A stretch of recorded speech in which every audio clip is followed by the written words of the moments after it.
no way. It's way too much damage.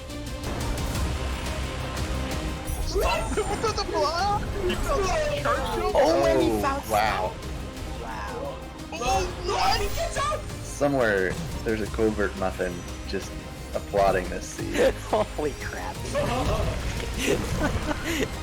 Oh man, this is gonna come down to execution in the final escape, isn't it? Sure is. Every scene Our does. favorite phrase.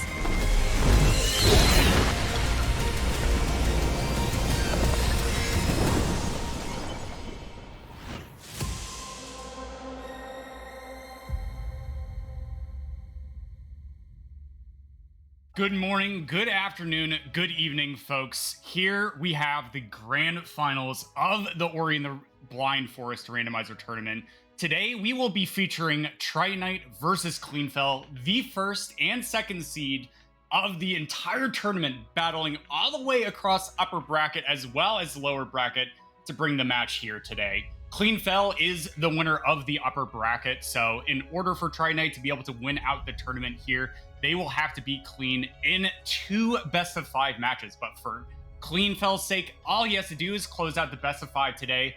My screen name is Covert Muffin, and joined with me on comms for this first game is going to be none other than Zemsis. How are you doing, my friend? I am doing absolutely great, Muffin. We've been waiting for this so long. 105 days, 127 matches in this tournament restreamed here. And now it's all the way to the end. As you mentioned, 1 best-of-5 that Clean needs to win, or 2 that Triton needs to win. And with that, we will finally have our winner for this Ori tournament.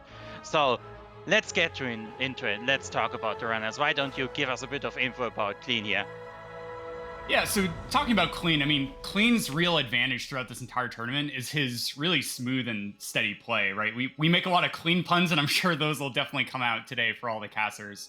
But, I mean, Clean just hasn't dropped a game in the bracket phase, right? He's won all of his matches in sweeping margin, especially for the best-of-3's sakes. So for Clean today, he's just looking for a seed where he can just stay with Tritonite, right? If he can just stay with Tritonite and not allow his opponent to sort of utilize their execution to be able to pull ahead, he feels that he's going to be able to have a really good chance of like closing out this best-of-5, right? And for Clean's sake, all he has to do is win 3 seeds, right? If he wins 3 out of the 5 seeds today, he walks away as the tournament champion. And this is just way beyond where Cleanfel expected that he would end up in terms of his tournament performance. So whatever the outcome, he's going to be feeling really proud, and he's just going to go and take 1 seed at a time. But for Tritonite's sake, right, like their execution has just been amazing, right, Zem? Yeah, I mean, do we even have to say a lot anymore? In the preliminaries, Try to join the first 5 prelims and won all of them, getting a clean 5.0 score there with just 5 matches played. Then through the brackets, Try to drop the game to Jamal earlier, but even there, he was spending 11 extra minutes searching for a skill, and with the execution, it came down to a 6-second gap. Tryto's execution in faster seeds and jet seeds especially has been absolutely on point throughout the entire tournament. So if we get one of those maybe charge jump, dash, double jump starts, we are going to be seeing some numing, and I think that's the kind of seed that Trito wants here to find his advantage over Clean.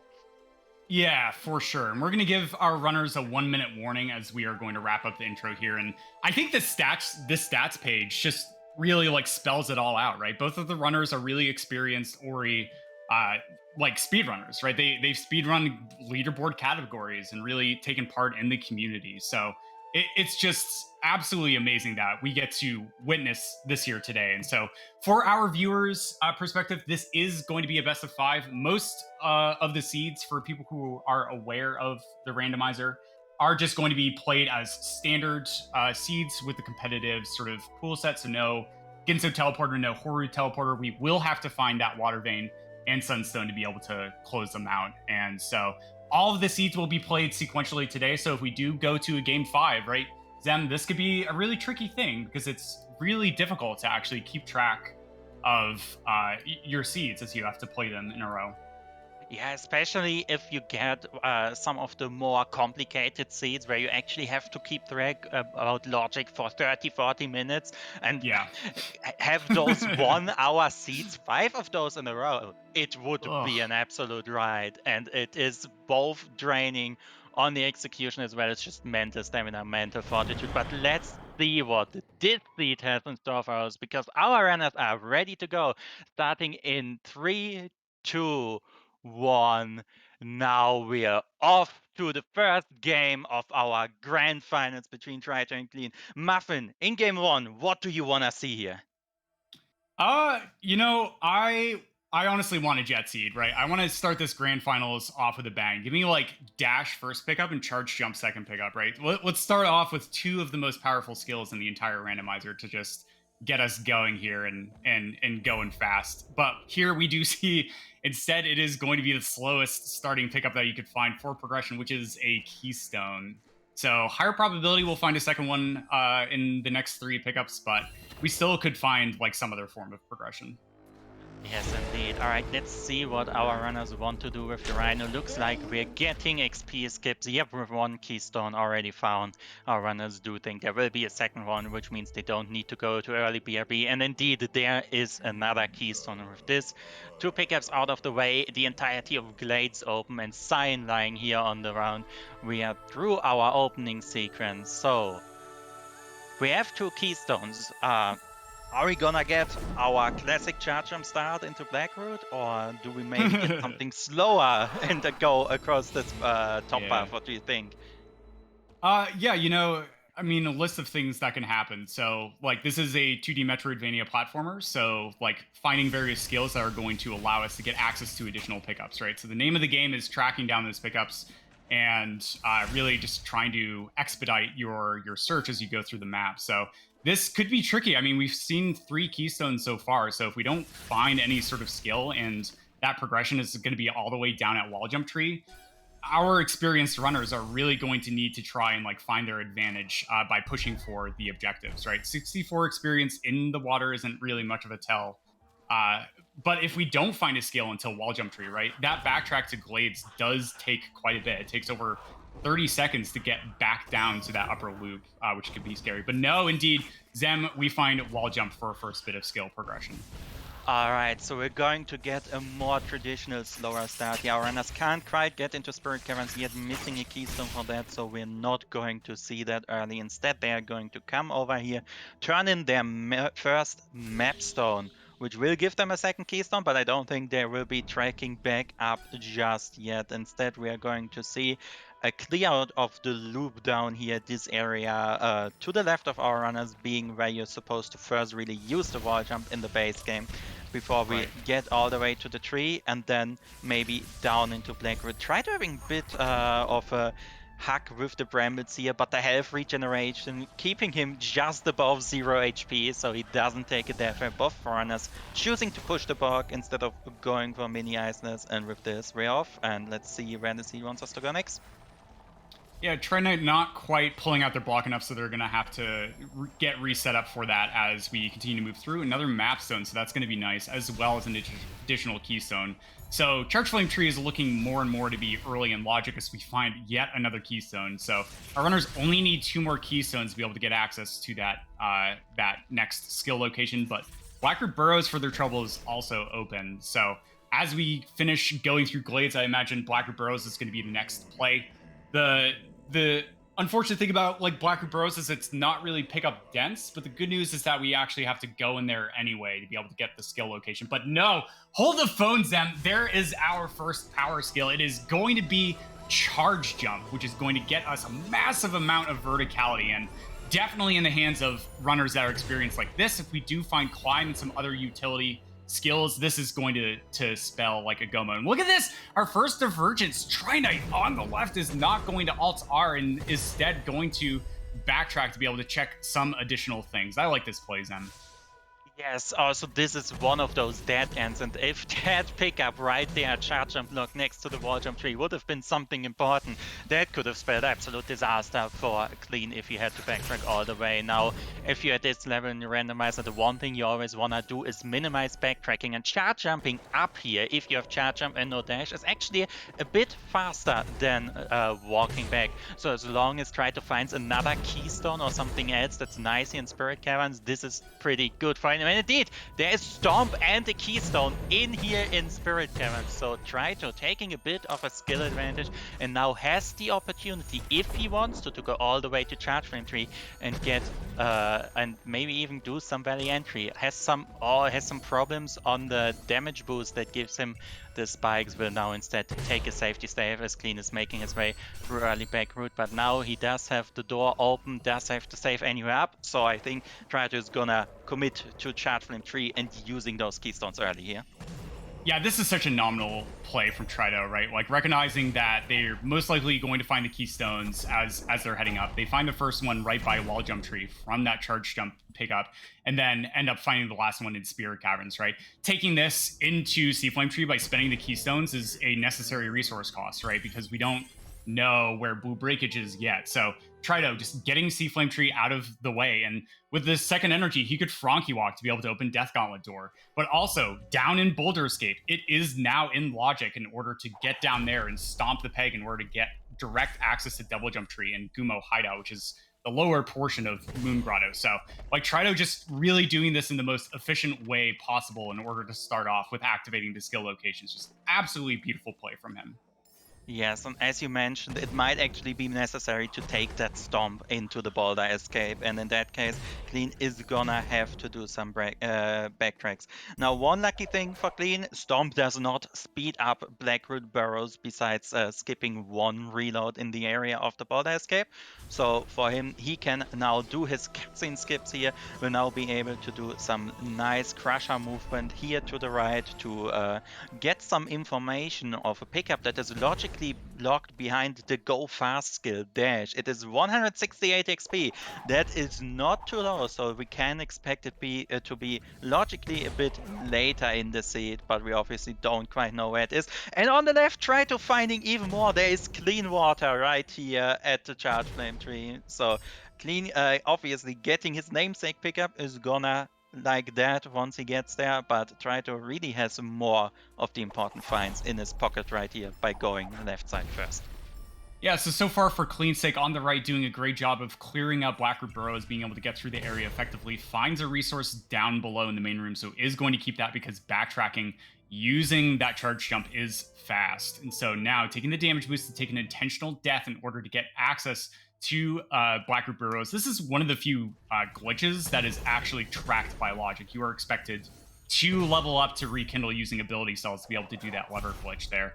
And now grabbing the energy is going to save. And, you know, for Cleanfel's troubles, like their EXP isn't a really good spot. So if they do actually end up finding a second energy cell here, they could actually go through and look to potentially Frankie Walk. But no, takes the level up from killing the slime, is going to level up the game, quit out to menu, and then reload in order to skip that cutscene, and is now going to be finding only experience and map 2 being a keystone. So nothing really to speak of besides some nice resources, right? That 4th health cell in Blackroot Burrow. So this is definitely spelling an advantage for Trinite here with their routing so far. Yes, unless this is something, and no, it is just the 3rd health regeneration we found in total. So all 3 stacks of health regen found. That is very nice for comfort, but sadly not very nice for progression. Clean now has to backtrack, go from the spawn back after alt-Ring, teleporting back to spawn into Spirit Caverns, where we already know he will find his Stomp there. Now, one thing he could do is skip one pickup. Trito has skipped earlier, which is on the tree in Valley Entry. If he decides to climb up there, that is a bit of a time investment, but it could be something we haven't seen yet. Otherwise, Clean is now gonna retrace Trito's step, and Trito is probably gonna reach the Boulder Escape before Clean gets back to the teleporter that will afterwards take him down there. Yeah, also as a viewer, like this is kind of a relief for on our end that Cleanfel is not heading back down to Wall Jump Tree, right? Because we know that was just a keystone down there that they ended up missing. So Clean not taking that really long time to backtrack for that entire distance is a really, really nice sort of advantage that is in their favor. They may remember it later on and go back down to check it because it was really early in logic, but we do know that this is the correct play here. Meanwhile, on the left, Tri-Knight, continuing through Blacker Burrows, is going to dip down. We're going to see if they actually do opt to keep this pickup. It is a little bit faster to quit to menu if he doesn't want to keep that keystone, but no, indeed is going to keep it. This is a great play because every single skill location on the right side of the map requires keystones to get access to, except for the 2 trees in Blacker Burrows. So nice play from Trido, and Cleanfel is going to be traveling the distance to make it to Charge Flame Tree as well. Indeed, and we've seen again and again how important those keystones can be at the end of a race. Now, one thing that I'm kind of interested in, okay, try to gonna stomp this floor that disables a cutscene. We saw Clean skip earlier, so that's some ability points saved there on Trido's side. But one thing I'm interested is any of our runners going to say, hey, Stomp and Charge Jump, that's kinda a fast grenade tree, I want that early? Or are they gonna go for the more dense and more traditional play here of getting into Grotto, and indeed try to stomping the pack down here, opens the connection to Lower Moon Grotto, Gumo side out, and will be going there right now. So let us see what the seed has in store down here. Yeah, I think this is a really excellent routing decision from Trido, right? They have that additional map zone to turn into Grotto here, so probably just going to check whatever is on the pillar there, and that is massive. Like, Cleanfel is absolutely going to find that, but on the left, Tri-Knight in Moon Grotto finds Sorrow Teleporter, and with both Stomp and Charge Jump is absolutely going to be able to utilize that for left side access. The only thing that they're really missing to use that is something like Double Jump or Glide for air retention, and or some other skill like Bash in order to be able to make easier time of getting through that. But that is huge. Like, this is exactly what Tri-Knight was hoping to find so far in this seed, Sam. Yes, Sorrow TP is one of the makings of a jet seed. You want that left side teleport, and our runners have it now. Now let's see how much do our runners skip here, because the mini boss at the bottom of Gumo Sidon is a pretty slow check, but they can 1 or 2 cycle it with the skill set. But no, Trido does often that pickup for now, so if that's our progression here, that might be a problem later. Is Trido gonna get the Crusher XP, however? Yes, alright, so we're gonna have 1 to 1.5 orphan pickups down here in Gumo side out and Trido side, while Clean is still clearing out the left side.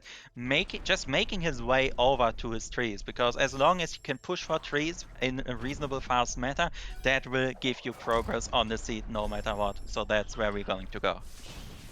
Yeah, interesting decision there from Trido to just take an intentional death there, probably realizing that they can just key dupe in Sorrow. They do have enough health to be able to damage boost in order to get back out to that really fast key dupe location for their troubles. As meanwhile, Clean did check an additional pickup there behind sort of the big pillar gated area right outside the vault. Took a death, not wanting to keep that in order to be able to have a faster time backtracking. But here, over on the left, Tri-Knight is going to activate the tree. It is wind restored on the tree, which is a nice pickup. And the first clue was Gumon Seal is in Swamp Zem. So this is kind of the worst thing that could happen in a race setting. Hopefully, Water Vein is not going to be the third clue that ends up getting shored up, because you kind of want to get Water Vein before Sunstone, just simply because Genso Tree has an objective that you need to push to before you end up heading to Mount Horror for the final escape itself. Indeed, and look on the right, Clean is going to check the mini boss and try to doing his long flippers check. We are running, even with a skill set this powerful, honestly, Charge Jump, some wall interaction and stuff early, we are slowly but surely running out of checks that can have actual progression, and it's not the mini boss either, as we've seen with Clean doing some great save manipulation, getting to go back up here after doing the mini boss. I love that. But yeah, we've seen Gumo's hideout is pretty much empty, just some resources. So correct me if I'm wrong, but I think there are like 2 or 3 more possible checks for our runners here. Yeah, there's not really that much that's left on the map, which is really wild, especially for like a randomizer logic in general. Trinite finding that third energy cell, that is going to be nice because that'll give him an easier way in order to keep progressing to the right side of the map. But yeah, without that blue breakage, without that right side teleporter, there really is not too much. But I mean, there is still like places like Upper Moon Grotto, which has like a treasure trove because it can be expected to backtrack with wall interaction, charge jump in order to get up. But then like getting across the bridge, right? That is usually a huge sort of gate in the logic itself. So we're going to see Trinite on the left, though, is making nice, steady progress to like Grenade Tree. Gets past the laser spinner first try. Nicely done. Those charge jumps are a lot more precise and difficult than they may look. And Trito, for their troubles with the ability menu, going up in order to be able to level up charge dash just in case they find dash. But on the right, this is a really big moment for Clean. Going to be sequence breaking, using this Frankie in order to open the 4 energy door. Trito is not going to have to do this, right? Because they have 3 energy. And no, hold the phone, Trinite finding a 4th energy cell. So this is actually a big time save for Trinite, just going down to Light Grenade Tree before doing this glitch that Clean did. But excellently done, gets the level up, opens the energy door, and Clean is going to be the first one in Death Gauntlet. Yeah, our runners basically neck to neck in Death Gauntlet now. However, Trito did get that extra key. Also, the 3rd energy was in Logic, the 4th wasn't, and Grenade Tree, so it's a pretty high chance that that Upper Moon Grotto or even the Valley Entity just had the 4th energy, and our runners are expected to go here anyways. So let's just pretend that is the case for now and expect our runners to find something here on the right side of the map. I would guess the next step for our runners is going to be the Storm Tree now. With having both Charge Jump and Storm as well as some form of wall action, they can take the upper path and just climb straight up there, getting 3, 6, and 5 respectively. So that's what I think is their target going to be. Yeah, for sure, especially with the potential of that progression to be able to get access to this area was getting their 4th energy cell, right? So now this greatly sort of dilutes the probability that that sort of Upper Gumo hideout region is the place where there is going to be a skill short up there. So for Trinite's troubles, this is absolutely working out in their favor for the Revs so far. And being ahead by 1 tree, it's like that's a number, right? It's just 1, but like that is absolutely a massive advantage. But on the right, Clean is actually making this play for Upper Gumo hideout. So we are actually going to see what logical progression potentially was. We see energy regeneration, which cannot be it, and then after he skips this cutscene, he will get that second checksum. Alright, I am excited. Fallout teleport on the left side for Trito, and we already know GS is in Swamp. But yes, that is the 4th logical energy. Both of our runners stayed in Logic by sequence breaking before they knew they had access to the energy. So yes, the right side of the map is totally in Logic. I love it. And we just found the Fallout TP, and we have the clue that the Gumon seal is somewhere here in Swamp. Very likely that it's actually accessible. You think we're gonna see some Fallout soon? Yeah, you know, that's a really interesting question. We saw Trinite also circling their mouse that they are aware that they have Forlorn TP and that Gumon seal is indeed in Swamp itself. So we'll see if Trinite does make the Forlorn play next. I imagine, though, before we do that, we'll see some more dense areas like Grove and Spider Pillars and in places like that. I missed that. I think that was a skill. It looks like Blue Breakage is now making its way onto our screens. Trinite on the left finds Charge Flames, and this is definitely kind of a scary thing to find at this point in the seed because there are a bunch of plants down in Lower Grotto, and our runners do not want to backtrack there because that is not forward progression to a skill location. Yeah, but having both Charge Flame and Gumons here, God, that Fallen is looking great. We can just get almost everything in there. And indeed, Trito is feeling the call of the Fallen. We are seeing Fallen here in Game 1. Every dungeon will be visited today. And we also got the nicer clue on 3-6. We have the Water Vein is in Valley. And you know what I want to see? Trito going outside Fallen and underwater. There's going to be the Water Vein. Hear me, I'm saying it. That's what progression is going to be here. You know, that actually brings a really good meaning to sort of like how powerful this Forlorn play could be, because the next bit of progression could be you need to get Water Vein in order to go through Ginso, and backtracking through the front door of Forlorn to be able to get to Lower Valley, right? That could be the play. Like, I was laughing at first because this is just so silly, like seeing an early Forlorn, like with not utilizing the density of like even Swamp Swim has like better density than Forlorn itself. But Tri-Knight just making the heads up play to be able to come here in order to potentially track down that early water vein. All right, and you mentioned Swamp Swim, and that's exactly what Clean is doing. So this is where we will probably find out which of the two was the correct place, or well, maybe the play that pays off is the better way to phrase that. Try to now done with I want to say the upper half of Fallen. If we get the cutscene, let's see if he's gonna go for the Death Scum on this picker right here. Yep, it is an energy cell, and he jumps into the spikes. Now the cutscene save puts him to the entrance of Fallen, and this is where he can exit the closed door and see what those pickups right outside of Fallen are. And as mentioned before, these pickups are in Valley of the Wind, and we do have the clue that the water rain is in Valley somehow. So there's a pretty good chance we're going to find something here, seeing how both Gumon Seal and Fallen TP are into play. Or there's also a pretty good chance that we just lost a bunch of time for nothing, and so far there's nothing here.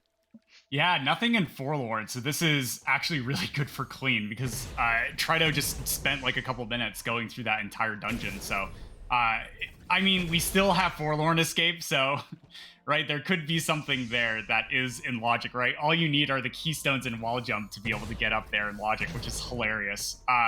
But for Trido's sake, they are going to be backtracking. They're coming back through here, potentially going back to Valley Entry. Checking the plant by Seaflame Tree, nicely done. Only 8 experience for their troubles as Cleanfel on the right is going to be also tracking down Charge Flame. So Trido is still 1 tree ahead, right? They made that play to go down to Light Grenade Tree, which Cleanfel hasn't done yet. So Trido is still in the lead here and is going to be making the play for Valley Entry. They do really want to try and track down that potential water vein. And so it looks like they are going to be making the play to do this really difficult wall jump chain on the left in order to be able to get up to the entrance to check the swim pickup as well as the EXP, which is in the tree to the right. Yeah, they got that colorful pickup, not quite what they are looking for. Warmth returned, a bit more cozy, but that's about it. Opening up the pack, so we have 2 more checks from this side, and then I would assume Trito is not gonna start zombieing through the spikes, but instead is going to drop down later once he comes from Sorrow, seeing how he has that left side teleporter. Clean on the right, doing what Trito did earlier, getting on his way to the grenade tree. But let's see if this tree pickup is our water rain. Nope, 7 XP right here. We are back into pretty much a digging phase unless our runners think that they want to start doing some incredibly long zombie chains throughout Sorrow or similar.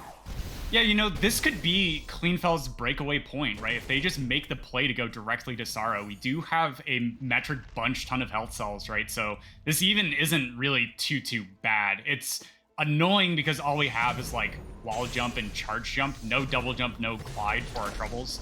But if Clean just goes to charge jump tree and finds something really massive there, that could be like a huge advantage for them going through. And Tri-Knight finding a mega health, that could also be potentially useful. So how long, right? How long do we stay on the right side of the map before we do take that dive to go to the left side? I would kind of expect we're going to see a clear towards Swamp Teleporter, which is kind of a minor thing that you can use later to get back to Ginso before we maybe either actually drop into the right side Fallen, right? There's the plant, the health cell, and all the stuff on the escape pickup. So there's some pickups we can get there. Or we are going to go to Sorrow. As you mentioned, try to just found the Mega Health. Has 12 HP right now. Some of that temporary, some of that not. And a bunch of ability sets useful for zombieing. Clean already on that track, but let's see which of those plays is going to be the one paying off here. Yeah, this is an incredibly aggressive play from Cleanfel itself. Getting that level up at a really good time is going to have to potentially zombie in order to get through this section. Yeah, you can't get past that second bit of spikes without the zombie itself. So this is kind of brutal for Clean because I don't think they have enough ability cells right now to be able to make it all the way to the tree. So we'll see how Cleanfel is going to adapt in this location. And On the left, meanwhile, Tri-Knight still sort of recognizing that they do not have all of the necessary like skill sets and stuff like that, Zem, to be able to finish out the final escape, right? Because even though we can get to every single skill location, I mean, except for Ginso Tree, right? Because we don't have the water vein, right? We do have to still get through the final escape. And wow, 2 of 3 from Cleanfel on the right does find Grenade on the way to that charge jump tree. This is absolutely massive for Clean. If he actually ends up finding Climb, this is going to be skill go mode for them. They will be able to check every single pickup on the map if they do end up getting grenade jumps, Zem.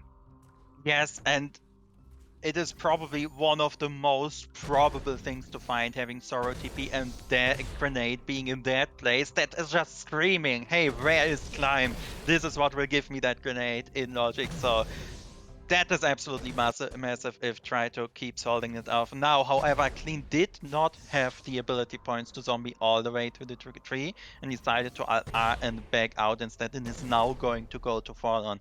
If he goes the lower way that we've already seen Trito do, then that is nice for Trito in the sense that Clean is gonna spend the same time that he did on that. If he takes the right side way and Climb is just at the escape or similar, then I think that might be, spell absolute disaster here for Tritonite. Yeah, there's still 3 pickups right in Forlorn that Trito didn't check. And I do know that the escape is in Logic. I think the stomp gated pickups are really close if they're not, because there's only 1 bit of damaging spikes you have to get through, which only deal 2 damage each. So we'll see if what Clean ends up doing. It really depends how probably ahead or behind they might feel in the situation. But so far, I mean, right, we're 25 minutes into the seed and we still don't have that skill go mode. So this is kind of what Clean was hoping for in a game 1, right? Having the skill set to be able to be even versus their opponent and hoping to just find that one location to be able to track down the skill ahead of Tri-Knight to spell their victory. But for their trouble, Tri-Knight has been doing an excellent job with clearing out the map, right? Checking all these pickup dense locations, already having done Forlorn, already having done the backtrack to Valley entry as well as outside Lower Valley, right? So they do have a bit of an information advantage, even though they are tied on trees with Clean. Yeah, and the one thing that's also just kinda creeping up here without being that flashy as some other players, Trito has 13 ability points. He has so many resources to spend on zombies, cutscene skips, hyperspeeds if he finds Climb, or whatever he wants to. Those zombies to the charge jump tree and similar are entirely possible for him if he wants to spend his points. So Clean has right now the skill advantage of having that grenade and knowing that the Climb is probably somewhere accessible very soon. But those ability points will come into play the moment we enter Sorrow on a not so nice skill set. Yeah, for sure. You know, something I would actually honestly like to see is our runners getting ready to go to Sense, right? Because, I mean, Trito has the 11 ability cells still, and with like 11 health, is that correct? Yeah, 11 health with health regen 3, right? It's completely reasonable to be like, I have all of the health I need to be able to damage boost wherever I want. Enough ability cells to zombie through any section. I could just make it to every skill location right now without too much grief. So it'll be interesting what Tri-Knight does opt to do, because Ultra Defense isn't really going to do much for us, right? We have Clean Water for the final escape. We have a ton of health for the damage boosts if we are stuck with the skill set. So if they do just make the play for Sense, I think this could be a really good decision on their part. Yeah, Sense is definitely an option here, but if you choose to go Sense, you should do so soon to get advantage of that Spirit Light efficiency, doubling any XP you find for the rest. Now we have some more Grotto cleanup here. Let's see if the vault is something. No, just more XP, more cells, more keystones. We do not get any skills on either side of the map, so let's see where we are heading next. Clean. Going back into the charge flame tree area, we've seen everything in this area except for, of course, the grenade lock pickups. Both Valley Long Swim, an option for Clean while it wasn't for Tritonite, as well as the Spider Sack area grenade lock pickup. Now Trito tracking back into Blackwood. I think this is the dash plan play. So we're getting into the really horrible one-offs at this point. That one skill is really eluding our runners. Yeah, I think it's also wild. Like, this is totally a place where you could like point a finger and be like, hey, Glazer's not that bad of a check, right? It is a little bit slow because it takes the time to backtrack to it, but like with this skill set, it's not too terrible to do. And so this can also be a little bit scary for each of our runners, right? If Cleanfel realizes that they missed that charge jump gated pickup by a wall jump tree, that is a really long backtrack to be able to make it back to. But Try Knight on the left is going to be turning in the map zone into Forlorn, but this revisit to Forlorn is spelling opening up the key door. Yep, there it is. All right, so we're going to see if it was Forlorn Escape this entire time or potentially one of the stomp locked pickups. I could not be happier with the seed, Zem, right? It's probably going to be grenade jumps, and it's probably going to be on Forlorn Escape. Oh man, this is just my bread and butter right here. Yeah, it could be a climb, it could be a dash. Anyway, we're going fast once we go into go mode, and for your sake, I hope it's going to be the climb, because I too wanna see those grenade jumps, and not the horrifying escape our runners would have to do if it's dash instead, because that is just no fun doing charge jump, wall jump, dash for the final escape. So yeah, right side Forlorn is now the play for Tryto, and for some incredibly weird logic reasons, the right side seems to have some more pickups than the left side on average, or rather important pickups. So here we go, to the right, 2 pickups down here. The plant is an energy cell, and this is a keystone. Nothing here, but there is a Forlorn Escape, and we're going to see the safe anywhere being popped open on Tryto's side. This will allow him to load out once he gets the pickup from the escape, and let's see if there's anything important up here right after the cutscene. Both of our runners being hidden behind safe anywheres, because Clean wants to zombie over to the charge jump tree. Probably gonna utilize some incredibly difficult augmented damage boost where he takes spider shot or frog shot damage to skip taking damage from the spikes, and then using those iframes to get charge jumps off. On the left side, the wheel is starting to spin. Is it? Yes, it is double jump on the Forlorn Escape. Right here. Alright, it's not gonna be the fastest one, but we sure have a seat. Oh man, that is absolutely brutal for our runners. I mean, this now is potential skill go mode for our runners. We can check I think we can check every pickup on the map with the skill set. It's not great, but we can. We can. And with that, yeah, we see the immediate play for Sorrow from Tryto, having that air retention with double jump, right? Double jump gets us a little bit of verticality, but more importantly is it allows us to stay in the air for longer. So that really incredibly difficult play that we saw from Clean to be able to make it to charge jump tree, Tryto's not really going to have to worry too much about that. They can just go ahead and find their grenade pickup for their troubles and then continue to progress into the dungeon itself. Nicely done getting that augmented damage boost to be able to get over using 2 more ability cells. Yeah, Tryto is not even going for sense here now. They're just going to spend all of those ability cells to be able to go up to that ultra defense and make the play to try and go mode this. But we still don't have Water Vein, right? We don't have Water Vein. We don't know where it is. So it's really going to come down to that find there for the seed itself.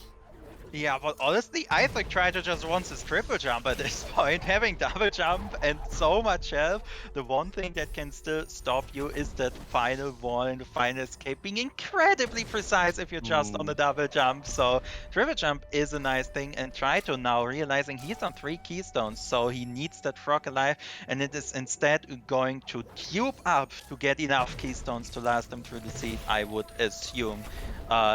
That will be quite a few frog shots with this save, so we're just gonna sit here and let the frog spit at us over and over and over until we die, and then those 3 keystones are magically going to become 6 right here in Tryto's inventory.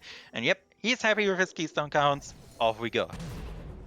Yeah, so Clean is going to be doing a lot of these grotto checks that we ended up seeing Try Knight also do as they head through, and so far not really tracking down anything of merit. They are going to check one more pickup in here. They already, Clean on the right already has done that swamp swim, so they know that nothing is going to be down there, but they're still on the hunt. And with double jump, that I don't think put Light Grenade into Logic, so there probably still is climb somewhere that we just haven't tracked down yet. So we'll see where Clean is going to search next as they continue to head through. But Tri-Knight on the left is making that play to be able to get access to the left side of the map through Sorrow Pass. Yes, indeed, and some beautiful neutral jumping, getting those walls out of the way. Still choosing to collect some extra pickups. Maybe he wants even more resources here.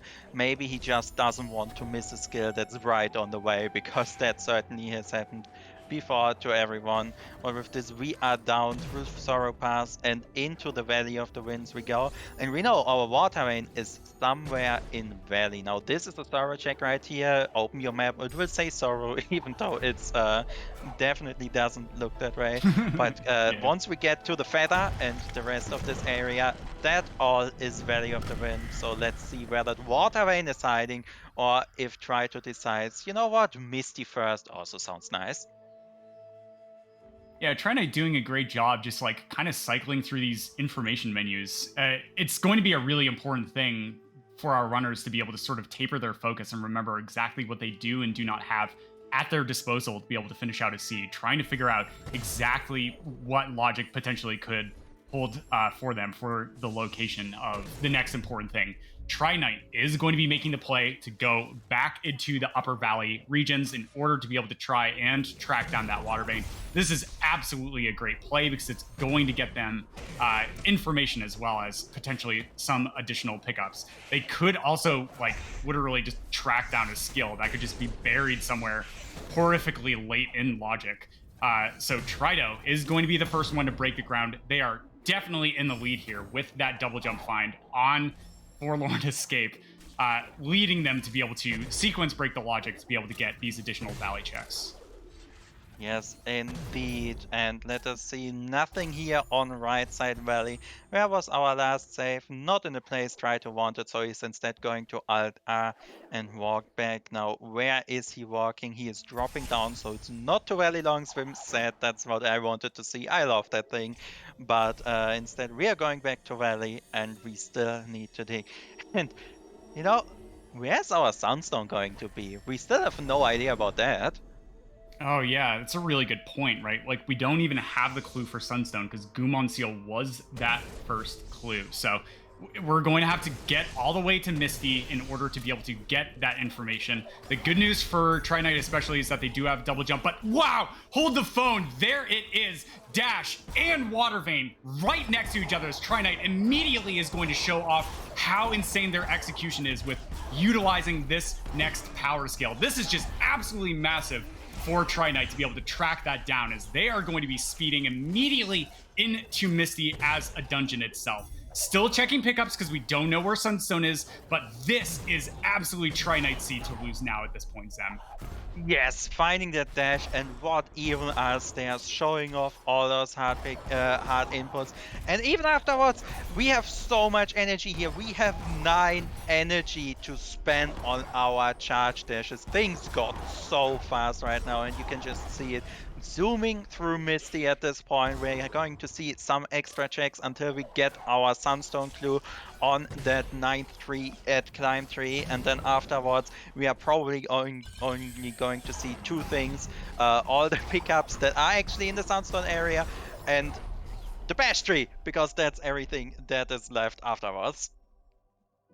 Yeah, Trito running out of energy here, but that's okay. They went up to Super Magnet, so just popping that energy crystal and then just dashing away is going to allow for the energy crystal, because every single time we do a charge dash, it does have that 1 energy cost unless we find charge dash efficiency, which cuts that in half. But Tri-Knight getting the level up is going to fully refill their resources, and they are well on their way to Misty. We will see where Sunstone is going to be buried. We do have the capability to make it to almost every single pickup on the map with this skill set. So we're going to see. I mean, if Sunstone is in a terrible location, this could be Cleanfel's last advantage, and Sunstone is in Valley, so it's going to be those last few checks, that our runners abandoned for their troubles. Alright, I'm just gonna say it right here. There is a certain ability cell behind a certain wall, and I want the Sunstone to be right there below the teleporter because I wanna see some suffering and some fun micro ledges. But otherwise, all I can say is, yeah, Sunstone in Valley, that is entirely accessible. That won't be too much of a problem for either of our runners, and try to seeing that the same way now, just rushing over to the Ginso tree. And this cutscene is already gone from the earlier digging, so doesn't even have to deal with that. Clean on the right side now has tracked down his last bit of logical access. Remembers, yes, the right side of Fallen does exist. Let's go there, and he will find double jump momentarily.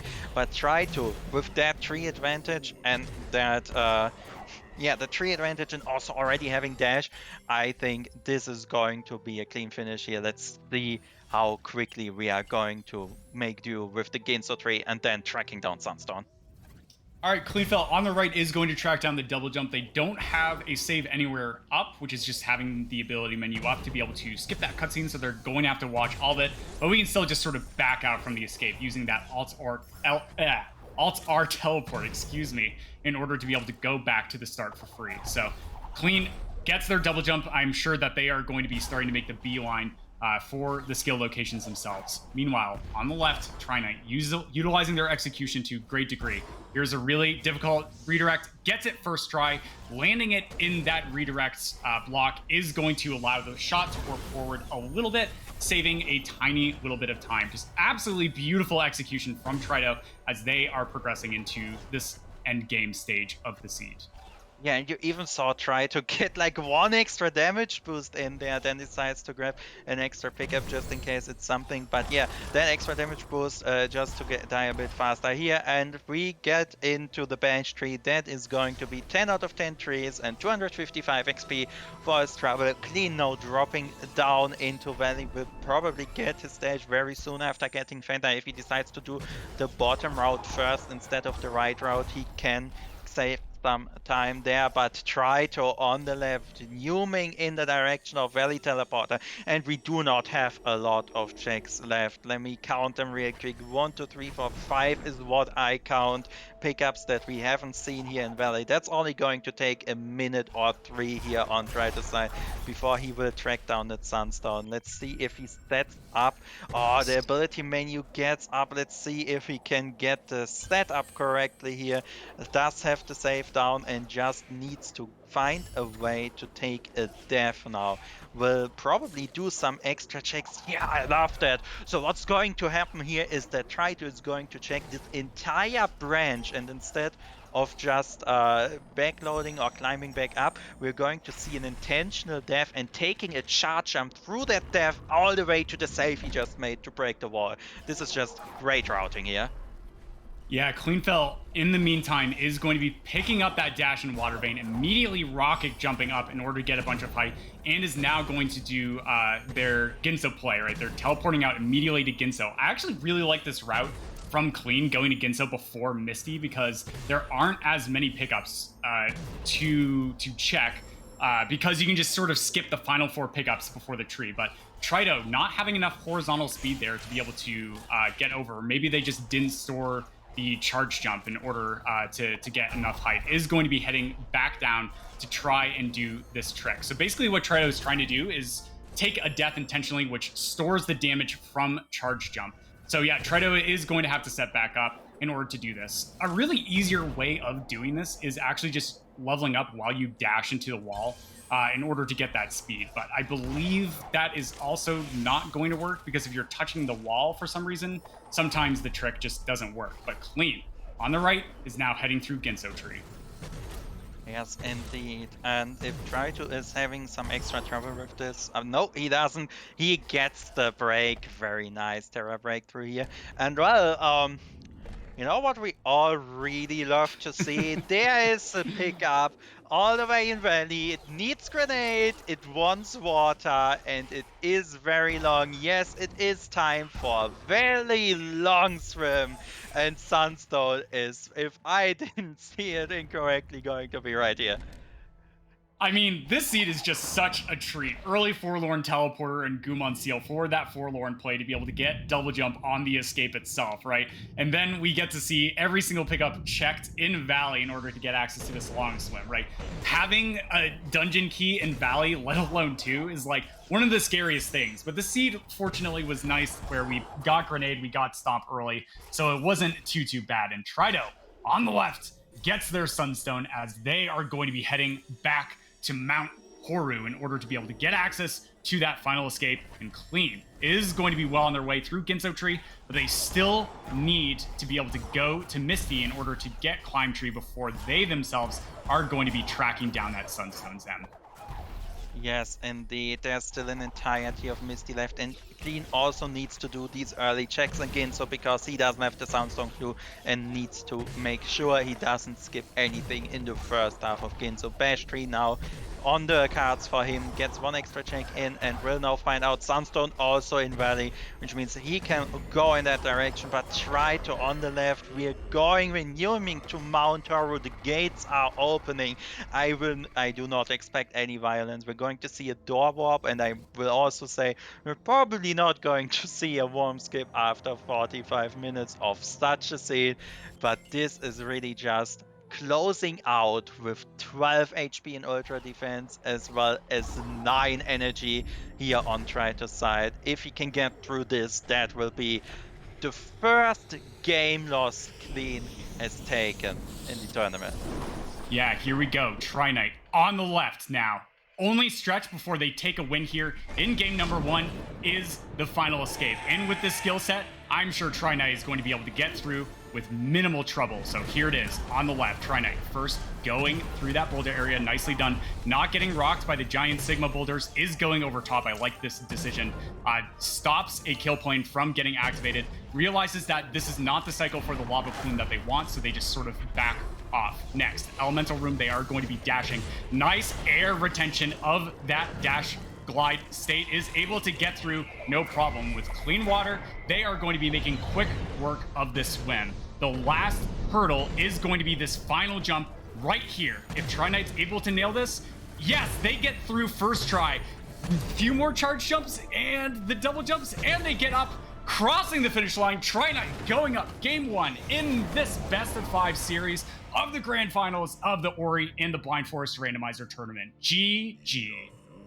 GG tried to indeed. What a performance and what a seed to get in a first match of a best of 5.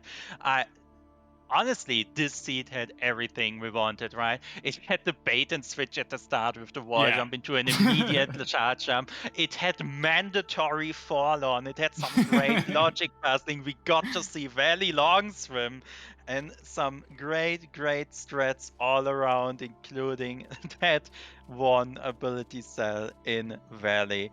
Just absolutely amazing opening seed for a best of 5 series like this, and absolutely amazing performance to boot. Kuro swooping down, grabbing Ori. There's just a bit of Naru walking left before we get an official time for Try Tonight and have our official time for this first scene. Now Clean on the right, still searching for a Sunstone and will have to do Misty afterwards. Not too far behind, but holding Fallen off for that long has kinda cost him. But with this on the left side, time for Try Tonight, 47-27. This was a convoluted seed, but it sure worked out in the end. Yeah, it was a really tricky seed in general, honestly. Like that double jump on Forlorn Escape, I'm still not even entirely sure where the next skill should be for the logical progression. And so as Clean is going to be going to the Valley Long Swim, they will track down the Sunstone and then most likely Alt R in order to be able to teleport back to Valley for Misty. And I mean, I just really have to commend Tri-Knight's routing in the seed, honestly, you know. Excuse me. Like right at the beginning, going back up from wall jump in order to be able to get into Spirit Caverns a little bit early to track down that early stomp allowed them to just sort of like fluently transition to go to Charge Flame Tree and then back off, go into Blackroot Burrows and take that through Boulder Escape to go into Grotto immediately. The number of times Trido alts Ard in order to backtrack early game, I'm sure was most likely less, if not like a little bit more efficient from Clean. And really capitalizing on that lead in the mid game itself to be able to find 4 energy at Light Grenade Tree before going through Death Gauntlet. And then like in the end game, right? Trido's just clear rate of pickups going through, even without bash, without dash until the very end of the seed, was incredible, right? He just had such an amazing play here in the first game. It's no wonder that he has performed so well through the tournament, Sam. Yeah, this is the kind of thing you expect to see from a number 1 versus a number 2 seed match. Honestly, it's always a bit like we had the script writer, but no, this is just how good these 2 runners are, and here we are getting to show that off. Even noticing these small details, the keystone counts in the early game, getting an entire route through without any backtracking. This is great to watch, and honestly, on Clean side too, he has been holding up very, very well too. And in a seat like this, at some point, you need to make some choices on where to get, and it didn't pay off for Clean, but he did push through, was never looking around, was always checking pickups the entire time. And yes, with this, he's also on his last tree and will finish this seat soon. Yeah, I really like this play from Clean, especially in the late game, right? Doing Ginso before Misty is a really, really nice routing optimization. And then being able to like skip all of these additional pickups through Misty itself is a very, very nice play. And now with getting the climb tree, they are going to be able to head to Mount Horu themselves in order to finish out the seed. And this differential here, it looks pretty large because it's minutes, but it literally was that Forlorn escape, right? Nobody wants to go to Glazer. Nobody wants to go to Forlorn Escape. But it just ended up being that was the logical progression. And Tri-Knight, having found that many, many minutes ahead of time, allowed them to really expedite their left side checks, especially, and be able to get into those checks ahead of their opponent. Indeed. I think something else to... Oh, sorry, go on, Zen. No, go ahead. Yeah, sure. So really, I think also was... Tri-Knight's really good play of holding on to the ability cells. We saw Clean try and go through Sara with only 2 ability cells with that first attempt, but Trido having 11 ability cells when they were able to reach that point, and having that double jump from going to Forlorn, it was just like those elements sort of really, really lined up perfectly for Trido to be able to get through to the left side in a much more expeditious sort of fashion. So even though Clean was able to get to that area first, finding Grenade ahead of their opponent, that still just was sort of not the edge that Clean needed in order to be able to get that advantage over their opponent. Yes, we're saying it again and again, the skill, getting more skills than your opponent, that is one thing, but those resources at this level of play, they come in so importantly. They are so versatilely used, especially those ability sets, which you can use for cutscene skips, hyper speeds, getting through spikes you're not supposed to, even canceling knockback. There's so much use for them, and it has shown again that they are incredibly important. But enough of that. Clean is in the final escape, so let's see how he does with this skill set. Hasn't been stomp canceling too much so far, so he will be using his energy a bit differently. Does miss the friendly spike, jumps back up, waits for the cycle, very nice. Catches it right after the pillar goes down. Now into the elemental room. Let's see what we're doing here. We're gonna do 1 damage boost, 1.5 health left. That is enough as long as Clean doesn't get both Fished and Sigma Rocked here in the final stretch. Having Charge Flame to blast the fish away. There's 1 really hard jump left right here, needing to both skip the Kuro spawn, or Bongs has second try on it. Alright, gets up on the left wall. There's just some climbing left, barely not getting Sigma Rocked, and GG Clean as well. Will have to hold right for about 1:20 or so here, but finishes out this seed about 6 to 7 minutes later. Yeah, so this is really wild. Like, and also don't go anywhere, folks. We are going to be streaming all potential 5 seeds today in a row in conclusive fashion, right? And for Clean's sake, this is the first time he's actually taken a loss in the bracket stage of the tournament itself. So, you know, like Clean only needs to win 3 seeds, Zem. Whereas Tri-Knight, right? If Tri-Knight wins this best of 5 today, the tournament's not over, because Trido, coming from lower bracket, needs to win 2 series versus their opponent. So has to actually close out 6 seeds versus Clean. So I am so excited to see how our runners do in this upcoming match. Yes, indeed. And to give our runners a bit of a break, to breathe, to recollect, we are going to have about a 10-minute break between matches here. But as Muffin mentioned, don't go anywhere because we are going to be back with more matches. Now, let's see. Clean mouse waving around on the final stretch of the Narwhal. We are going to have an official time of 54:01:13 here on Clean. Very respectable time. This was an incredibly difficult seed. And with this, yeah, I think that closes out the first match. I just want to say thanks to Griffs for doing the restream, as well to our two amazing trackers, Graham and Skull here, providing us with stats, helping us out with logic when we're getting stuck, and providing more and more help. And of course, Marvin, thank you so much for opening this with me. This has been a lot of fun. Yeah, for sure. And I'm very excited to see what our runners do. What an excellent first seed. And we will see you in 10 minutes, folks, for the next one.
Welcome back to the Ori and the Blind Forest Definitive Edition Randomizer Tournament 2021. My name is Shafe, joined by 2Kill on commentary. Troto taking game 1 out of a best-of-5 series here in the grand finals against Cleanfel. I do want to, of course, remind you that if Troto wins this series, it is going to be a bracket reset, so we will get a second round worth of grand finals. Troto playing that one fairly well on the first seed. Cleanfel kind of getting just a little bit randomized there too. Kill not going for double jump that was on the wind escape, but otherwise, like execution, very clean, very close race. Yeah, definitely. I'm hyped to see all 5 matches like this. Of course, up to the runners if not all 5 will be played, but definitely a great opener. I'm excited to see more, and I'm hoping we will get maybe a similar seed next time. This was a nice mix of slow and speedy. Yeah, I'm hoping we get a little bit of a jet seat, honestly. It's starting to get a little bit cold here in Canada. Of course, Halloween coming up as well, so those vampire snowmen that are kind of looming around various different lawns have an opportunity to give you frostbite. So I want to make sure we're nice and cozy with warmth returned and a nice dash start so those things can melt. Runners are queued up and ready to go. And of course, we're going to go with the age-old question to Kill. What do you want to see as a first pickup? Well, kind of in the spirit of a jet seat, I want to see Dash as our first pickup here. It's always just fun to see, and as you saw in the last seat, both of our runners expertly know how to use this and how to get the most out of it. So definitely up for some dashes here, but momentarily as our runners approach it, we will see what it is. And it's Just an ability cell. Which does kind of give maybe a possible clue as to maybe an early dash. Typically speaking, the more ability cells that you get, the more likely you are to get dash, because air dash skilled on the blue tree in the ability wheel there is in logic, in standard. Will we get Rhino hugs with the ability cell? I imagine not. That is going to be a no. And in the early going, as we saw here, folks, in the previous seed, the execution between the two runners was very, very equal.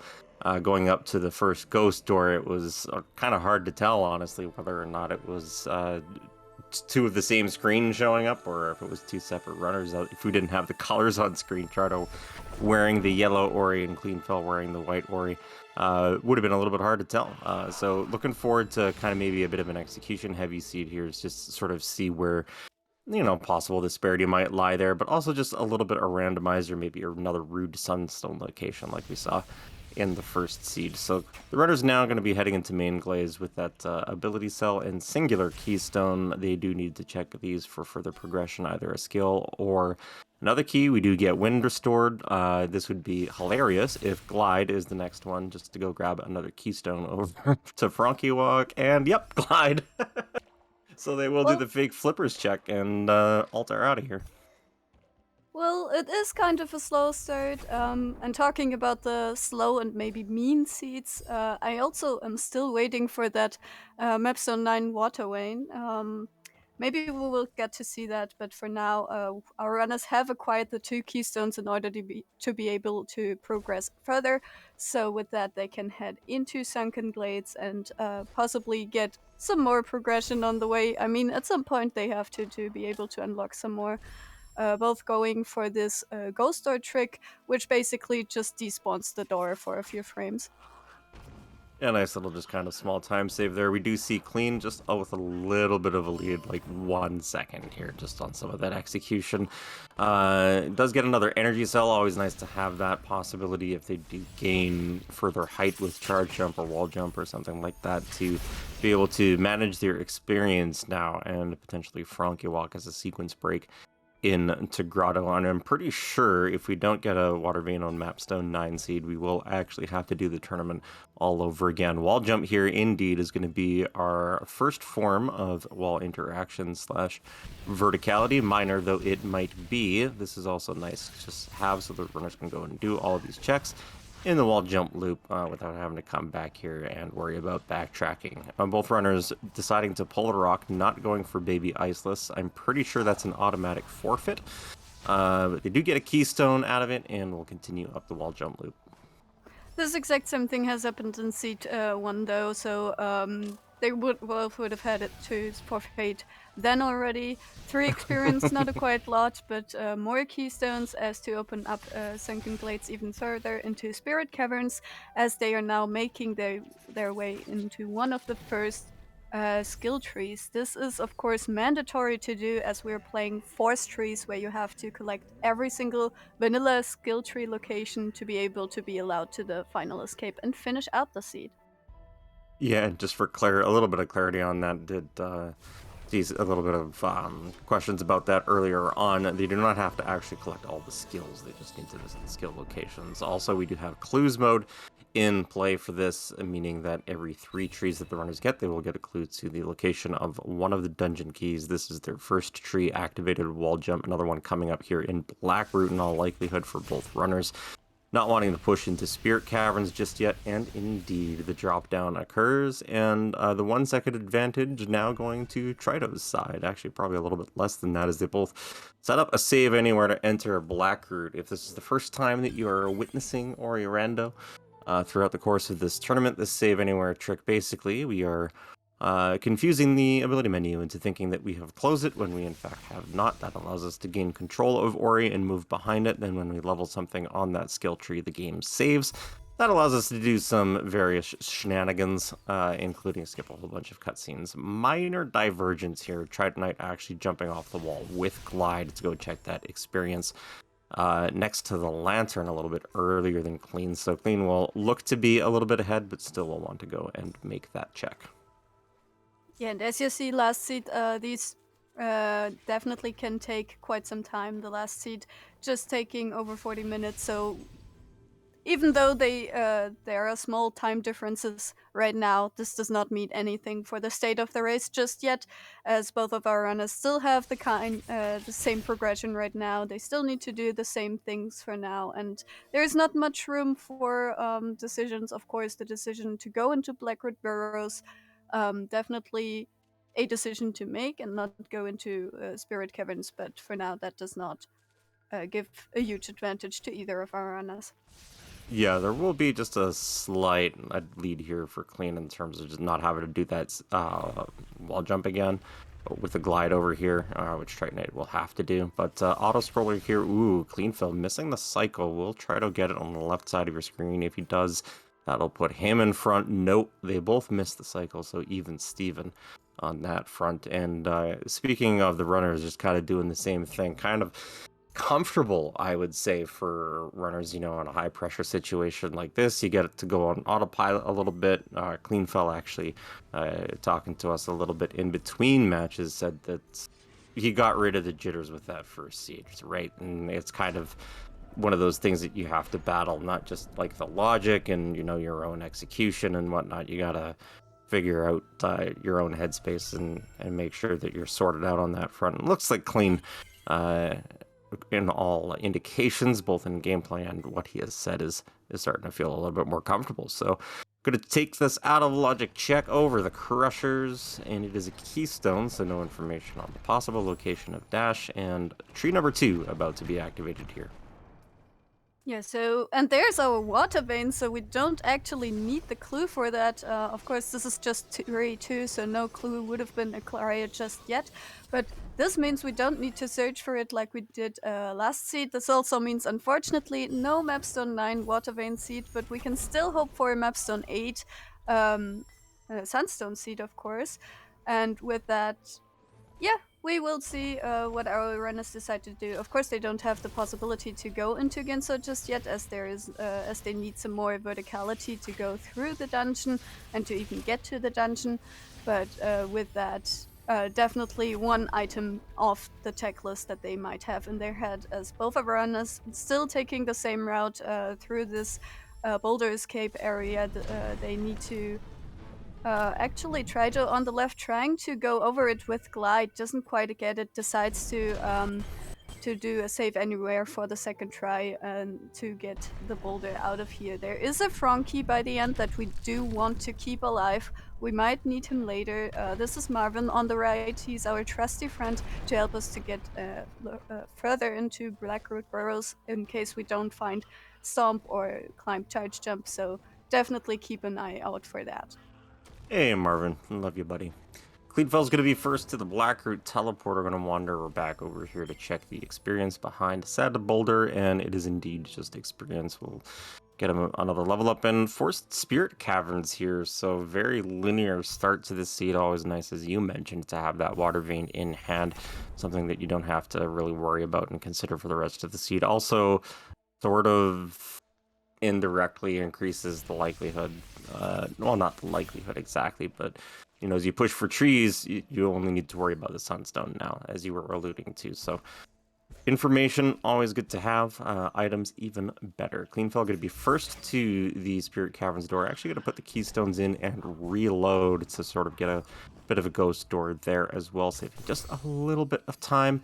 And jumping up the wall, first into Spirit Caverns, as Trido's waiting for the door to fall down. 3 energy, interesting. Possible Death Gauntlet play forthcoming here, depending on whether or not we get another energy cell and another health cell. Ability cell here as well, 6 keystones in hand for Cleanfel. Likely to see both runners here just push straight to the Sea Flame tree, get that 3rd tree, get the next clue, and hope that it is Sunstone.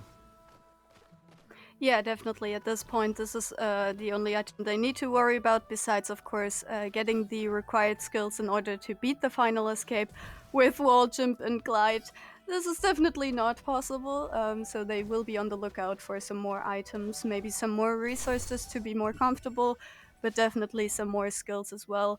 As Cleanfel still maintains that small lead, maybe 5 to 10 seconds at this point, as both of our runners decide to skip the Hollow Grove teleporter.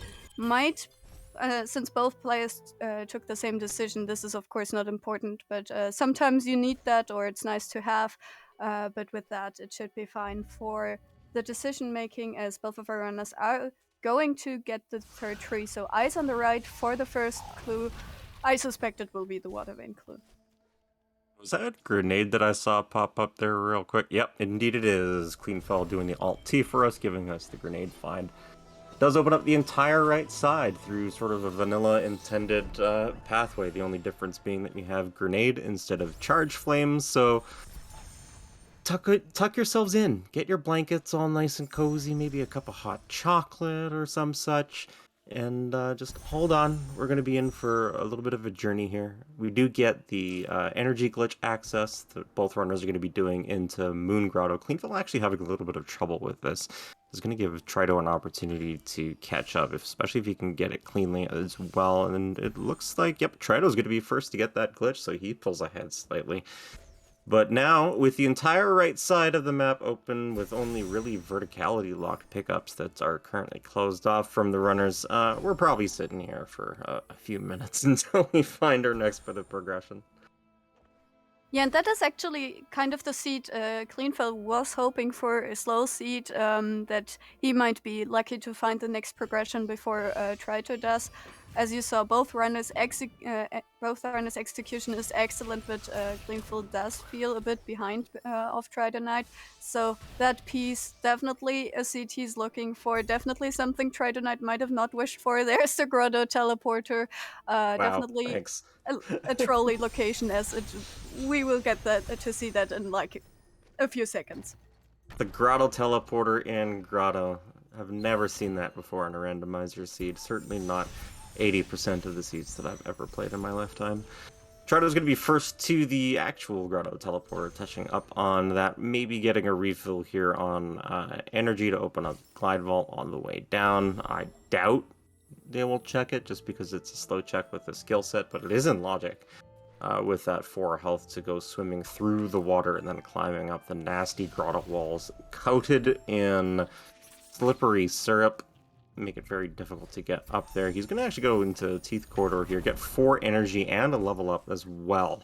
That's going to make things a little bit easier as he heads down to the 4 energy door in Grotto Vault. Also worth noting, there is a Trostish check that runners never like to do in far left grotto behind the pillar puzzle that is available. So if progression is there, I don't imagine we're going to be seeing it anytime soon. I'm glitching out this bridge left side of your screen, Tritonite here, expanding the lead a little bit with some spaghetti on Cleanfel side. No big deal, still in the early going. Is anything behind the Gumo Rockfall? Nope, just 57 experience.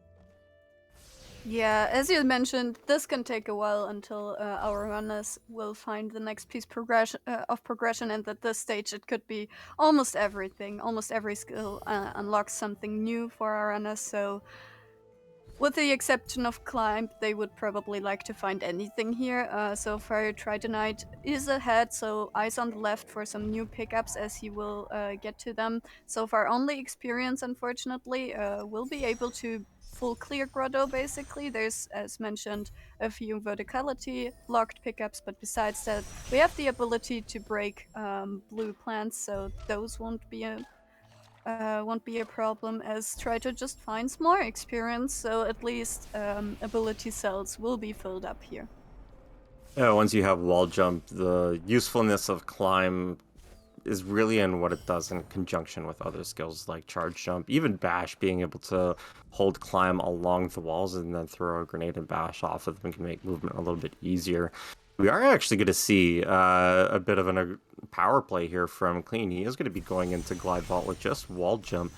Does take a bit of a death as he went underneath the water to check a pickup and only had 1 HP coming out of it, but now on 4 HP, this should be easier. Grenade also making things a little bit more comfy to kill those slimes, as Trito left side is going to be checking the lower vault, a little bit more pickup dense area.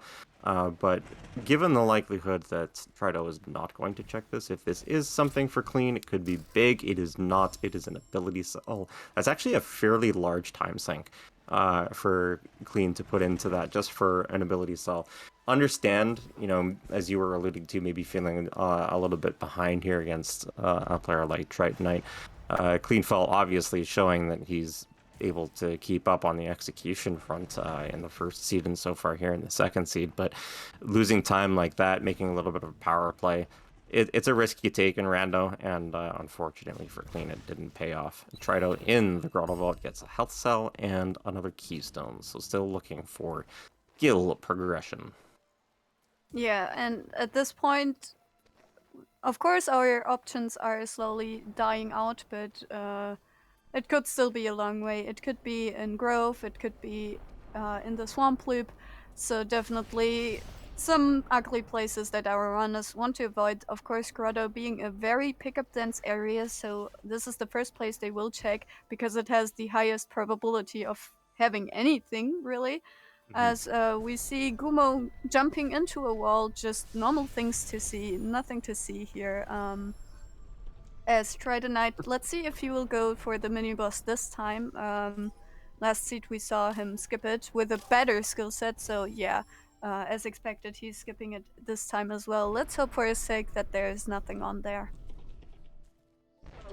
Given that Cleanfel went for the Glide Vault, I'm kind of thinking he might end up checking that. Not something you really want to do with Grenade. It's just a little bit tricky to get the fast kill. Definitely possible with Grenade Redirect, but not the easiest thing. Nice amount of experience there in the Crushers for Trito. No energy here for a save, but 5 HP.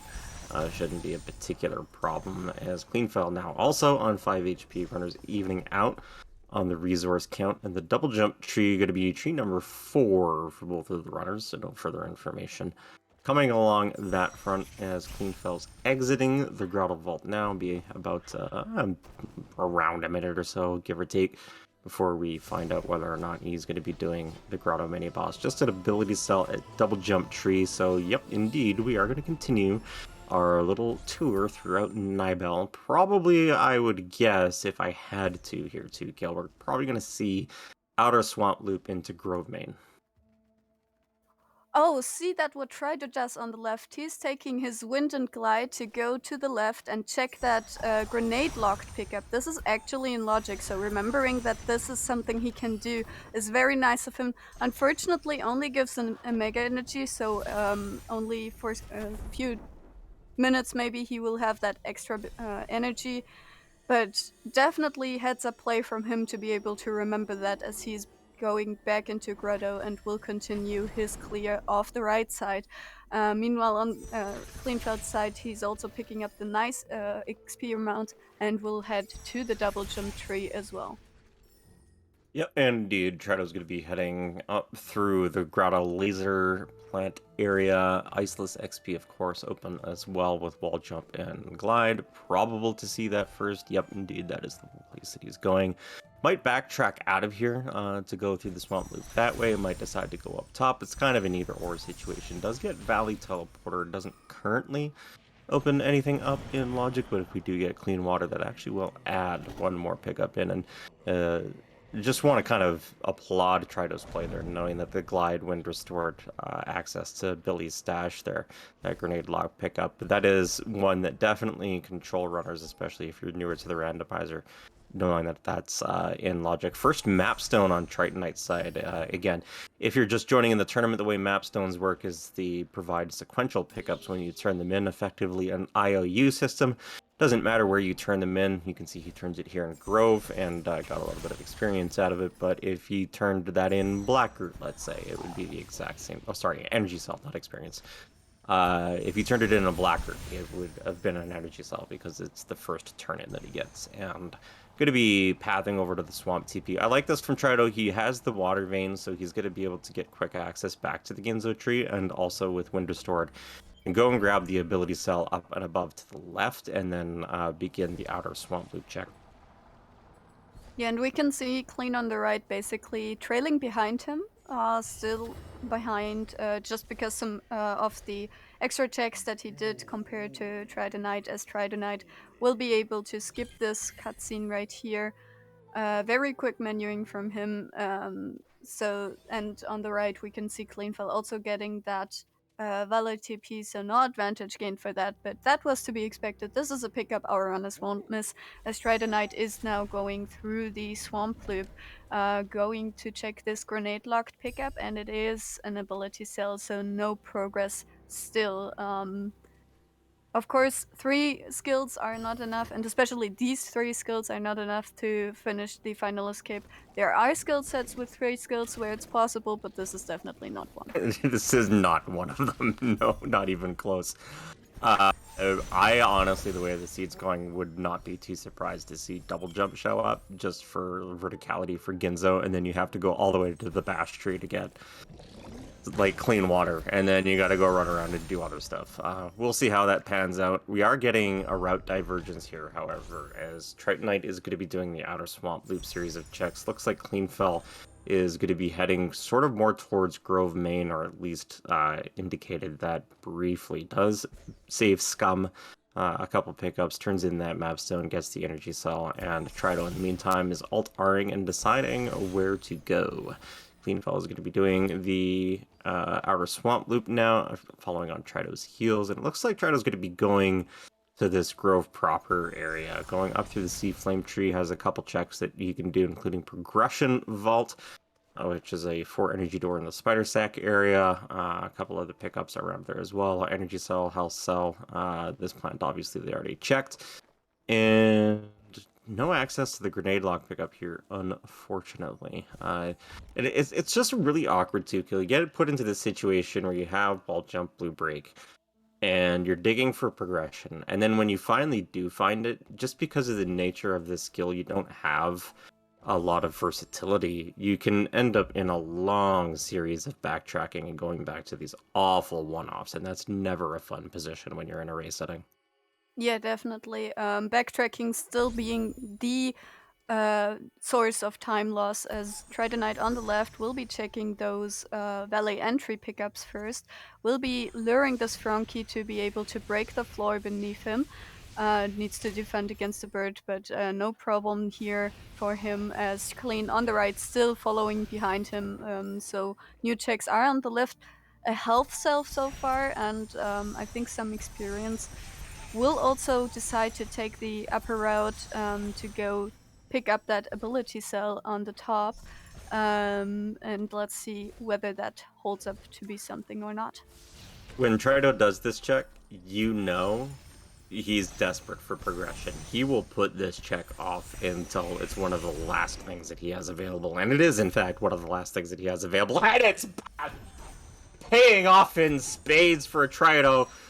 Looping back around to Valley entry, and now can go literally anywhere. Bash Nade opens up the Messenger, opens up Crowsworn, which isn't even released yet. He can do anything. Yeah, one of the most powerful skill sets in the game. It opens up just so much because you can throw a grenade and then bash off of it up to any direction that you want. We can see he's directly going to left side using the valet teleporter that he's found. And with that, I don't expect Tritonite to have any problem here. No, It's just a matter of time until Clean finds it as well. Oh yeah, and he's heading that way. I'm a little bit surprised he didn't take that into Ginzo, just because that is more in logic than what he's doing, but probably at this point try to just like, I have Glidewind restored, I can hit trees. I want to go and find things out and where the Sunstone is. Still technically not go mode. That is the one thing that is going to be holding him back, just because there's walls in the final escape. If there wasn't the walls in the final escape, he absolutely would just be pushing for this very, very hard. Cleanfel going to be doing the Frankie check here as well. I really, really, really hope that he goes up above to check the tree XP before doing something obnoxious like Pillar Puzzle, and yes, okay, good. No Altar from Clean, going to be grabbing that Halsa and getting Bash in short order as well. And we are going to be seeing here, this is going to be tree number 5 for Trido, so no further clue as to where that Sunstone is. Still going to be digging a little bit, as mentioned, for progression for the final escape. But other than that, I would definitely call this Lumberjack mode 2-kill, where you hit trees, you find your Sunstone clue, you hope a skill's on the way, and if not, then you go digging after that. Just because it's the 5th tree, it could also be that Tritonite was intentionally putting off Ginso tree to be his 6th tree, maybe hoping to find that, but of course, as he's going up into Sorrow, it looks like the Charge Jump tree will be his 6th tree. Maybe we will find the Sunstone clue there, maybe it will just be the Water Vein clue, aka no new information being granted, but for now, Sorrow is just a blaze, he just can glide through it. And of course, we'll take this mortar shot as he does not have any good other way to get through this barricade in Sorrow. As mentioned, any barricades still are a problem, especially in the final escape, and this one, guarding the tree, is also definitely something Tritonite has to get rid of, and does so basically first try. Good job to him, as Cleanfel is making the play for Ginso. Let's see who will find the next piece of progression first. Yeah, indeed. Cleanfel might end up actually going to, as you were talking about in terms of the Sunstone location, might want to go and burn a little bit of time to go grab the teleporter up top in case the Sunstone does happen to be in the second half of Ginzo in the escape section. And entirely, a valid reason for Triton to be doing some of left side first and then going and doing, swamp entry or something like that. Gets the Kobe on the way to the Charge Jump tree. 4 keystones in hand, fairly comfortable for the rest of the seed, likely to find everything else that they need. Ooh, Sunstone and Glade, so it is very early in logic unless it's clean water locked, but possible rather, Gladeser, which would open up the final escape, but still no way to actually finish it, no way to break the walls. Nothing found on Cleanfel's side in Ginzo. Meanwhile, right side does have the keystones requisite to get through the door. Oh, that for Cleanfel in Ginzo, getting the zoomies. Trido looks to be warping to Swamp Teleporter and heading to Ginzo himself in short order, knowing where the Sunstone is. Probably just wants to crush the tree locations here, thinking that progression is indeed going to be in Ginzo, which it is, as we have Charge Jump as well as the Goomon Seal. Ginzo absolutely stacked. Yeah, and with that, they can definitely finish the game. Dash has an upgrade called Charge Dash that makes them able to break walls, so definitely a go mode for them. I wouldn't expect anything different here. Oh, no. This skill set, both runners, particularly with Glide, making Sorrow, super easy. It's just a matter of finding that Sunstone and then finishing out the seed.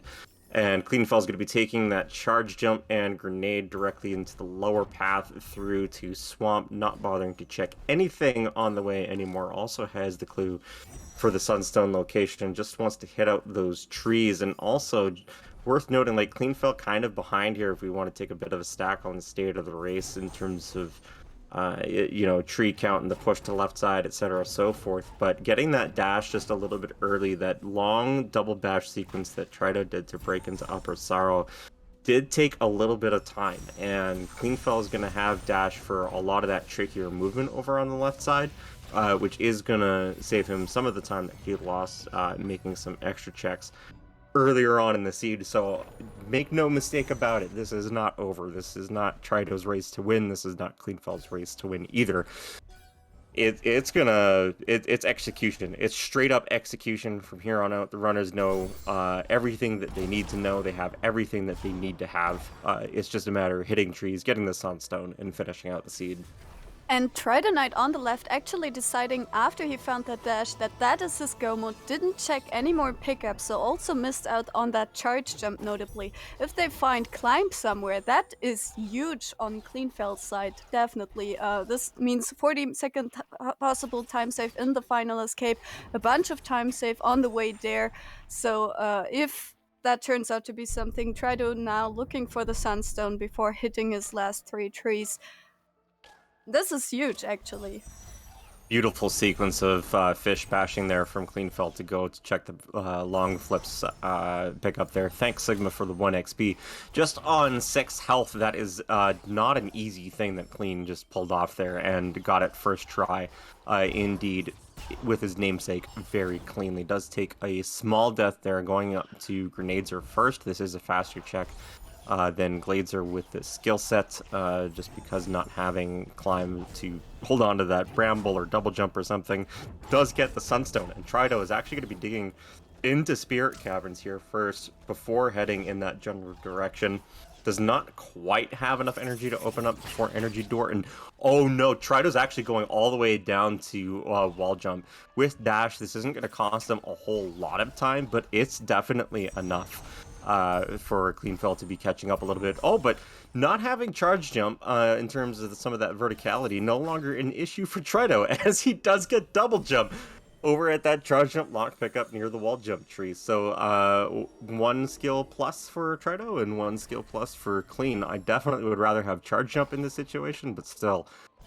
I don't know who's going to come out in the lead here. Cleanfel is going to be doing a rocket jump off of the frog up to Sorrow with Wind Restored. Access is very easy. Second rocket jump here as well.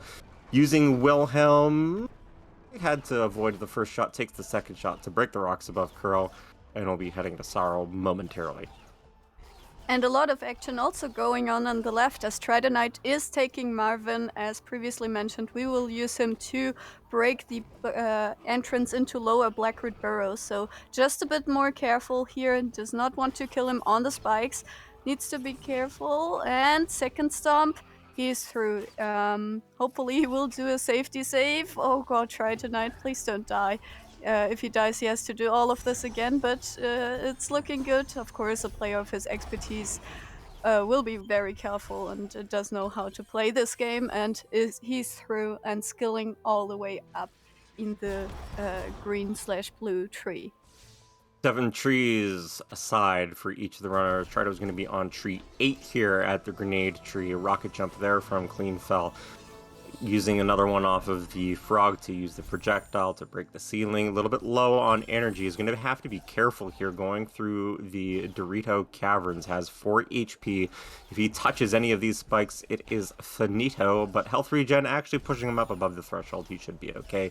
Gets the Keystone in. Cannot do the Ghost Door despite the energy regen coming very close there. Gonna have to wait it out. Frog shot. Kobe is not good. Gonna have to take it again from the 3-point line, and it's good on the second try. Does take a little bit of extra damage and is through just fine, however, as Trido is now heading in the direction of the Sunstone here at Grenadzer. 8 out of 10 trees for Cleanfel. Both runners have yet to do Misty. Clean needs to go ahead and head down to Grenade Tree, and Trido needs to go down to Stomp, and Stomp is a fast retreat to get here for Trido, given that Cleanfel does not have Climb, Charge Jump, or Stomp to be able to break the floor down into Blackguard, who's going to have to perform the same trick that we saw on Trido's side. Yeah, definitely up to execution at this point, as we will see Trido Knight heading into the Misty Woods. Does not have stomp cancels like last seed to refund some of the energy of charge dashes, but does indeed have bash to be able to do so, so will make use of that. So whenever there is an enemy in front of him, you will see him charge dash and cancel the charge dash with a bash to be able to get back his energy. As Clean follows suit, both in the same area. We will see how well they execute right next to each other. So this is very exciting. Also, you can see on Trido Knight's side that he's of course skipping pickups. He's in full go mode, and I would expect the same from Clean. Yes, we see on the right that he's skipping pickups as well. So the race is definitely on, and with the dashes, they can zoom through the world. Cleanfel did lose a little bit of time checking one pickup at the start of Misty, probably just a little bit on idle autopilot. No, Triton taking a massive death. Sent all the way back to the Valley Teleporter, did not place a save, was nearly at the climb tree, giving Cleanfel a massive lead here in Misty. And all Clean has to do is Altar, perform the reverse Frankie Walk with Marvin, and then head on to the final escape. That is potentially massive for Cleanfel. Trido will have a very fast tree to get to with the Stomp tree, but Clean now, I would argue, in the driver's seat, but not by a whole lot. Mistake on Cleanfel's side, as he's going to be performing the reverse Frankie Walk. If he misses this even once, if Marvin dies so much as once, that is going to make this a heck of a lot closer, but Clean definitely a little bit, at the very least, steering this seed so far. Does take the damage. Marvin does die. That's okay. That early death to Marvin is fine. It's the death after the Crushers where you end up losing a lot of time. Does get the jump over now cleanly, dashing in through to bait out the jumps, wanting the short hops here to not get onto the spikes. Trido, in the meantime, is heading to Climb Tree, is right there, activates it now. Cleanfel being very careful, right side of your screen, not to get the high hop on Marvin, and gets him through the bramble. Just needs one more bramble set to get through here. Does not have double jump, which does make this just slightly easier in terms of luring for muscle memory purposes, but does get him over the top. And Stomp. Excellent job from Cleanfel. No safety save either. Does tap glide and place down a save and open up the save anywhere menu, heading over to the grenade tree. This will be tree number 10 for Clean, as Trido needs to head over to Swamp for his, and then both runners are off to the final escape, and we might indeed see 2-kill execution in the final escape being the difference.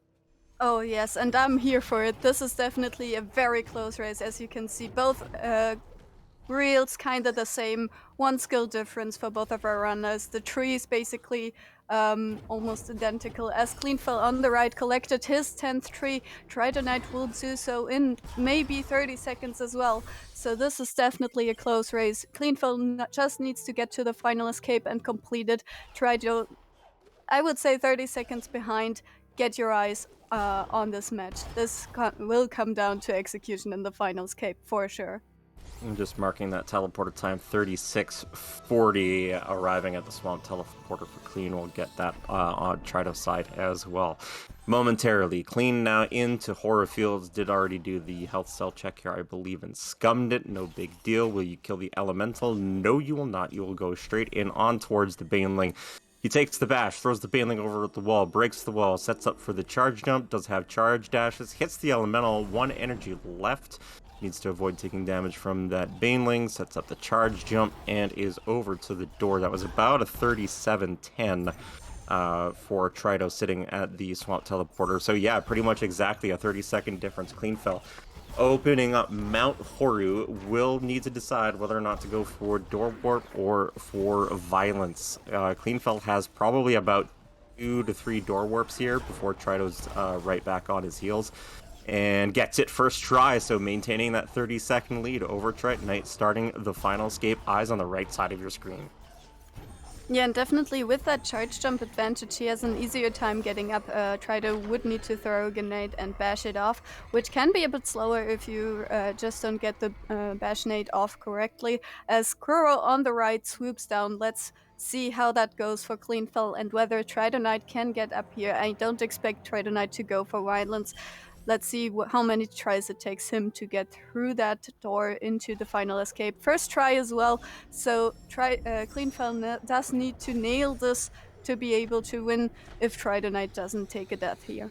Yeah, and no clean water here either. Cleanfel does not have double jump for extra air retention, does have glide, avoids taking damage in the elemental room. Now gliding over through this hairpin section does have Jeremy the fish to consider, does have ultra defense, not that big a deal, setting up for the rocket jump as Trido is beginning his final escape, a little over 30 seconds behind Cleanfel, but very nicely set up by Clean right side for the fish trats.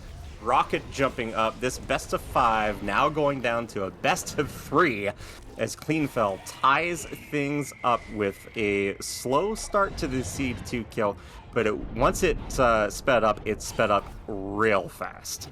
Yeah, definitely. GG to him. Kind of a reverse to the first Seed being fast in the beginning and then stagnating at that double jump find. This time the other way around. Let's see what Game 3 holds in stock for us. Of course, don't go anywhere. We will have Game 3. Actually, go to the toilet, go grab a snack, go grab a tea, whatever. We will have a 10-minute break after this match, so you can refill your resources as well. And after that, we will be on with Game 3 of this best of 5. Yeah, is there any energy cells around? I don't have any energy cells here. I think I need to go find some.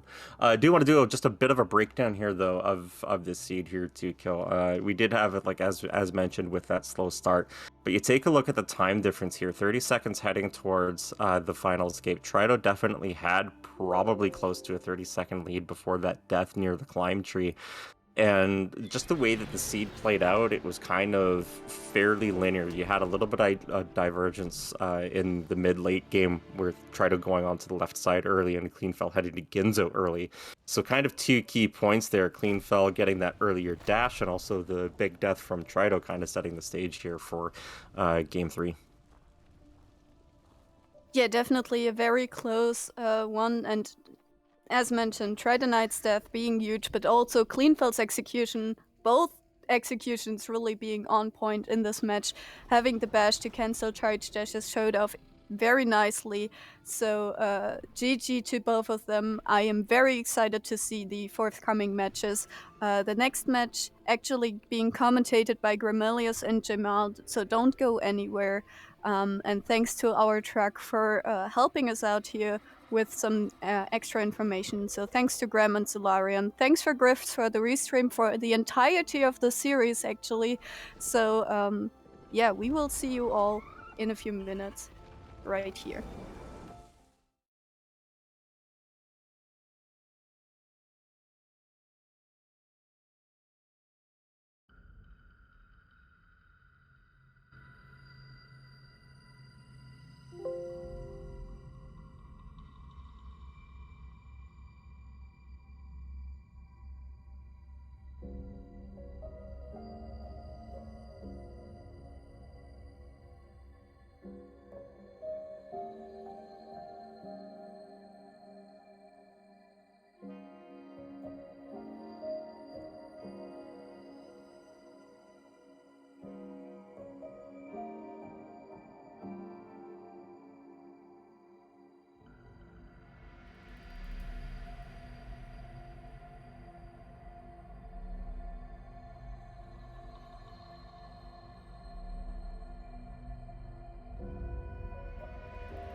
Hey everyone, welcome back to the Ori and the Blind Forest Randomizer 2021 Tournament Grand Finals. I actually practiced saying that a little bit. This is game best of 5. This is game 3 in a best of 5 between seed number 1 Trite Knight and seed number 2 Cleanfel. On commentary, I'm Grimelios and I'm joined by Jamal. Hey Jamal. Hey, welcome Grim. It's been a fun couple races so far. We've definitely seen some fun things happening, some very interesting seeds we've been getting up to this point. Hopefully that trend continues, because I know personally I like interesting seeds as opposed to boring seeds. But yeah, well, what counts as an interesting seed can change from person to person. Something I know about Trite Knight very specifically is that he prefers playing with the wall-starved flag, which there's still randomness involved in the seed generation, but usually it means that you get some of those big power skills like dash and charge jump faster. And for this game number 3, we have actually swapped the seed gen to use wall-starved.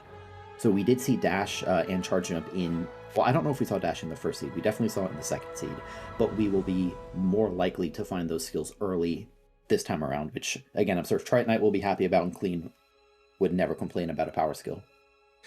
Yeah, power skills absolutely are a lot of fun, and it kind of gets rid of that, or not rid of the possibility, but lowers the possibility that we get those kind of slow starting seeds where we just get wall jump and charge slam the entire time. It is, of course, still possible, but much less likely, and so our runner's picking this hoping to go fast. As we are about to see here, our race is getting started. Don't know, of course, at this point what seed gen has to offer, but it's certainly been doing some particularly spicy things today. And in my limited experience, you know, seed gen does the same thing over and over again in any given day. So that means we're going to get more spicy seeds for the rest of the afternoon. That's what I'm seeing.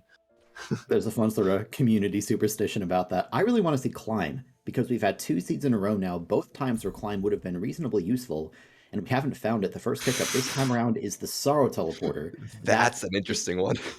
Yeah, it'll probably be very impactful later, but right now, there's nothing that they can do with that. They can't even get out of the teleporter room without some more skills. Yeah. Climb, however, actually would become interesting here, because having, you know, charge jump and climb on the right side of the map with a Sorrow Teleporter is a not uncommon form of progression. And so maybe the fact that we're seeing that Sorrow Teleporter already might be an indication that perhaps we're going to see kind of that ability set and might entice our runners to do a little bit more digging than they might otherwise do if they kind of get into a, you know, sort of go mode skill set. Yeah, we will see. Just 2 pickups out of the way, nothing too exciting besides that Sorrow TP in terms of skills. So right now, both Trite Knight and Clean have no choice but to continue towards Glades. Usually at this point in the seed, you start to wonder, are we going to get 2 Keystones and head further into Glades, or are we going to get some other teleporter or some way to access Blackroot? Those are a number of common openings. I mean, I know exactly what's going to happen. This is the Ori 2021 tournament. We have Wall Star. We're getting Charge Stomp on this pickup right now. What did I say? Oh my god. What did I say? Amazing. Okay, well, yeah, Wall Star's paying off. That gives us Charge Jump, early Charge Jump, plus that Sorrow Teleporter. We still can't effectively use the Sorrow Teleporter yet, but we're much closer to being able to. Nothing if Fake Flippers just experienced. Yeah, so this does let you get out of the wall, but you kind of immediately run into spikes and die. So we're most likely going to see our runners going into Blackroot for this. With that said, like I said earlier, I wouldn't be surprised to see Climb happening later. This is making for a pretty speedy seed already. This is definitely contrasting to what we've seen so far. You know, we really only need 1 or 2 more pickups before our runners are already in skill go mode. Yeah, that's right. I would expect to see both runners, barring a major death or whatever, they'll probably remain pretty close for a while because they both so far had a very linear seed. You know, Absolutely. the point being, runners of this caliber will always make the choices that they have made so far. Yeah, absolutely. There haven't really been too many choices even in that regard. Yeah, I say that, but then immediately we saw Trite Knight go up top first and get double jump. That's something Cleanfel will get in just a moment, so it's not really advantage to Trite Knight, but I mean, the earlier you can get a skill, you know, the better. Yeah, double jump is... I maintain double jump is one of my personal favorite skills, and it's not, you know, maybe not objectively the best, but it's just so fun to have and so satisfying to use. So definitely a good to see here. I like to see it this early, as we're going to see now both of our runners setting up to climb back up out of Blackroot here. Clean will shortly be making that check for double jump, I imagine. Won't be missing out on it for very long, and Trito will not be far behind him. That was a little bit of a spooky jump by Cleanfel. Good job getting that. This is one instance where the early double jump actually did make that climbing sequence easier for Trite Knights. God, look at this sync. Again, not too surprising this early in the seed, but we are just exactly This is almost neck and neck. perfect. They both made the cycle as well. Triton Knight's just like, I don't know, a second or two ahead, maybe. Yeah, it'll be interesting. So at this point, we still haven't found any trees yet at this point, obviously getting straight into Blackroot. We don't have any real information. And so after this point, you know, I'm just trying to think of where our runners are going to go next. And it doesn't really seem like there's any other option at this point other than going into Glades proper through the key doors, maybe towards the wall jump tree. You know, we don't have enough energy or any other real teleporters that we can actually use to make any other decisions at this point. Yeah, it's something I wanted to talk about as we're getting into Game 3. One of the sort of lesser discussed skills of any randomizer, not just Ori, is that when you play multiple seeds in a row, you have to start to kind of try to clear your mental cache a little bit. Try to make sure that you're not accidentally making decisions based on information from the last seed when you do so many in a row and you're trying to keep so much information in your head. And so in a sense, having a seed like this, which is so linear, might be kind of nice for them because there's really not many decisions to be made so far. Not really. With that said, finding wall jump, there goes our wall starved out the door in 5 minutes.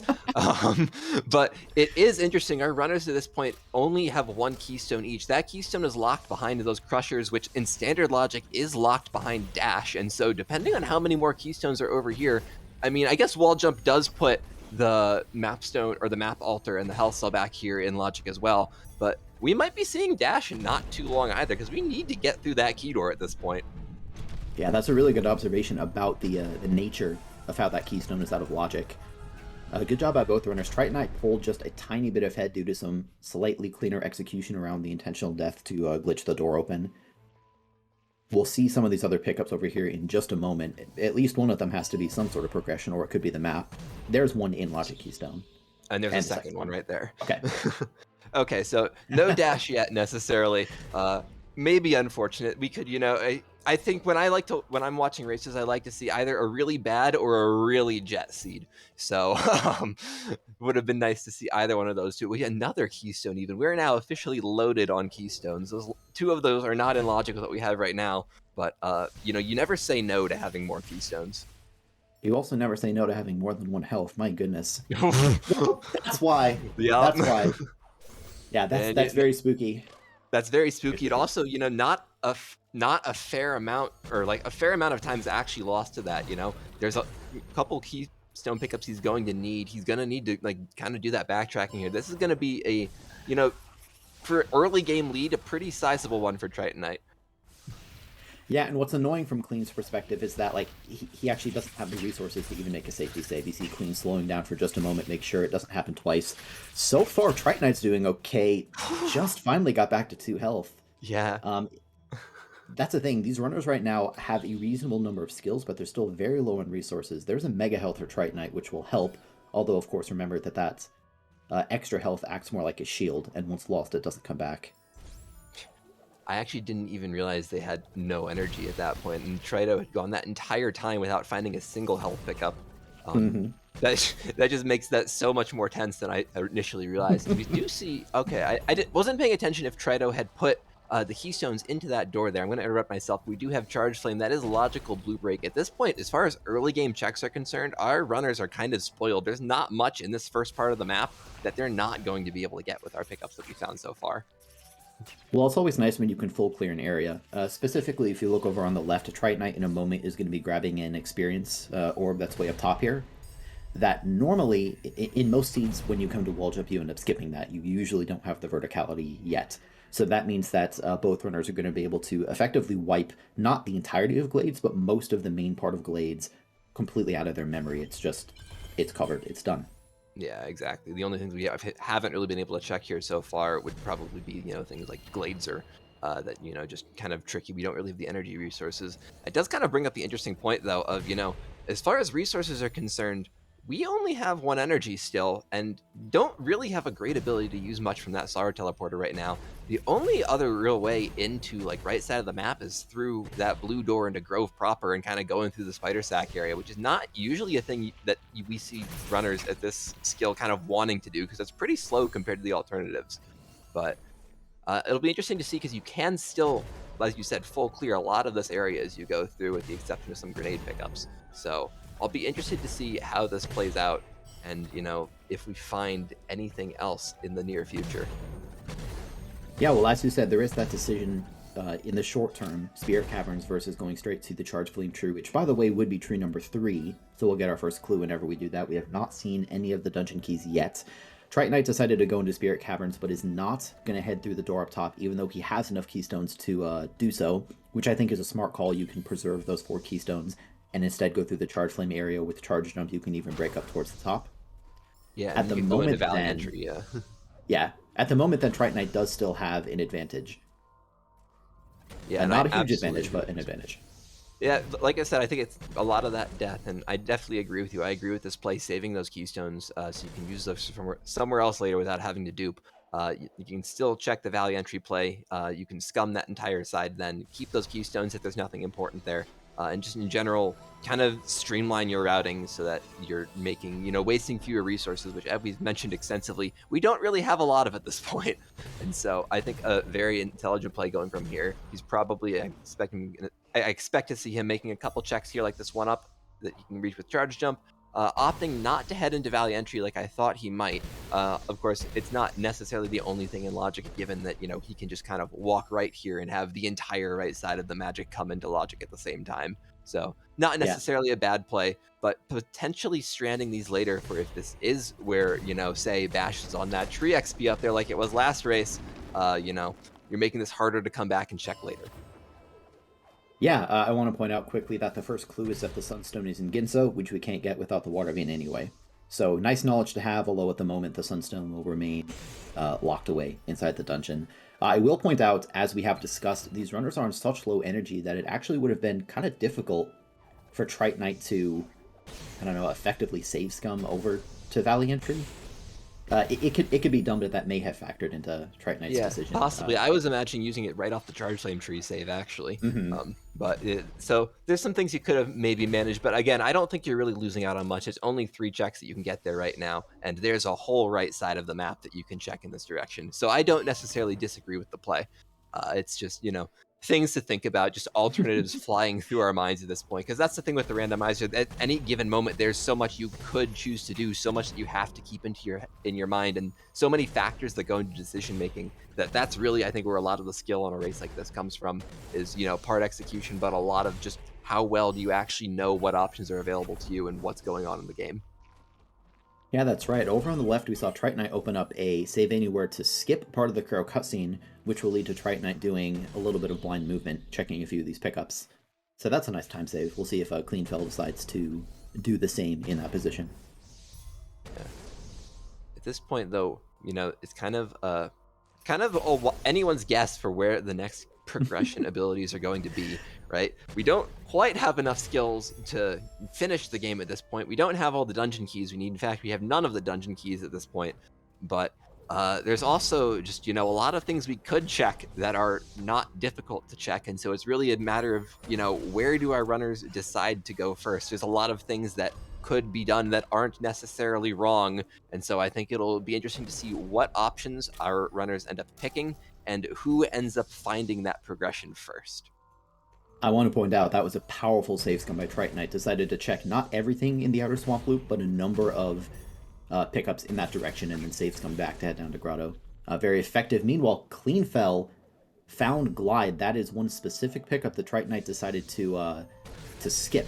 Now, Glide is unlikely to directly lead to additional progression, at least in the short term, but that's a very powerful skill to have, especially when you start thinking about Sorrow Pass. Absolutely, that's what I'm thinking as well. At this point, Climb is not looking too unlikely for progression, because Glide, if anything, is pointing me more likely towards Sorrow with standard logic. And so I really would be curious now at this point to see what is going through Clean's mind, if he's really expecting to find Climb anytime soon, and if he's going to plan on digging for that more.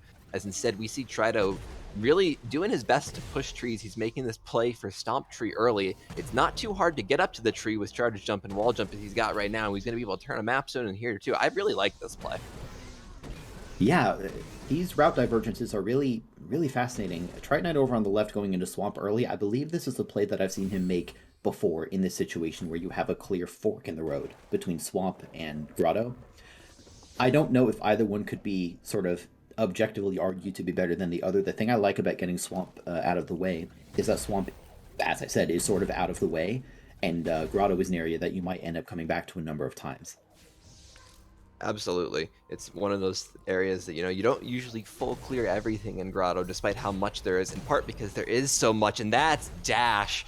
That is huge. That is going to be a huge speed up for Tritonite. Having found that, this is now, one runner having a skill as powerful as Dash really kind of puts the other one on a clock. Every minute that you're not spending with that speed up is time that you're essentially bleeding to your opponent just because they go so much faster than you.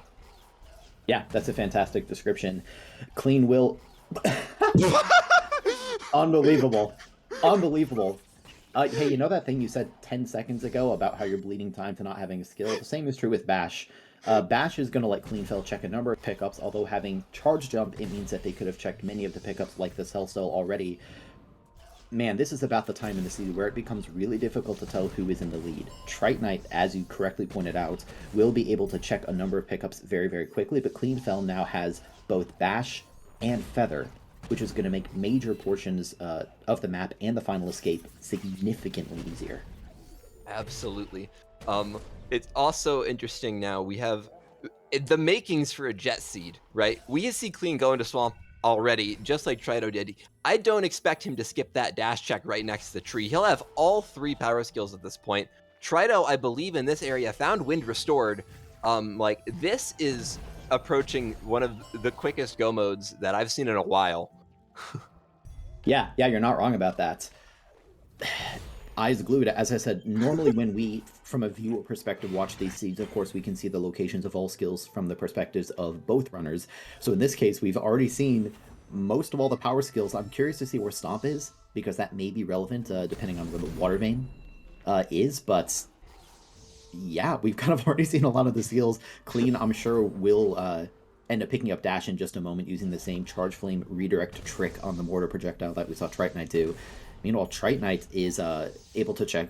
I'm sorry, I can just do it with Bash. Tritonite is checking a lot of stuff in Grotto. Yeah, I like this play from Tritonite, these lower left Grotto checks. It's not difficult for this area to come into Logic, and it's one of those areas that, at least to me personally, feels like it holds progression a disproportionate amount of the time. So I very much like the play to check it. As we suspected, Clean does find that Dash is going to be in a good situation skill-wise. So at this point now, we've got, I believe we have tree parity at this point, barring the double jump tree that Trito is about to get. Now Clean, instead, making the choice to route into the Sorrow Teleport, even though he doesn't find Glide. This will be interesting. He can break these with, what he's doing here is he's trying to use Dash to essentially redirect a charge jump and break this floor below him. This is possible, but as you see here, not easy to do. But this is going to let him essentially do like the left side checks very quickly, and instead opting for a Terror Break there. I like this a lot. Yeah, nice job. It's sort of difficult to analyze the seed on the fly. The runners are just taking such drastically different routes. Another good zombie by Clean to get through there. I also want to point out that Tritonite on his path through Grotto cleverly skipped a short cutscene. A little minor thing, but as we saw in the last seed, every single second counts as far as winning these seeds at a high level. Tritonite now is heading towards the Light Grenade tree, going to use his Frankie that we affectionately name Marvin to break the floor. Yeah, now I'm looking here. I'm trying to figure out what's Oh, he's, I think, going for a Bash redirect here to break this floor. Yeah, because he's only got 1 ability point, which he probably doesn't want to spend. I'm guessing wants to save that for maybe Grenade Tree to skip that cutscene down there that is very long, and so it was a good decision. So it's instead going to double bash the Spider Shot all the way around to break this floor because he's having some difficulty with that trick. This is really precise, really exciting things going on both sides of the screen here. I'm really enjoying this seed so far. Yeah, nice job there by Clean. That's a relatively tight series of angles. You have to bring that Spider Shot around safely. Tritonite did successfully do the Frankie Walk. Okay, there's a save. I don't know if there was a save prior to that. So now Tritonite is safely within this area. My goodness, there's so much going on. Tritonite with that save anywhere open successfully skips what I believe is the longest cutscene in the game to get through there. Is now going to get tree number 90 seconds. What tree is this? Tree number 2, 3. There's so many trees. 6 for him. So this is tree 6. He finds Water Vein and Glades as his next hint. So this could be good because there are a number of checks we've made in Glades, but we've already checked a lot of them, and there are some grenade lock pickups in Glades, so this could also be very bad for our runners. Yeah, well, I if guess it's we'll find out. we get clues for the keys, we do not get clues for a grenade unless we specifically go and do the Forlorn Escape, which Clean could theoretically do with Feather. We'll see if it becomes relevant. Looks like Trite Knight, with that Water Vein Glades clue in his possession, is going to go and check a number of Glades pickups first. This, I believe, should be possible. I believe with it skill is. Set. I mean, at the very least, right? Like you push the rock over, it's fine. I do also really like the fact that despite this really strong skill set, Clean does not have any other way to break this rock on Kuro other than going down and doing fast stompless from the top. I really find that entertaining. It's not often you see that happen. The little minor obstacles in the course of progressing through a seed that you often don't think about. So Gladeser was not the Water Vein. That's one out of the way. As you pointed out, Jamal, there are a number of grenade-locked pickups in Glades, which I'm trying to think what we haven't checked at this point. I think there's the Long Swim. Yeah. In Glades. Yeah, and with our runners, they might with Bash. I think Clean could do this even without Clean Water. I'm not certain about Triton Knight, but that's even you would check that if you can, probably, if that's what you're looking for, because you'd rather have the Water Vein than not, as opposed to digging for grenade or digging for Forlorn access to get the grenade hint, because we don't have the Forlorn teleporter or the Goomon seal to my knowledge, and have no information about either of those things. So going to Forlorn for that hint is probably not high on our runners list of priorities. But yeah, that's right. I want to point out, we see Trite Knight over on the left doing something similar to what we saw Cleanfel do before. Trite Knight had actually a cleaner version of the floor break. However, Cleanfel had Bash, and Trite Knight doesn't, so Trite Knight's having to do a more difficult series of tricks. Several very skillful first try downward terror breaks. I think I got that right. What Trite Knight just did is quite a bit more difficult than he made it look. So nice execution there. I think another notable thing to bring up there is the difference between those two runners is Trido came into Sorrow with like 14 ability points or something ridiculous like that, whereas, at this point, Clean was struggling to have any. So I think that could have also made a significant part played a significant part in his decision-making, kind of how he approached that thing. With that said, Water Vein is indeed on that long swim, like you said it might. So good play from Trido to get Ultra Defense, make this check early, get that out of the way, knows he doesn't need to find Grenade now, and so a lot of those kind of worst case scenarios we were envisioning are not relevant anymore. I want to point out, Cleanfel actually just skipped right past that long swim. I'm sure he'll go back for it, but is actually going to go and check the Gladeser first, which we know has I don't remember, it wasn't important. It wasn't the Water Vein. Yeah, at this point, I don't think there's anything more than XP at this point. So we'll be seeing some kind of checks that we've seen from Triton Knight on Clean's side. Obviously, Clean does not know what they are, but we know that it's not going to be anything important, as we see Nen Trido making new ground, making his way, stepping on the Swamp Teleporter, and I'd imagine at this point going to go straight for the Ginso tree. At this point, this is 7 trees for him. He's only got this and 2 ones on left side to do, and so he's going to want to be knocking these out as quickly as possible. I don't anticipate him having significant difficulties with this seed. I guess maybe barring health in the final escape, because he doesn't have Bash or Clean Water, so he's going to have to do some significant damage boosting.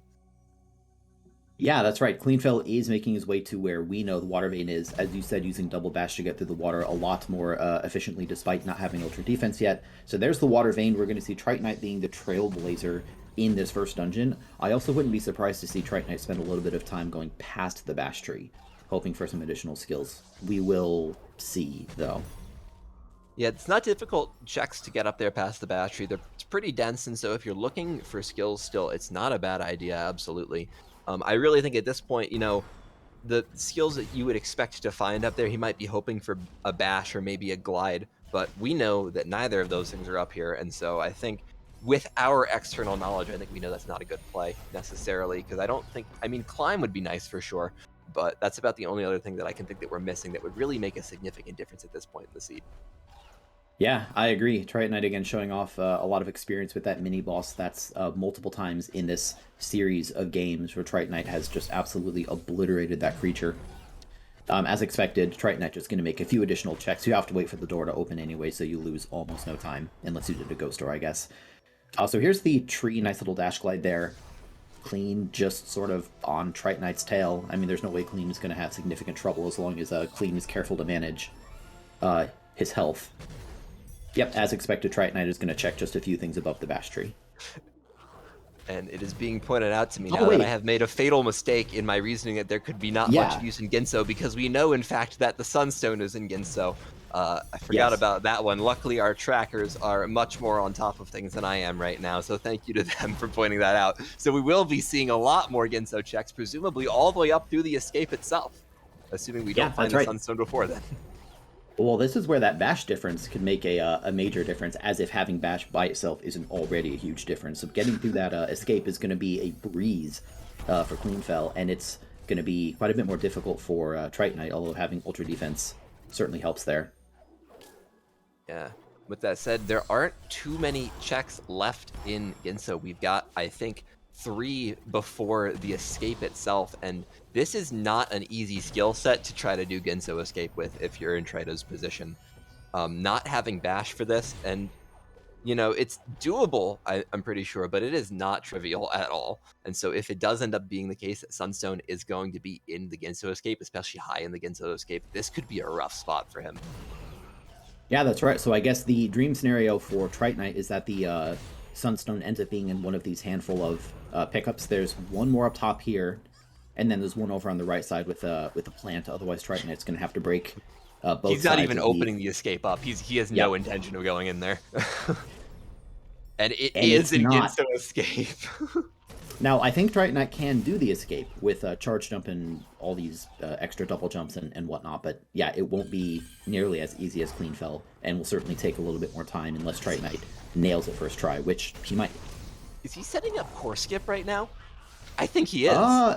He's got like a pretty good chunk of XP, but he's not getting very much from these enemies here. Well, that's the problem, is that as you level up, the amount of experience you need to hit the next level also increases, and so it becomes harder and harder to precisely set up these sorts of tricks. Yeah. But I think also he's with going for it. And there it is. No, I think he made a save right before he killed this frog. I think he can redo this very easily. I thought he got it there, but yeah, important to point out as well, the Tritonite isn't just doing this core skip for show. It's because doing the other side with Sea Flame redirects. Oh boy. I'm just gonna say, oh boy. Yeah, without stop or bash, that's your only other option, because charge jump, while it can break the left door, it cannot actually break the right door here for reasons that I personally do not understand. So you see Clean able to do this easily with just a single bash, nails that angle, and doesn't have to do the shenanigans that Trito is pulling right now. Well done. Very well done from him. This is almost a sync from our runners at this point, as we're going to see both of them entering Genso escape at just about the same time. Now, another thing to note, Tritonite did a version of this escape where you can glitch out the water and cause it to not even spawn. It is, in Definitive Edition, very slightly slower to do that, but obviously Tritonite doesn't have bash, and so not having the water makes your task of traversing this area. It's the first thing in the escape, who cares? That is lucky for him, for sure. I think it would have been a much more difficult time if it was higher up. Yeah, so with that, everyone take a breath. I know that was a lot. I know it was very exciting. Let's take a glance at those trackers below each window. We see Tritonite over there having already covered the grenade tree, which Cleanfel hasn't done, but conversely, Cleanfel has already gotten Feather out of the way, and Tritonite hasn't. In addition to which, the remaining things that Tritonite has to do are going to be more difficult without having Feather for Sorrow Traversal, and without having Bash as well, for Misty Traversal primarily, and Final Escape. Yeah, absolutely, though. With that said, you know, Clean at this point still hasn't found Climb or Stomp, is still going to need to do that reverse Frankie walk, which is not a speedy trick for sure. So while I think both of our runners still have a fair amount ahead of them, Clean opting to do this Misty tree before he goes to his other tree, whereas Trito instead heading down, probably planning on doing, probably I would guess at that point, a Wilhelm little just redirect. He's got Sunstone now, so he will have Wilhelm there, and then do that down into Misty. But at this point, it's really hard to say who's got the lead, because, you know, we've got 8 trees apiece, both of them needing Misty and having one difference that I don't really know how to evaluate which one of those is going to end up taking a longer time. So this is going to be an interesting race to see how this ends up playing out. I'm sorry, I couldn't speak for a minute. Tritonite got down to very low health again. Nice job getting that Wilhelm Frog to shoot the rocks without having the ability to redirect it with Bash. Meanwhile, Clean did make it to the climb tree. Clean only has one tree remaining, that being Light Grenade, before heading over to Mount Horu. Whereas Tritonite's going to be able to go from here directly to the left without having to waste time alt-Ring and teleporting. I think this is still advantage Cleanfel because of the skill gap. I don't know exactly how long it takes to do each respective tree here, but man, that skill advantage that Clean has is hard to beat.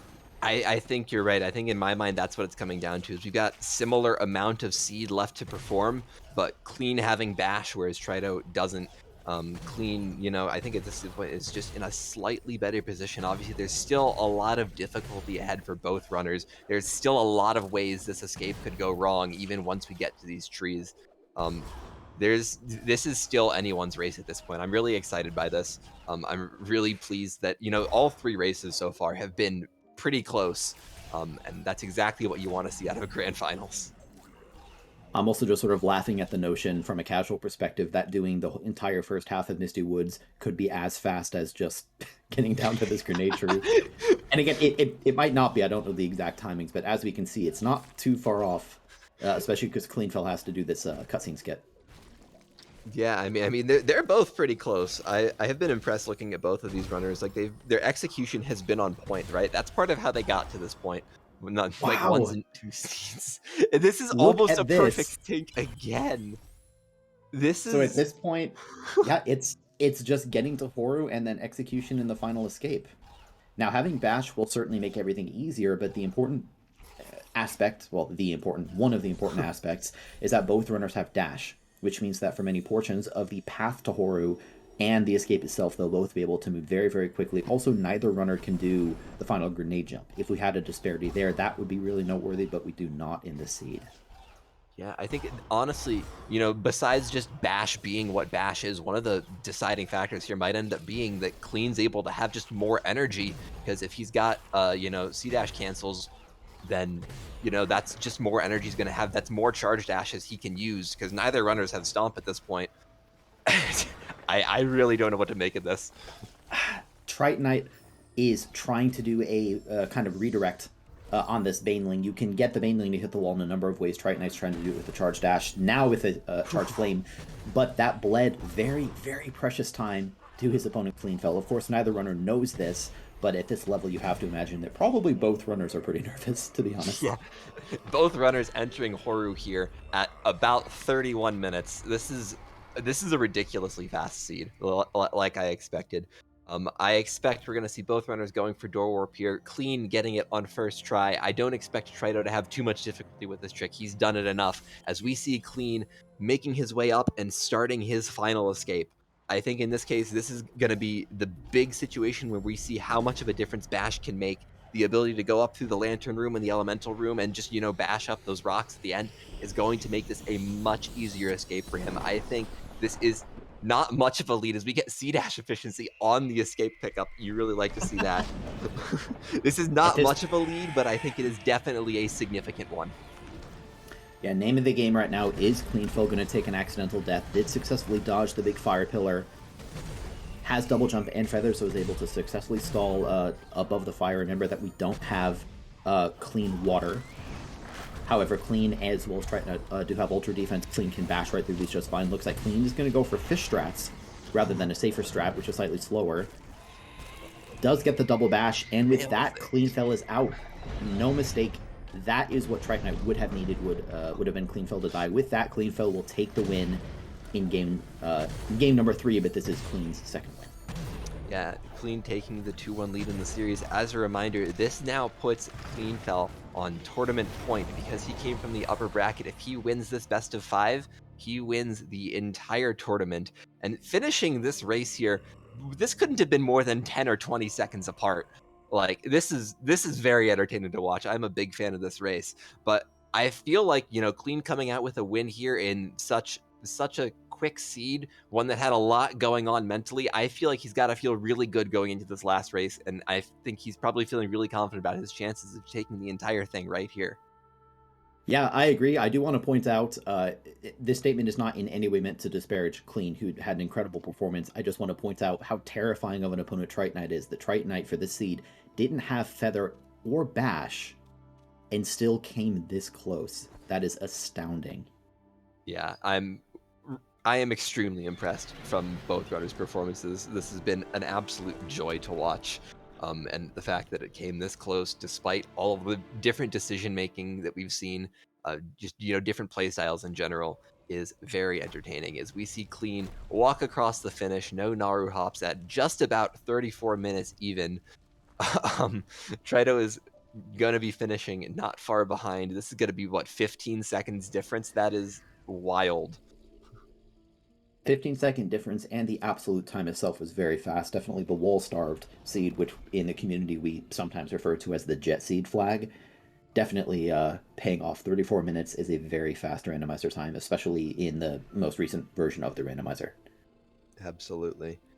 Yeah, so I'm thinking back in this race, and I'm trying to kind of decide, what were the deciding factors? What were the points that really kind of gave Clean that extra little edge over Trito this race? And I really think it comes down to just finding Dash and Glide. That let him catch up on that time, even though I believe he found Dash after Trito did. Having those extra skills going into the late game areas are just so powerful and make things just, that little bit more quick that really lets him edge out his opponent here. Yeah, I agree. With that though, remember this is a best of 5 series. As Jamal pointed out, the next match is game point. If Clean wins, Clean will win the tournament. But we will let our next commentators talk about that. The next match is going to be commentated by Appletree and Aiko. On the same channel, we're going to have a break for the sanity of both the runners and the restreamers and everything. Thank you very much on this match to Baron and to Fupio for helping us on the tracking side, giving us notes when we forget things like, for example, major key locations. Good thing the runners didn't forget. And as always, thanks to Griff for restreaming this whole block.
Hello, and welcome back to what might be the last game in the Ori and the Blind Forest 2021 Randomizer tournament. We've got our first and second seeds, Tritonite and Cleanfel, duking it out in a best-of-5 battle for supremacy to close out our double elimination bracket.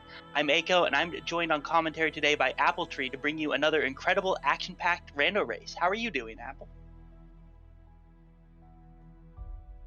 Hi, I'm doing really, really good. I am so hyped to be here on this side of the mic for once, not behind the screen. We've been seeing some amazing races so far. Both our runners, as their seeding suggests, have been playing incredibly. They've been doing tricks I know I definitely can't pull off. I think quite a few people in the community definitely can't pull them off, but they're amazing to watch, and I sure hope we get more in this seed to come. Yeah, we've been seeing an incredible series so far. We've had Tritonite took game 1, and then Cleanfel came back and has taken games 2 and 3, both by very small margins. It's been really exciting. And now, because Cleanfel came in here from the upper bracket, he only has to win this game, and that will be the end of the tournament. He will be crowned the winner. However, if Tritonite wins this, we'll be going to game 5, and if Tritonite wins that game 5, we'll be going to series 2. Because Cleanfel does have to lose 2 series to get eliminated. So if you are here rooting for the randomizer and for more games, I want to see you in chat hyping up Tritonite. But here we are, we're going to be starting out, and Apple, the age-old question that Ori randomizer commentators love to poll when we are stalling for time at the beginning of a seed. How do you think we're going to start out logically? Well, we've just seen a keystone, so that's pretty standard on that part. I'm not sure if this is wall-starved or not. Maybe you can clear me up on that for quickly. Oh yeah, we're playing wall-starved again, so we should we not are be... still okay. Yeah.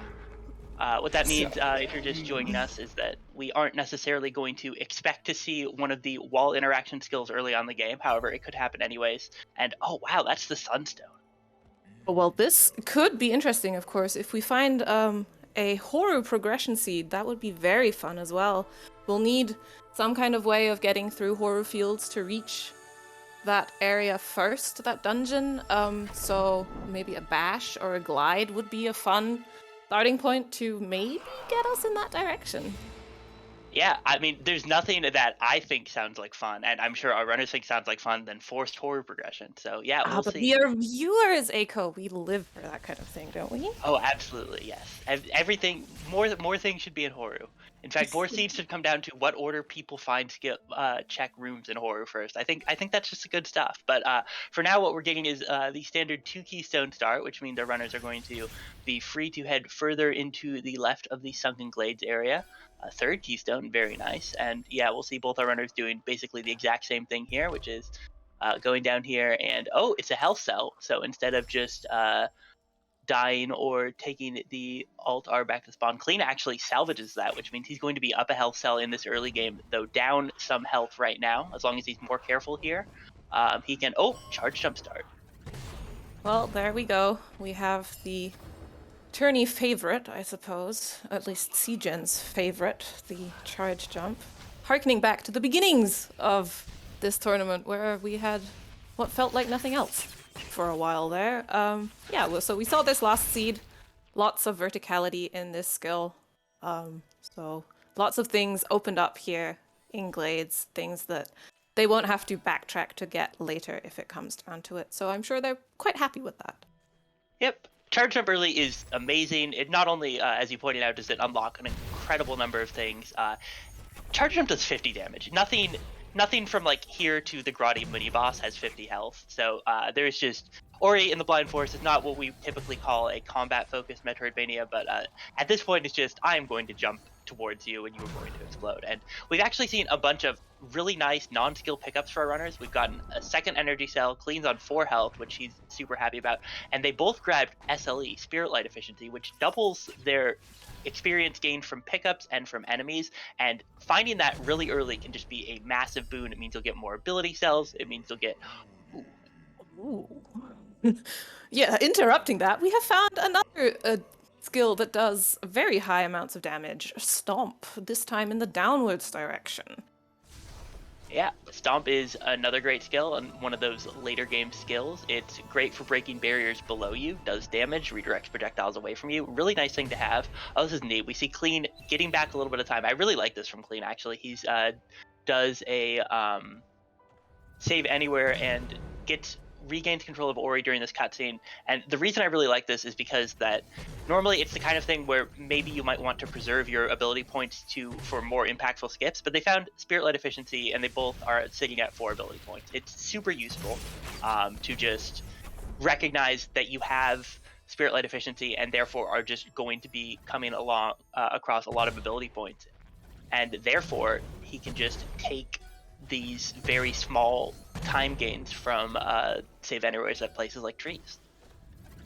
It's definitely put him almost back on par with Trido. He was just a couple of seconds behind him getting to that wall jump tree, and that's almost been negated while they were getting towards the door here into... Oh, hello, Glide. Yeah, my prediction of getting to Horu might actually happen. Please, Siegen, please. Of course, with the charge jump and the glide, I believe it is already possible to cross the lava in Horu Fields. I think it might be tight, but I think it's doable. So we've got yeah, a bit of a route divergence here. What we're seeing, excuse me, is Tritonite took a little bit of a veer to the left. Both the runners are skipping the cutscene here at the tree, which means that they can't activate this teleporter. However, that is fine because they're both going to be able to activate the backtrack path towards it. Tritonite spent a little bit of extra time heading left and checking a pickup in Valley Entry. There wasn't anything there, and now they are synced at the Charge Flame tree, and both of them on 3 energy now. This is wonderful to watch. Clean did try to get the pickup above the Sea Flame tree in that tree nook. There, you can see it on the left. Ooh, hello, wall jump. Yeah, with not quite the wall interaction they were probably hoping for, but still very nice to have.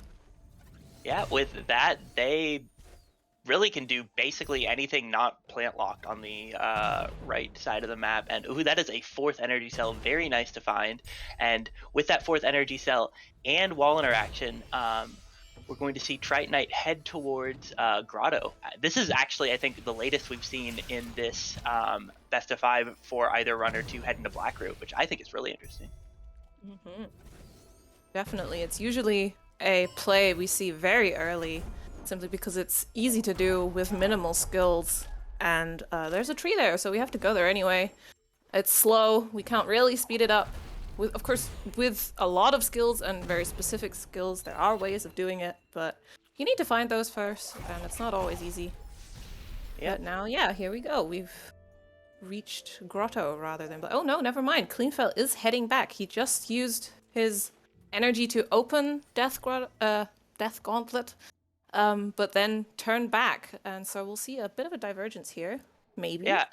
Actually, it looks like only a tiny bit. Clean didn't go through Death Gauntlet. Tritonite, however, opted to go through Death Gauntlet at least to the Grotto teleporter, so he'll have that. However, Clean is going to be the first one into Black Route. I like this, especially because there's a chance they might get some really useful information from this first clue. Because we're playing in the clues mode, every 3 ability trees or skill locations our runners find, they're going to get information on where one of the dungeon keys are. There's only one useful clue remaining, that's where the water vein is. But if our runners find out that, say, the water vein is in Grotto, they'll want to be more thorough when they're heading through there, versus if, say, the water vein's in Valley, they might say, well, maybe we don't need to be making that many checks in Grotto. Yeah, definitely. Things you need to think about during all of this, even more so on this kind of level, because your opponent has all the information you have usually as well, at least to a certain degree, unless they missed something drastic. Again, not that often of an occurrence here. Yeah. They are very... Oh, no! Clean, he can recover it. He saves it! Wow. Yeah, with Charge Jump, it's possible to get back if you time this just right. However, Clean, because of where he had the orb on that moving platform, that skip is a bit more dangerous than usual, but he manages to recover it. That costs him 8 seconds for the platform back and forth. Every time you miss a cycle on Blackroot, it's 8 seconds. Crusher cycles in a lot of places also 8 seconds. Time in Ori is really measured in increments of 8 seconds, but we're going to see Clean setting up here, undaunted by that 8-second time loss for this chained cutscene skip, which is a really beautiful little piece of tech. He's going to, in the time where this first Light the Darkness cutscene is playing, get this check here and run back through here, stand in just the right spot to get the Ori looking at the cutscene, Ori looking at the tree cutscene, chained and canceled, and he's going to do that again, and that looked like the Gumon seal clue, which is not what our runners needed. Meanwhile, Clean's doing some blind movement here and is going to be able to drop down here and grab this pickup, and it's just a keystone. I do wonder if that slight fumble on those platforms was a little bit due to nerves. He is one game ahead. If he wins this, he has won the complete tourney, and he did mention briefly between these two races that the nerves are slightly coming back in this situation. So it might be that they are just slightly coming into play here. Of course, he saved it beautifully, and is still just a little bit ahead of Triton Knight here, at least in the progression of Blackroot. Yep, and he takes the time to stomp the platform. Triton Knight stomping that too. Because he does that, there's no little cutscene here at the teleporter, which is just a nice little tiny time save. And I think we're going to see him stomp this peg and head into Grotto that way, which is interesting. It lets him make a beeline for the tree, which is nice to see. Means he'll spend minimal time and may end up never having to watch the Gumo dropping the bridge cutscene. That is the more common way of entering this lower grotto area. I just reflexively in my brain went, oh no, when both of them killed their wonderful friend Frankie Marvin, but of course they have Stomp. They have a much easier way of getting down into lower Blackroot and to the grenade tree. But yeah, heads up play from them. I think I would not have... Oh no! Clean falls back into the water. This is actually a case where having that 4th health might be a bit of a disadvantage. I guess Clean could have gotten up and out without taking with 4th health, so he doesn't drop a safety save. We see Trito does, and because of that, we've got a pretty big lead change here. That death cost Trito almost 30 seconds, and that is going to mean that, cost Clean almost 30 seconds. That is going to mean Trito can check out this area first. Oh, but he is now just skipping this area. This could be a very good play, depending what we see Trito find here. We'll see if Clean decides to come back maybe after getting the tree, or if he's just gonna scrap that area for now. Yeah, I, at this point, couldn't imagine Clean coming back unless it turns out that there is a hint for a dungeon key here. So we'll see. Oh, and it's nothing. Actually, that death from Clean might just be a massive time saver for him, because he is not going to come back down here and is going to be the first to make his way towards that water vein, or that double jump tree, excuse me. Yeah, then almost makes you question if it wasn't on purpose, taking that death. But it didn't look quite like that. I think he misjudged the jump getting out and just dropped back in by accident. But, you never know. This is the kind of thing that big-brained, unlike me, at least, so... That's the kind of thing that can happen in randomizer tournaments, I think, where from Clean's position, the best play after the death, it didn't make sense to go back there because the density of unchecked items just was not high enough for it to matter. And because of that, we see that Clean ends up just moving on towards the tree, and because the items that Trito ended up checking weren't anything useful, Clean comes out ahead in that exchange. Now Clean is going to be taking his first pass through Death Gauntlet. Remember, Triton Knight has already checked these pickups. Clean can check a couple new ones, but he's going to be activating the teleporter. However, he will then be there in this area, which means that it's slightly more efficient routing if this is where Triton Knight wants to go afterwards, because he'll just have to make the teleport and wait for the animation, where Clean was checking pickups along the way. It's always a bit of a give and take of how a certain routing will influence the movement afterwards, I guess. Yeah, and we're seeing a lot of things that I feel like branch a little bit on things like Tritonite. Like, there's a surprising amount of difference in small routing differences that feel, at least in part, due to the fact that Clean has that extra keystone, or that extra health cell. He kept that health cell in Fake Flippers, and because of that, there's some damage boosts that he can do, some pathing that is safer for him than it would be for Tritonite. But yeah, it looks like we're going to see both our runners doing some cleanup around the upper grotto teleporter area. Clean, it looks like, is heading down where Trito's heading up, so we're going to see another divergence here. We'll see if either of them find anything useful. And this is something we've seen from Clean's side a lot that Tritonite doesn't really do. Clean just walks around with his ability menu open and just uses it for convenient damage boosts. We saw him do one underneath the grotto TP. Of course, this one is mandatory if you want to do the skip here, but they do sum up, and at some point we have seen Clean get into situations where he hasn't had the ability points to be able to do zombies that he would like to do, where Trito then just breezed through it because he had, I don't know, 15 or something. Yeah. All right, so we've got some interesting stuff going on here. Clean just found Wind Restored. With Glide, he can use that for free access to Sorrow, and there are several ability checks he can make, or pickup checks that he can make that Tritonite can't. However, Tritonite is much faster along the path to his next ability tree at the Stomp tree here. With Charge Jump, there are some and Stomp, there are several pickups over here that are in logic as well, easily reachable with this ability to break things both above and below. So Tritonite's going to take a bit of a tree lead. However, and finds Charge Flame. That is blue breakage. That's a big deal. That opens up a ton of things on the left or right side of the map, and gives access to. I guess they already had access to Bell Entry, so it opens up a ton of things on the right side of the map. Oh yeah, there's a lot of plants, and it always feels bad leaving them behind. Out of necessity, of course, if you can't open them. Yeah. But I think, Cleanfel will be getting that as soon as he reaches his Stomp tree as well. Taking the time to wander through here, this outer swamp loop. Not finding much yet.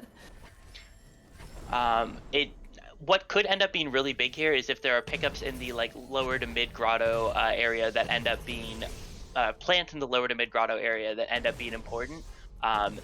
It's going to be more routing effective for Tritonite to check those than it is for Clean, and Tritonite will be able to pick up that wind when he does so that could end up being a big deal. Meanwhile, Clean has just spent more time doing these right side checks without having that plant, so if there's anything there, and Tritonite finds the water vein in a plant above the grotto teleporter. That is a big deal, and if there's no hint for that could be a huge deal, because I think it's really unlikely that Clean will go back to the grotto teleporter area again just to do plant cleanup, but that could be progression.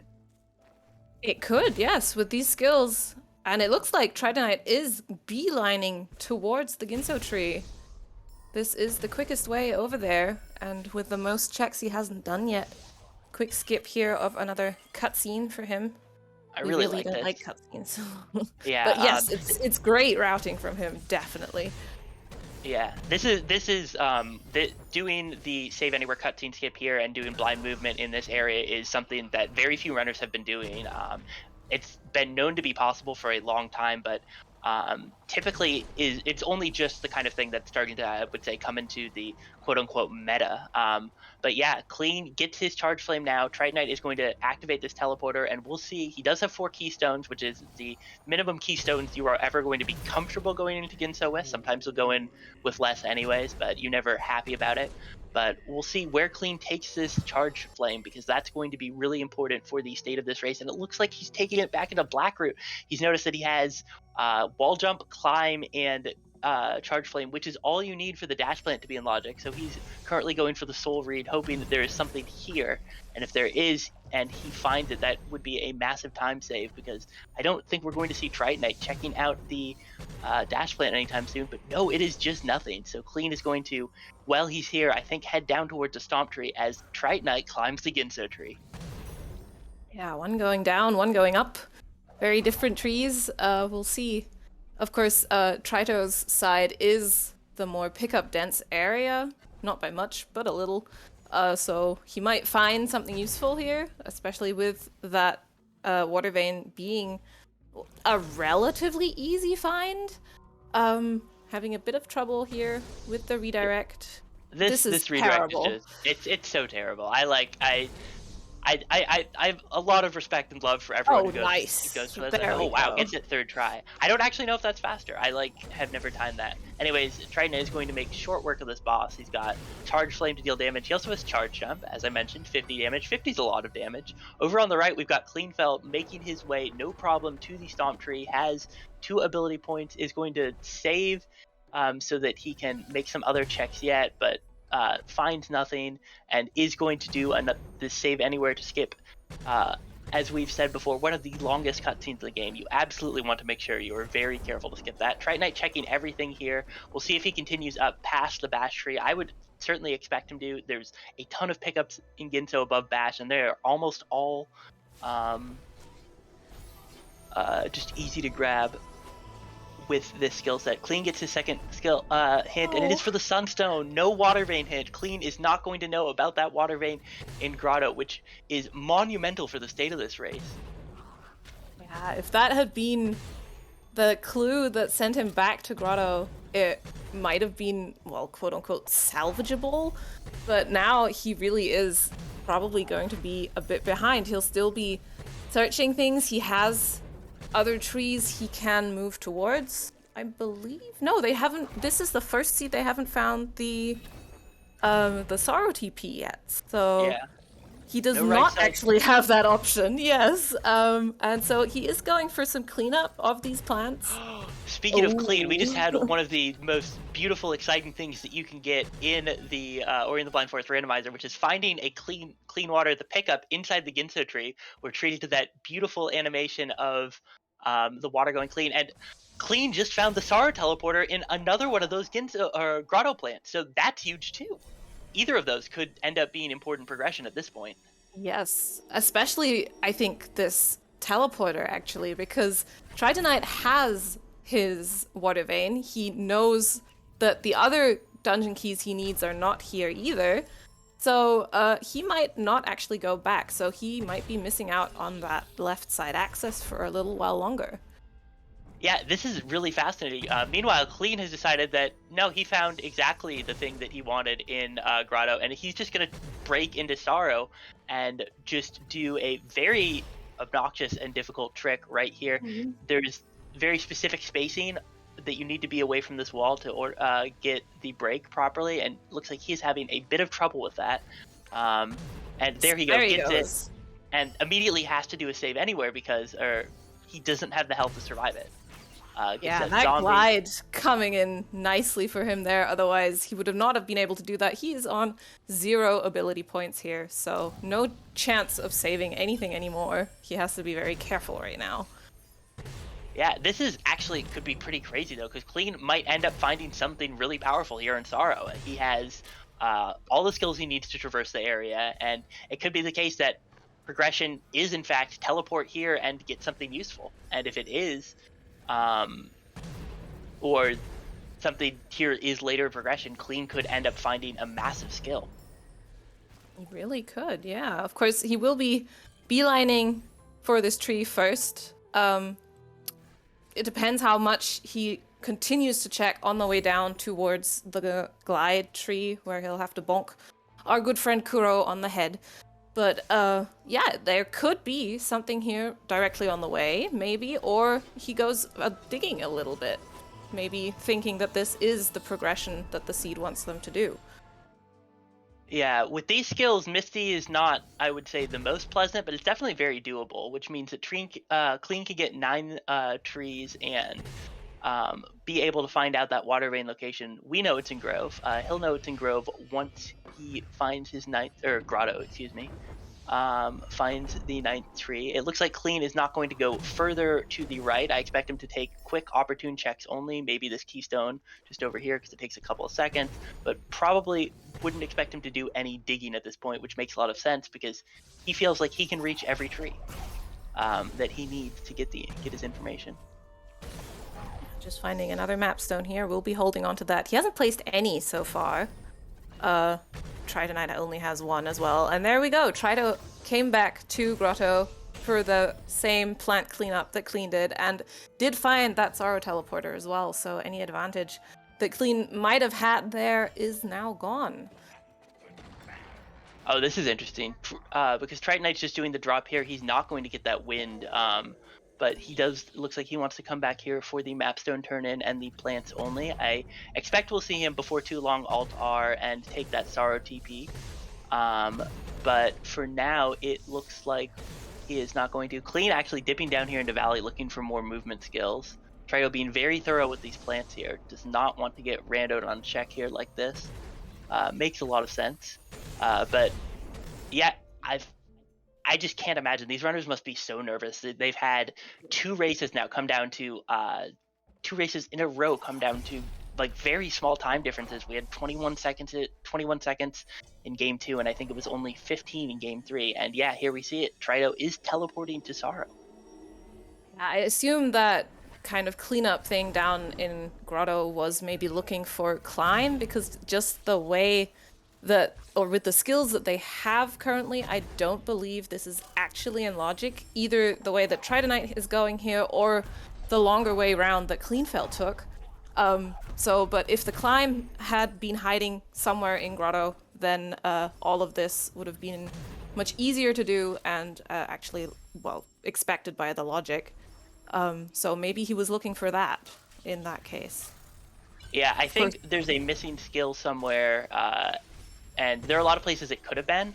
I think possible or likely candidates are somewhere in the Grove area or unlocked by that clean water that Trito found in Ginzo. There are a lot of ways the logic progression could have gone, but our runners are at the point where they laugh at logic, scoff in its face, and are going to be both making their way, pushing trees. Clean is making his way through Misty. He's gotten through the ascent part, which is a bit of a struggle without bash or dash, but with charge jump he has been able to make his way up, and now really just needs to glide around back and forth and run back and forth and not take too much damage, and he will be able to make his way to the climb tree, and then he will learn the secret of the water vein. Yeah, I wouldn't be surprised if he does go directly back and go searching. Of course, it would be the last tree he's still looking for. He has the Sunstone. And yeah, just a matter of time before he will find that. It will be a question of where he starts looking. Grotto is a large area. I'm not quite sure which plants he's already done, which things he's still orphaned. So depending where he starts, that could give Tritonite quite a bit of a head start. He is also on his last 2 trees and will probably be a little bit faster, simply because the Ginso tree does take a while getting up, even with a nice skill like charge jump. And yeah, so he might actually have, with that chance find, have built himself enough of a lead to be able to find everything he needs and finish the seed before Cleanfel has a chance to do so. Well, maybe, but with this skill set, the escape, I'm not actually sure if it's possible or not. It certainly would be torturously difficult. We actually see Clean has been making his way Tritonite has been making his way towards Sense in the ability tree, and I think the main reason he's doing that is because they are able to, he's actually just going to spend those ability points right away, and he's going to use Sense to do very quick checks of this lower valley stuff. I love this. He's not even going to bother grabbing the pickups. He's going to just take an intentional death there right away. And Clean has found out that what we already know, which is that the water vein is in Grotto. Expect to see him teleport there right away and start searching for it. Yeah, this is an interesting play from Tritonite. I believe this escape is technically possible, but oh no. Oh my god, there's something on the Gumon seal. Oh my god. Do you think he's gonna go all the way there? I don't know. I mean, I don't think it's a smart play. I don't know. He might. Is it worth the so the thing is that there's a lot of things that it could be that aren't go mode, right? Like it could be grenade, and if you do all of Misty for grenade with this skill set, There are parts of Misty with the skill set that are absolutely miserable. I would be really surprised to see him go for it, but Yeah. that's hilarious. Oh wow, that's got to be in the back of his. That's going to be in the back of his mind for the rest of the seed, whether he goes for it or not. Because if he goes for it and it's nothing, he's going to be like, oh, why'd I go for it? That was such a time waste. And if he doesn't go for it, he's like, but what if? What if it was? What it was if? something good? Yes. Exactly. And he's probably also questioning what Clean is doing, because Clean might have done the same play, and if that was something impactful, say a dash or whatever, even that time sink of going there might actually have been worth it. Yeah. However, there is a pretty big comfort to Trident Knight here, and that is that he knows that that can't be Bash, and he knows that it's not in Logic, because without Bash, you cannot, with his skill set, the second half of Misty is just super not in Logic. He is not going to be expected to go there, and so he knows that whatever that is, it can't be progression, and there are a lot of skills that it can't really be, so I expect we're going to see Clean Trido Altar after he grabs this. And in the meanwhile, while we were theoreticizing there, Clean did find his water vein, and as we see, is heading right towards that tree. We'll pick up this teleporter for easy access later on the way, and then he'll be up through a tree. I don't think he'll be going all the way up and finding that pretty clean water as well, but we'll see. Yeah, we'll just have to see. I think it depends a lot on where Clean thinks he's most likely to find skills that let him do the escape, or how comfortable he is with the current escape. And as we've got Triton Knight heading down here, checking out long flippers, doesn't even go all the way to it. Very nice. Triton Knight showing off his ability to play with the sense pickup, and is just saving seconds here and there. And those seconds are really going to add up as he is just not going to have to make these checks to be sure that they don't have what he needs.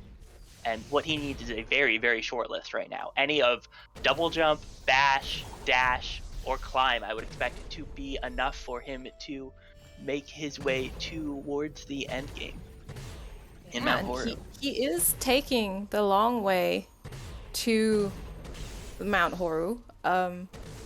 He has all the trees. Technically, he can go and confront Kuro, but as we can see, I think what we're seeing with this play is that he is not comfortable with it. Okay, and he finds Bash. That is okay.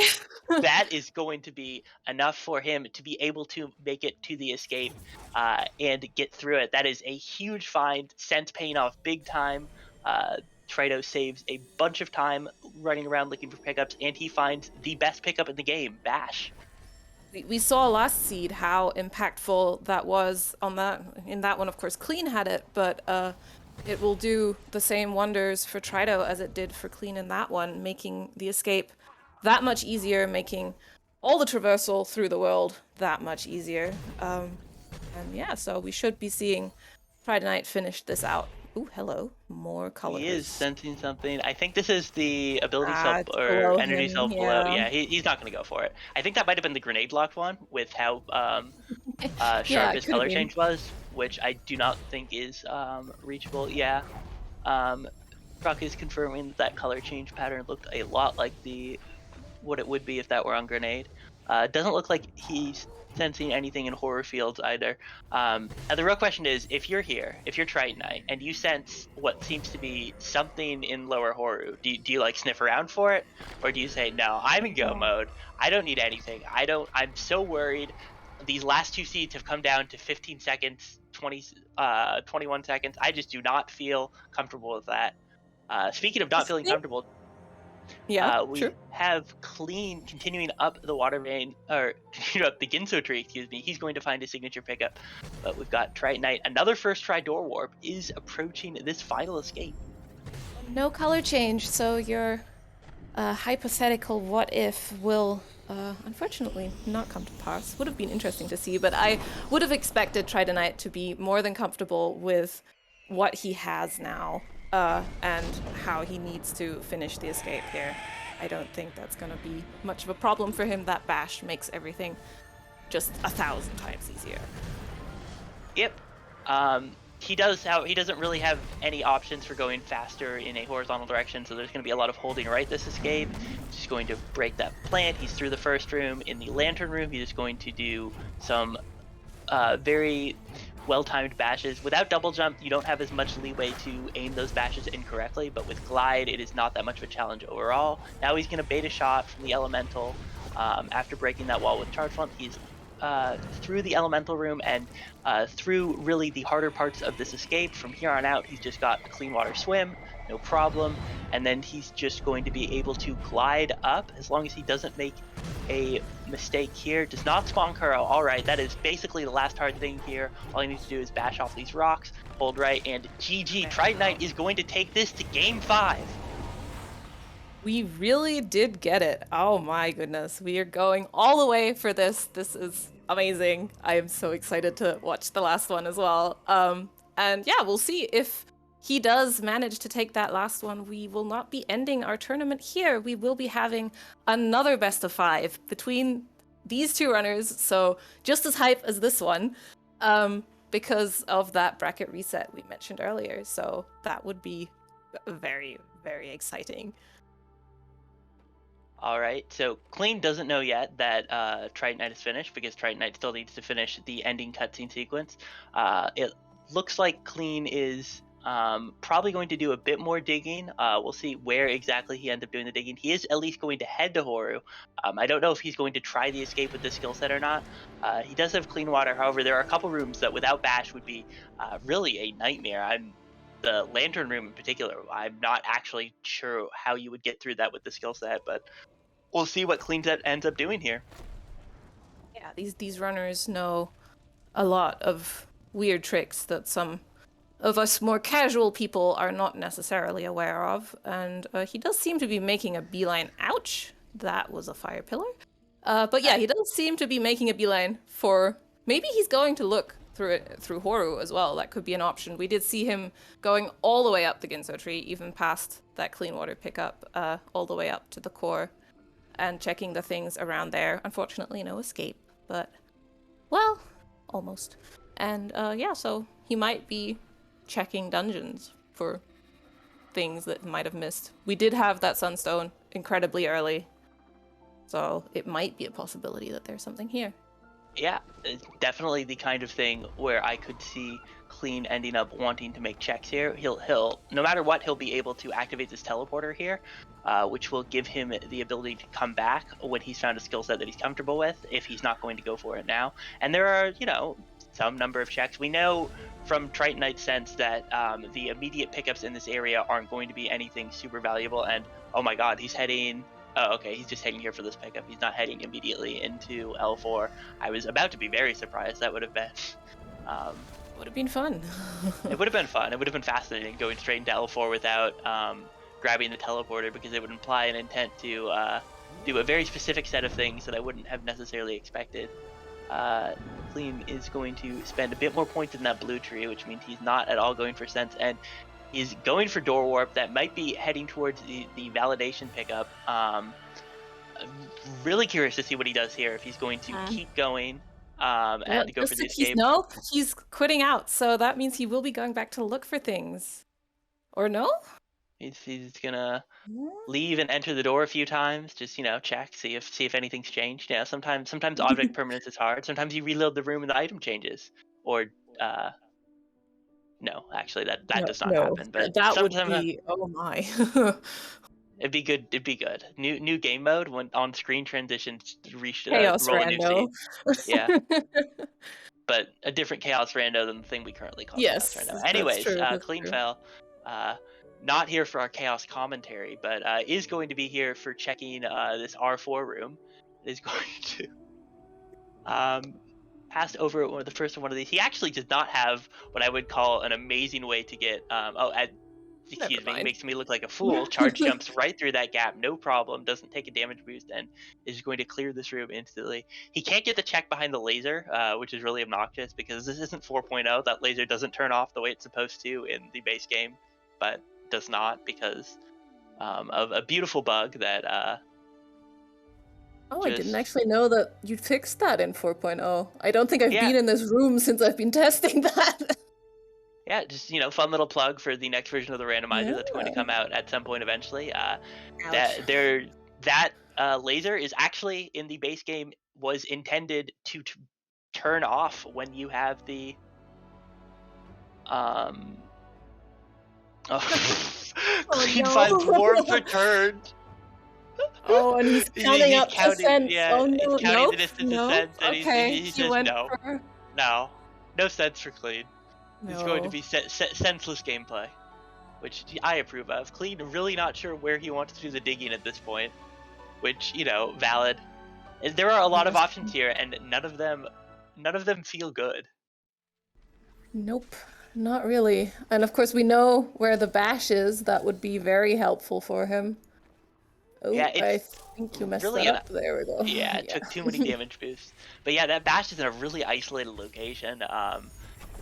Triton it made a ton of sense because he had sense, and with clean water and sense, swamp swim is just has much higher effective density because of how quickly you can quote unquote make the checks. But for clean, going that way would be a nightmare. And you know, left Sorrow looking pretty tasty, has a decent amount of pickups at a decent density. Left Sorrow is like a decent place to be here, except for the part where there's a bunch of spikes and things that kill you, and movement's terrible, and you don't have bash, and you don't have double jump, and He everything's makes just it good. Yeah, Yeah. terrible. Sorrow is not a place you want to be without movement options that help you, which he doesn't really have. He does have some, but not necessarily the right ones. Yeah, well, you know what they say, Apple. You either sorrow pass or you sorrow fail. Ouch. Anyways, Clean making his way up here to the Sunstone. It gets the Sunstone plant. There's nothing in it. In fact, the 21 EXP from the Sunstone plant was far less than the actual pickup, the actual EXP in the plant. Plants still give the amount of EXP they have in the base game, and that one has like something near 150, 200. Very, very profitable. And we've got Clean up here checking the vanilla Sunstone pickup, and it is going to be a Keystone. Sunstone, Keystone, they're both stones, you know? Almost the same thing. They have kind of a similar shape. It's fine. Yeah, this is kind of a bit of a desperation play as well. He really doesn't know where to look, and you can really tell. The whole map is open to him, technically, and there's pickups everywhere that he's either just passed by, or even worse, just orphaned, that they're completely on their own and just not profitable to look for at all. Yeah, this is one of those big things that changed from like early rando logic meta to the beautiful place we've found ourselves today. And it's that in early rando meta, you could actually just say, well, in standard logic, bash and stomp both have to be on the right side of the map. Then we added teleporters and a bunch of teleporter paths, and now everything's terrible. Bash could be anywhere. You can find glide in like left Sorrow. It's just chaos. It's really great.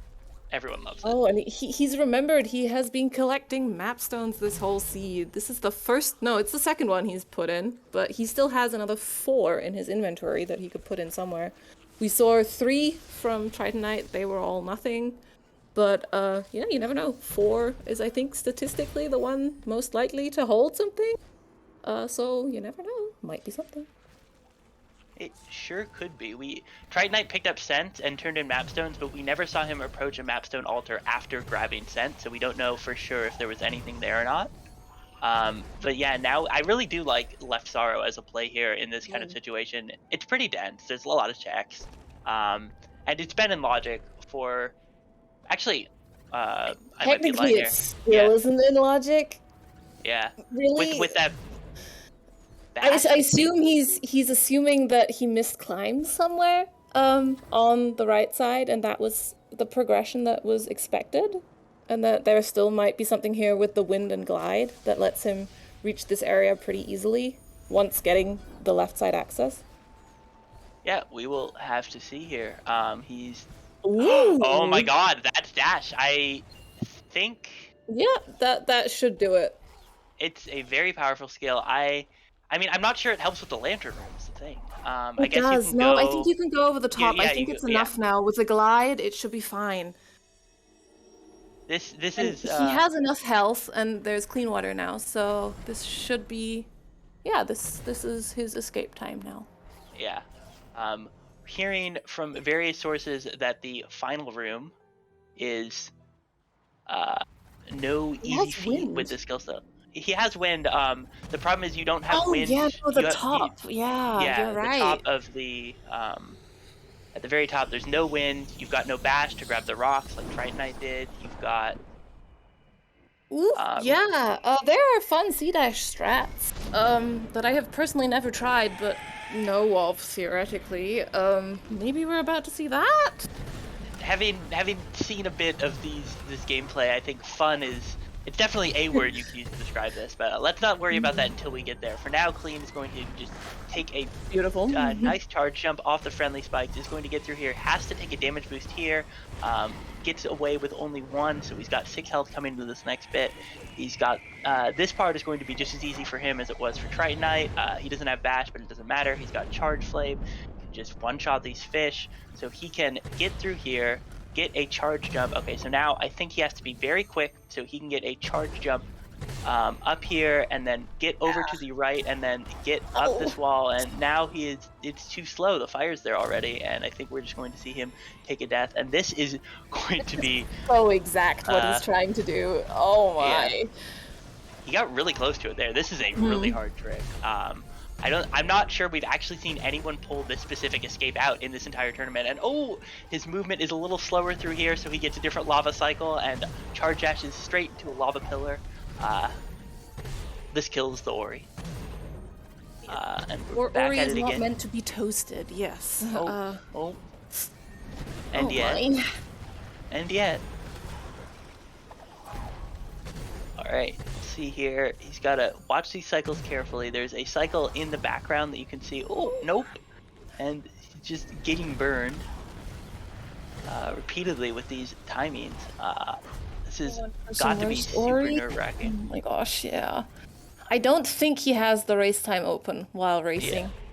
So he doesn't actually know that Tritonite has already finished quite a while ago.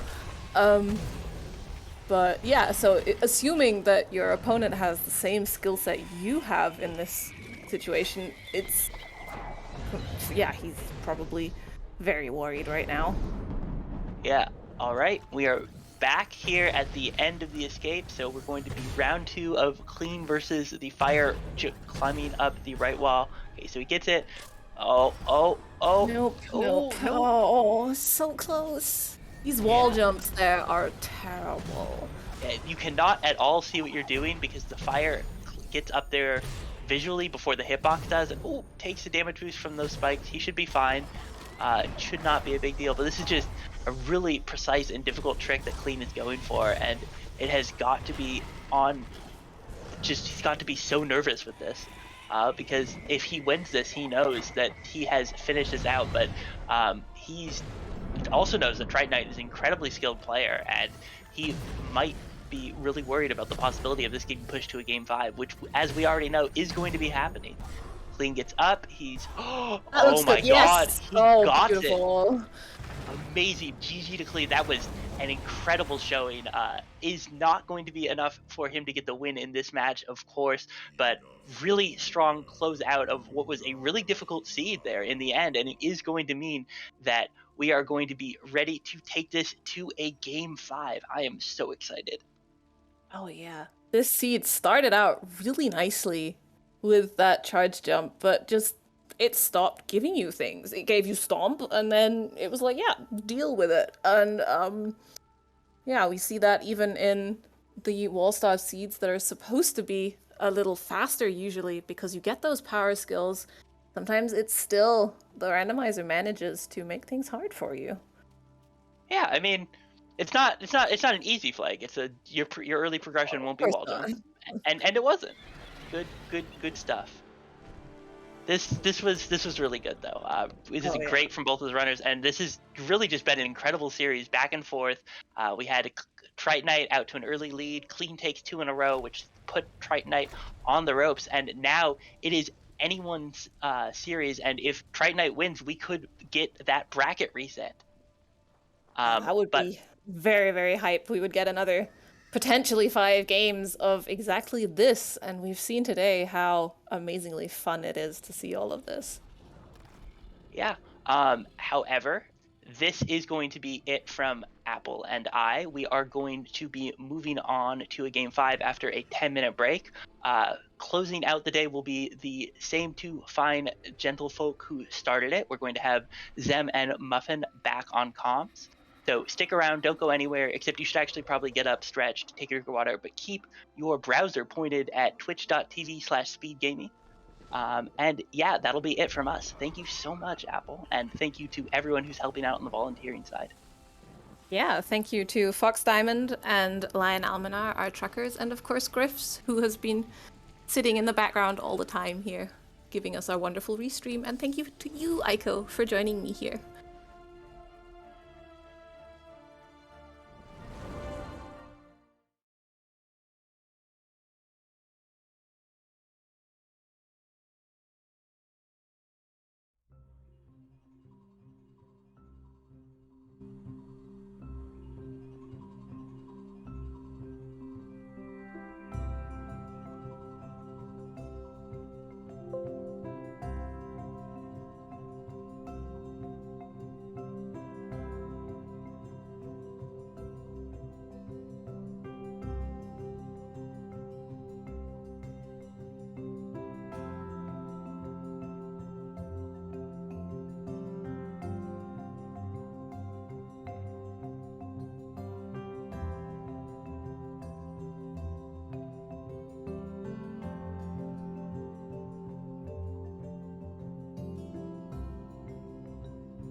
Hello, friends and folks. Welcome back to game number 5 in this best of 3 grand finals of the Ori and the Blind Forest Randomizer tournament, featuring off Trite Knight versus Cleanfel.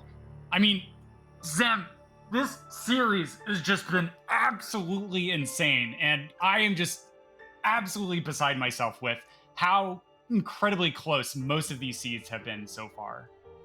Yeah, this has been ridiculous, right? We had such a variety of seeds. We had required Forlorn escape progression at the start. We had the wild goose chase for that one skill culminating into doing a charge jump, dash, wall jump, final room from Clean just now. And all of these races have just been incredibly close, while also giving us, well, besides the fact that we just got a bunch of charge jump, wall jump here, a lot of variety in the mid and late game of the seeds. I'm hyped. We're gonna get at least one more right now. If Try to wins this, it's bracket reset time, an entire extra game 5 series. But Clean still is on tournament point. He just needs to win this one game, being coming here from the upper bracket to take it all.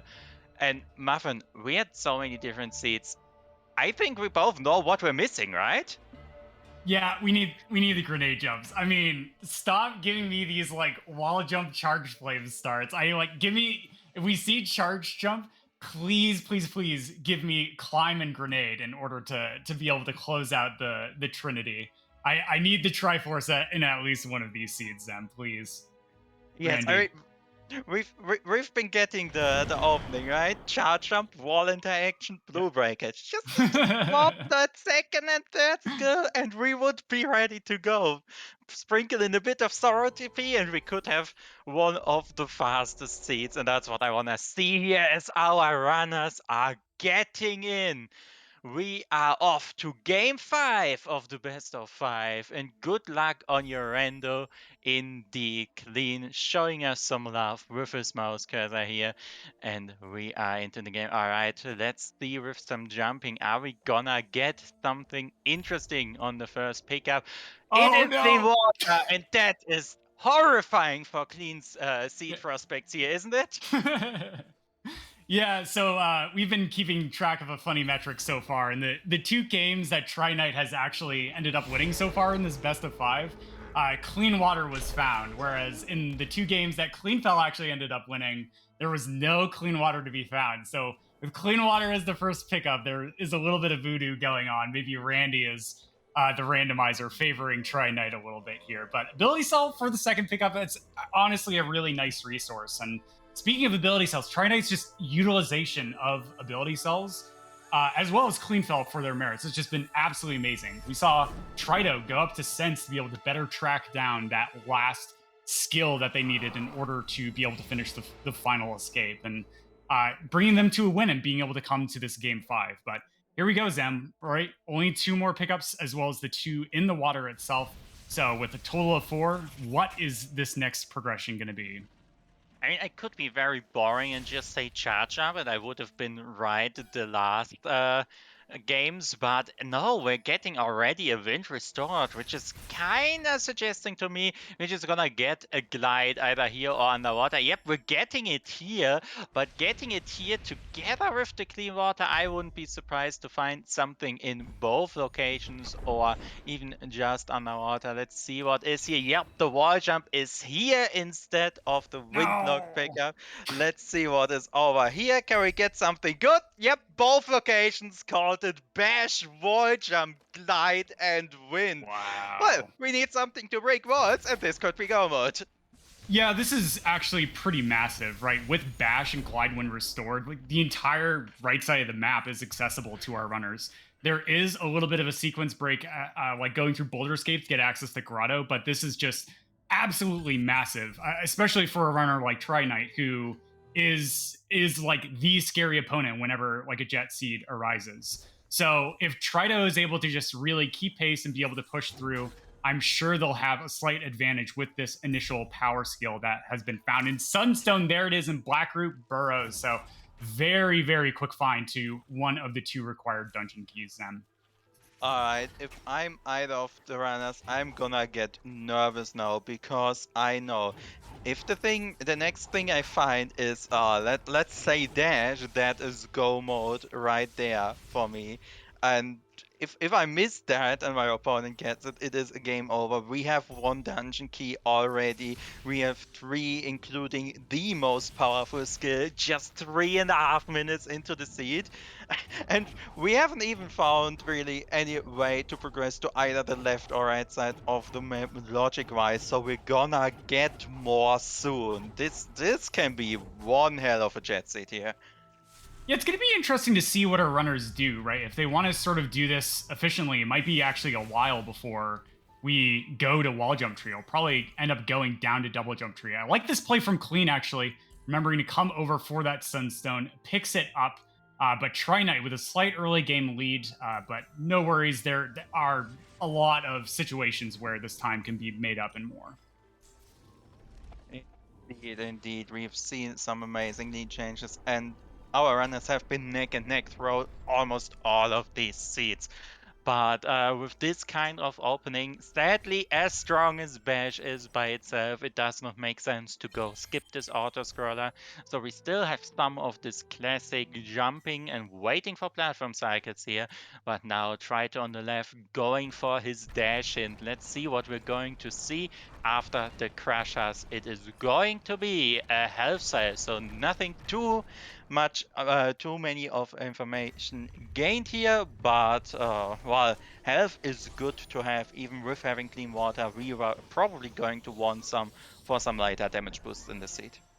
Yeah, so here's an important point: is if there's something good down here that our runners will want to keep, it is just 8 experience, or our runners are absolutely going to end up like taking a death there in order to quickly backtrack to be able to get down to Boulder Escape. And so now Tri-Knight is going to be dropping the save, using one of the few glitches that is actually expected of our runners to be able to perform, tricking the lever to just always be open by saving the game while holding that lever and then taking a death or quitting out and reloading. So Boulder Escape is coming up. We're going to see if Tri-Knight is going to take a very aggressive approach into Grotto by heading immediately into Gumo Hideout, or if they are going to just get the teleporter and then Alt-R in order to head over to Wall Jump Tree.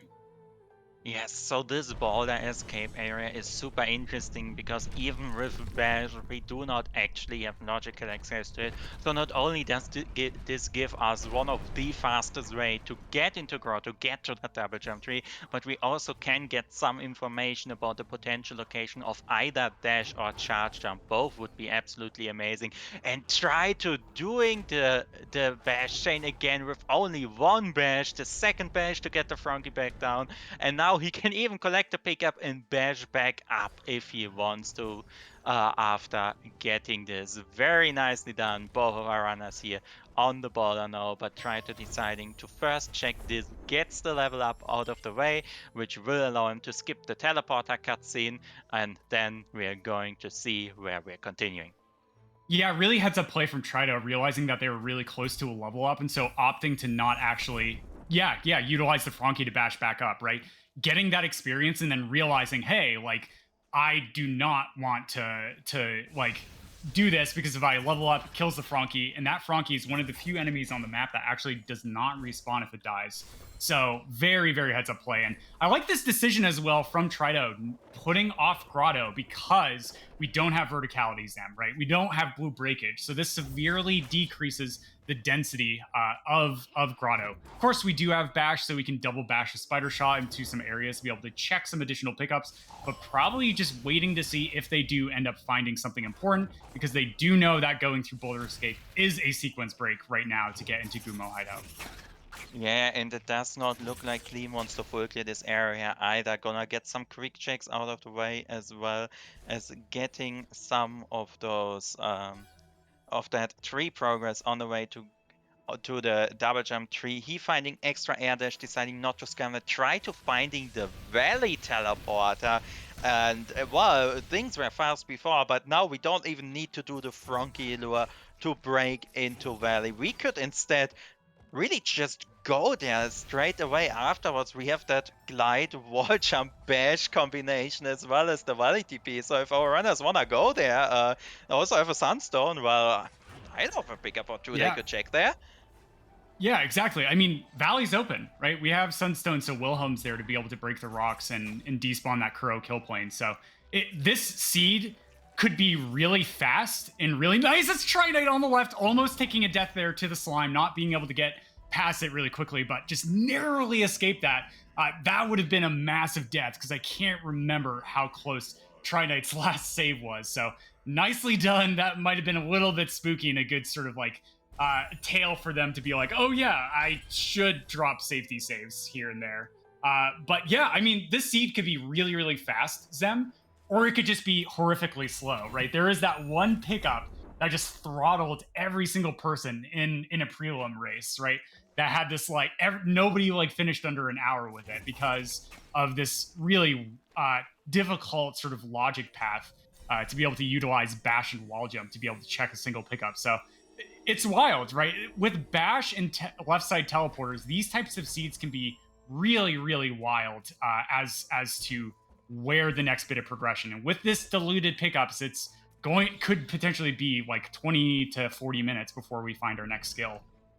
Yeah, it gets even worse with Glide and Wind Restored being into play. Yeah. That means we can go all the way up into Sorrow. Sure, we can go all the way into Misty. We can also go to the right side and float up here. There are so many possibilities, and there is no longer any real possibility to do a logic chain reading because most of the map is wide open. What I expect our runners to do is exactly what we're seeing here. We're going to clear dense areas on our way to skill trees and hope to stumble upon the one thing we meet. Maybe get our water rain clue at some point and clear the area that clue is pointing to, but otherwise do not dig around in areas that don't have trees. Instead push for the objectives because your opponent certainly is gonna do the same.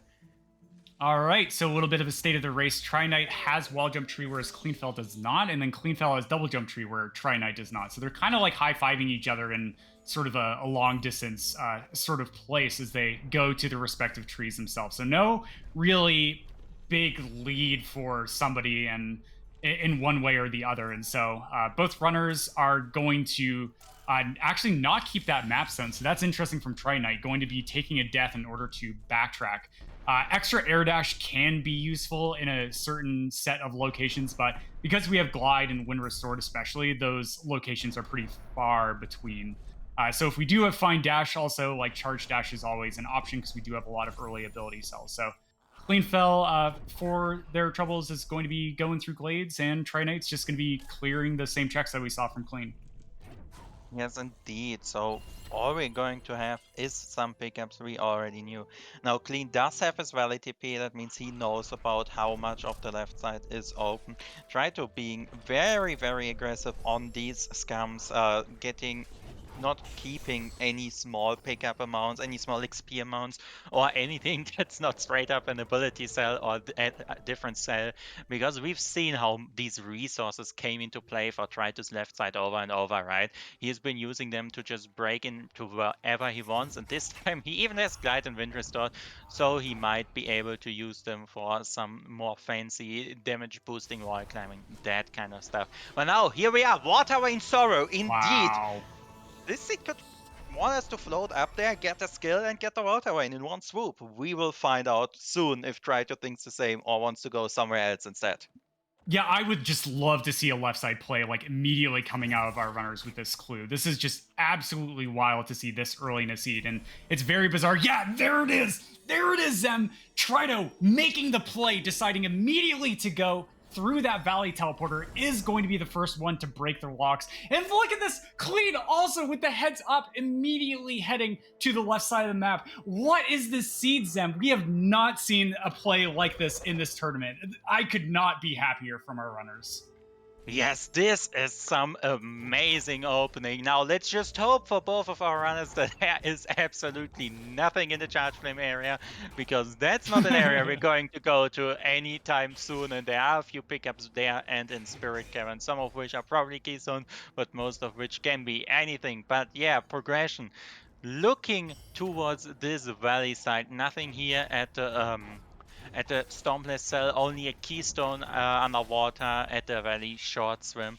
So Trito now going to take a bit of a lead here, going here. And are we gonna see a Stormblast right now? didn't look to be too happy with either the shot or decided to actually want to go check Wilhelm first. Both are very understandable after what happened in some of the prelims. Let's see which of the two it actually is. Wilhelm has spawned, we have the Sunstone, so we do not need to do Stompless right here. And yeah, Trito is gonna go grab him, just hoping that he remembers not to kill Wilhelm, because he's gonna need him afterwards to break the rocks. Doesn't have anything for that. It is just 79 XP up here, and now he can bash Wilhelm back over, jump over him with a bash, and break the rocks down. Nicely done. Rocks fall onto Kuro's head, and looks like Clean is having the exact same idea here, only taking a frog shot instead of the entire frog. Yeah, nicely done from both of our runners. Just being the heads-up play that this could be like a really important decider. And of course, we just see that it's experience, so nothing really too important there. But wow, look at this vertical from Clean. Nicely done. Gets the alley-oop into that rocks, breaking them and giving him access to our next skill location, which is...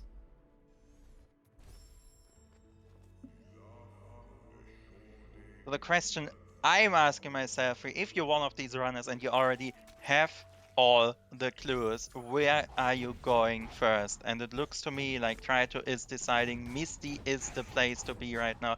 Can get some of these pickups in Logic, and there's a tree. And the way more important thing here is we do not need to full clear this area, even though we're only at 3 or 4 trees at this very moment, because we already have all the hints we need. We can just go wherever we want to, and try to say, all right, we're getting those first few pickups and then heading all the way to the tree, because I am already here and it's not going to get that much farther, besides maybe this particular room here, where he has to do a lot of double bashes to get up. Yeah, this is such an aggressive play from Tri-Knight. Like, absolutely wild to see them make the play to go into Misty first, right? I guess this is just being like, hey, I know there's not going to be a dungeon key in here. The only thing...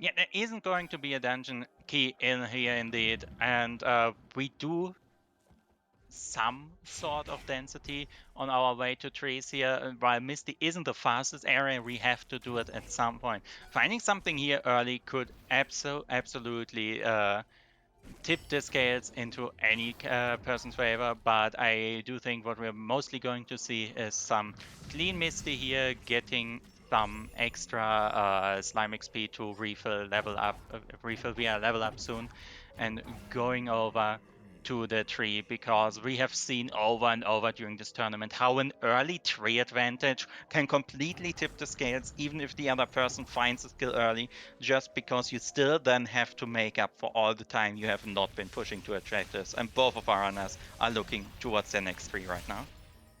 So here we go. Tri-Knight on the left is continuing through Misty. Does not get the necessary experience to be able to level up. Each of these spikes does deal 3 damage, so it can be a little bit spooky. So Tri-Knight, taking a little bit of time, gets the level up there, is going to be able to drop a save before they drop down. Nope, they are just instead going to go directly for it. Dropping the safety save there is very, very nice, so that they can just carefully bring the frog over in order to break the ceiling. And yep, there it is, nice bash. And if he just takes the frog shot, breaks the ceiling, and is able to make it all the way over to Climb Tree. Meanwhile, Clean on the right finds Grove Teleporter, so they can actually just take the teleporter, use the save anywhere in order to be able to skip this cutscene and get a fast access to that Charge Flame Tree area.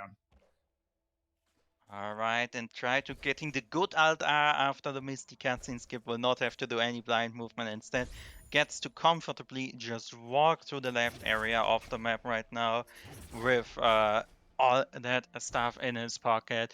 Clean already in the Charge Flame Tree area, can now do some blind movement to skip the wall or lure the Frankie down, whatever he chooses. Does not put on the save, so it is going to be the Frankie lure instead. And both of our runners are actually looking in the early Spirit Cavern's Charge Flame area right now. We've already seen from Clean there isn't too much to be had in here, so I don't think we're going to see our runners put off Sorrow for much longer, because it's sure looking inviting right now. Yeah, so this is going to be an interesting advantage for Clean. Finding that Grove teleporter means that they are going to be able to potentially save the 4 Keystones. But Trido, also with that Grove TP, we're going to see if they opt to keep the Keystones or make a more expeditious pass to just go immediately. Yeah, Trido making this play, just saying, hey, no, I am going to spend the 4 Keystones because it is going to be a faster way to get to that Charge Flame Tree area. So absolutely, resource cost is no object for Trido because they know that they can also key dupe in Sorrow. So very interesting play for Tri-Knight as they are starting to make their way towards Sense again, Zem. This is very fascinating. Yeah, the Ultra Magnet, one of the first milestones. Once you have Plant Breakage, Ultra Magnet will definitely pay for itself. It can also pay for itself earlier, depending on how much flyby killing you can do on these enemies. Now, Purple Tree is honestly a great idea, in my opinion, here, because we need one thing, right? Or maybe even 2, depending on if that one thing can get us both up Ginso and through the final escape walls. But we don't need a lot to finish the game, and health won't be a concern. We have Glide and Bash, we have Clean Water. That won't be a problem in the final escape. We really just need that extra verticality boost for Ginso and the way to break walls. Potentially 2 skills, as well as getting Sense for a Sorrow clear. I love this play. Let's hope he can get all the way up soon. Yeah, this is pretty wild. So for the state of the race itself, our runners are tied on trees, except Tri-Knight has made it all the way to Climb Tree, as they had gone through Misty earlier in the siege. Clean, on the right, is currently working their way through the upper grotto area, finding just resources so far, and is going to be the first one to make it to that Stomp Tree. But Tri-Knight just making a direct beeline for Sorrow, hoping to find that water vein. And it's really fascinating here, Zen, because it's not just like final escape, but we cannot do Ginso Tree yet because we need something else. We either need dash to be able to sequence break the second room, or we need double jump or charge jump or grenades to be able to just get the necessary verticality. And then, as you mentioned, charge flame, right? Charge flame helps in the final escape. So we need some way to break walls. We need some way to make it to Bash Tree and Ginso after finding the water vein. And so we will see as our runners go through what they may or may find as they pass through. Yeah, and both of them turning in their third mapstone now. Spirit Light efficiency coming into play, making the Purple Tree look even more comfy. Now, as you mentioned, our runners are having a bit of a divergence here. Both are in the general area of major objectives. That means both are looking towards tree, and in Trito's case, he's looking towards both a tree as well as a dungeon key he needs. Also, here in Sorrow, we do have a lot of key duplication options if we do not find another, what is it? I think we need like 5 more keystones to finish out the seed comfortably. So wouldn't be surprised to see some key duping in either direction here. Now, what I think Trito is killing this frog. So yeah, we are probably gonna be seeing Mortar Shot double bashes very soon, because that frog kill always kind of signals to me you're setting up to not get memed to death by a frog shot while you're trying to carry a mortar shot through. But no, looks like we're doing some left Sorrow instead first. So on both sides, we're getting a bunch of pickups for both of our runners. But with the pool being so diluted with all the skills we already have, it is really a long shot to say which one will pay up first. Yeah, it's an interesting choice from Tri-Knight, right? Because there's just as many pickups on this left side area as there is on the way to the tree itself. So this is saying Tri-Knight says, I don't want to get randoed by not going to left side first. So very, very interesting that he's deciding to go for this density of pickups over here. But also something I want to mention is Tri-Knight hasn't saved the game in quite a bit. So if they do not find something important here, they can just take a death and go all the way back to that setup to be able to break the ceiling using the mortar. They could even key dupe here if they wanted to. They could keep the keystones if they die in the door right here, but no, instead they are going, as you mentioned, for the safe scum and are probably now gonna grab the mortar shot. Let's hope. Yep, alright, the level up explosion wasn't enough to kill it. So here we go. This double bash chain looks like any other until we come to this point where you need to weave it around the log, and it's not a problem for Try Tonight. Getting this chain first try very nicely done. Up into the upper half of Sorrow we go. Yeah, as we can see in the instant replay in the bottom left, this is as tight as it looks. It cannot hit that platform. It cannot hit that wall. And Try Tonight just getting that so quickly is just showing off their merit and execution as a runner. Clean first troubles on the right as well, showing off an absolutely insane entry to get into Swamp. Both of the runners are definitely not pulling their punches when it comes to this Game 5 in this best of 3 series in the grand finals of the tournament. So Clean on the right makes it to the Stomp Tree. We are going to see what is Clean going to find. And it is just an ability cell so far as Try Knight continues to look through Sorrow to be able to track down that water vein.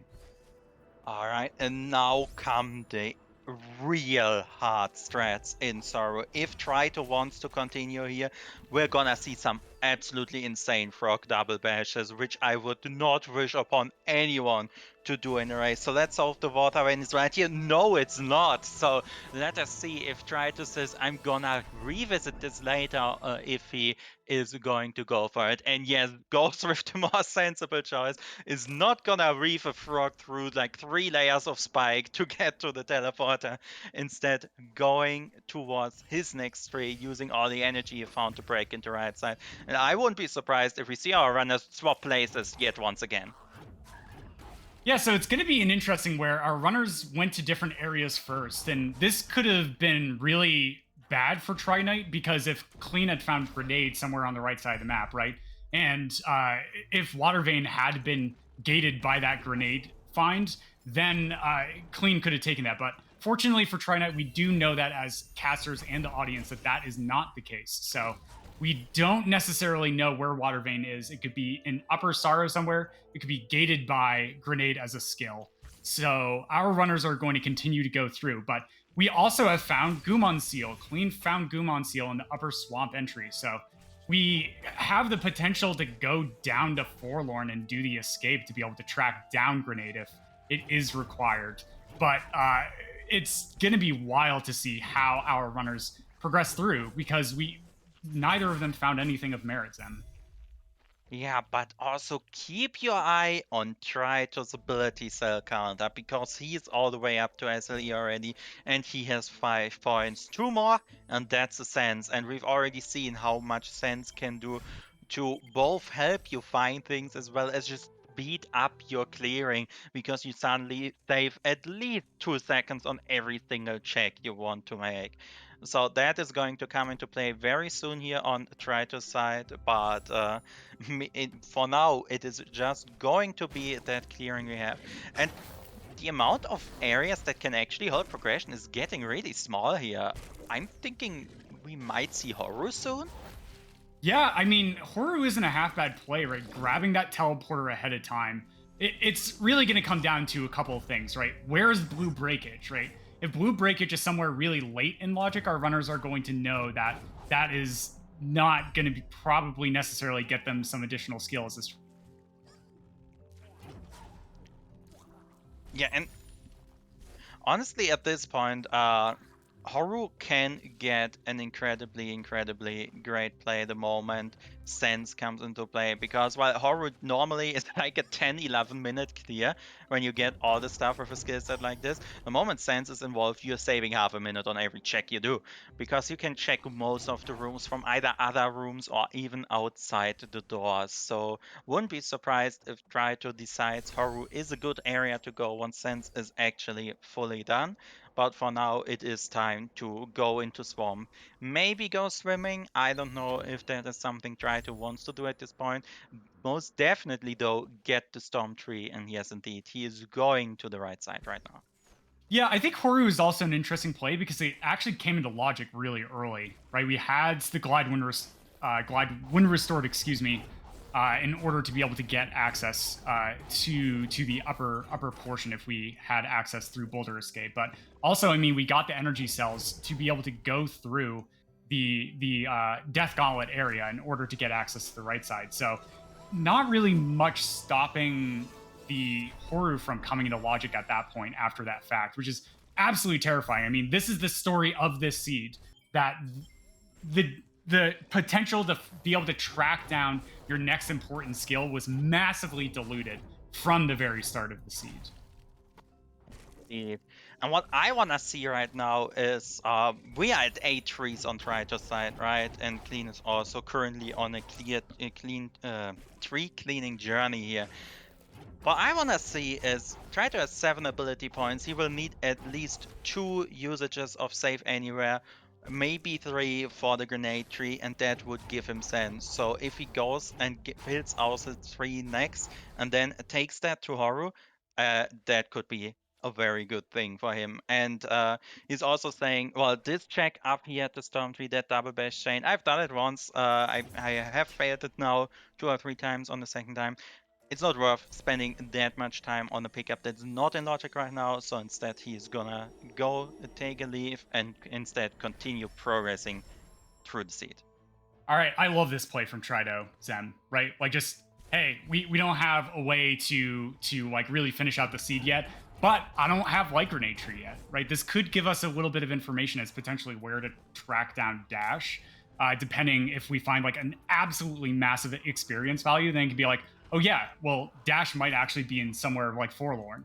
So it's really, really wild in this case that it's like, where should we go from here, right? But Tri-Knight also, we know we need to activate all skill locations before we can start the final escape. The randomizer is literally modded to do this for this seed. So Tri-Knight making that progress to Light Grenade Tree is just going to be able to clear the objective and potentially get some useful information. And as mentioned before, he also gets to go to Sense without wasting any uses of Save Anywhere. So he can get like 4 birds or 5 birds with 1 stone here. And gets the 1 save zombie through the laser. Very nicely done. Can afford to spend an extra zombie here if he wants to get an extra save down. But no, will save normally, check his 1 pickup here. It is just some experience. And with this, we are going towards 3-9, and Sense it is! Trito going for Sense the second time in his seat, and let's see how much that will pay off this time. The one time this could bite him if it's Dash next, because Dash ramps without C-Dash are sadly not a thing.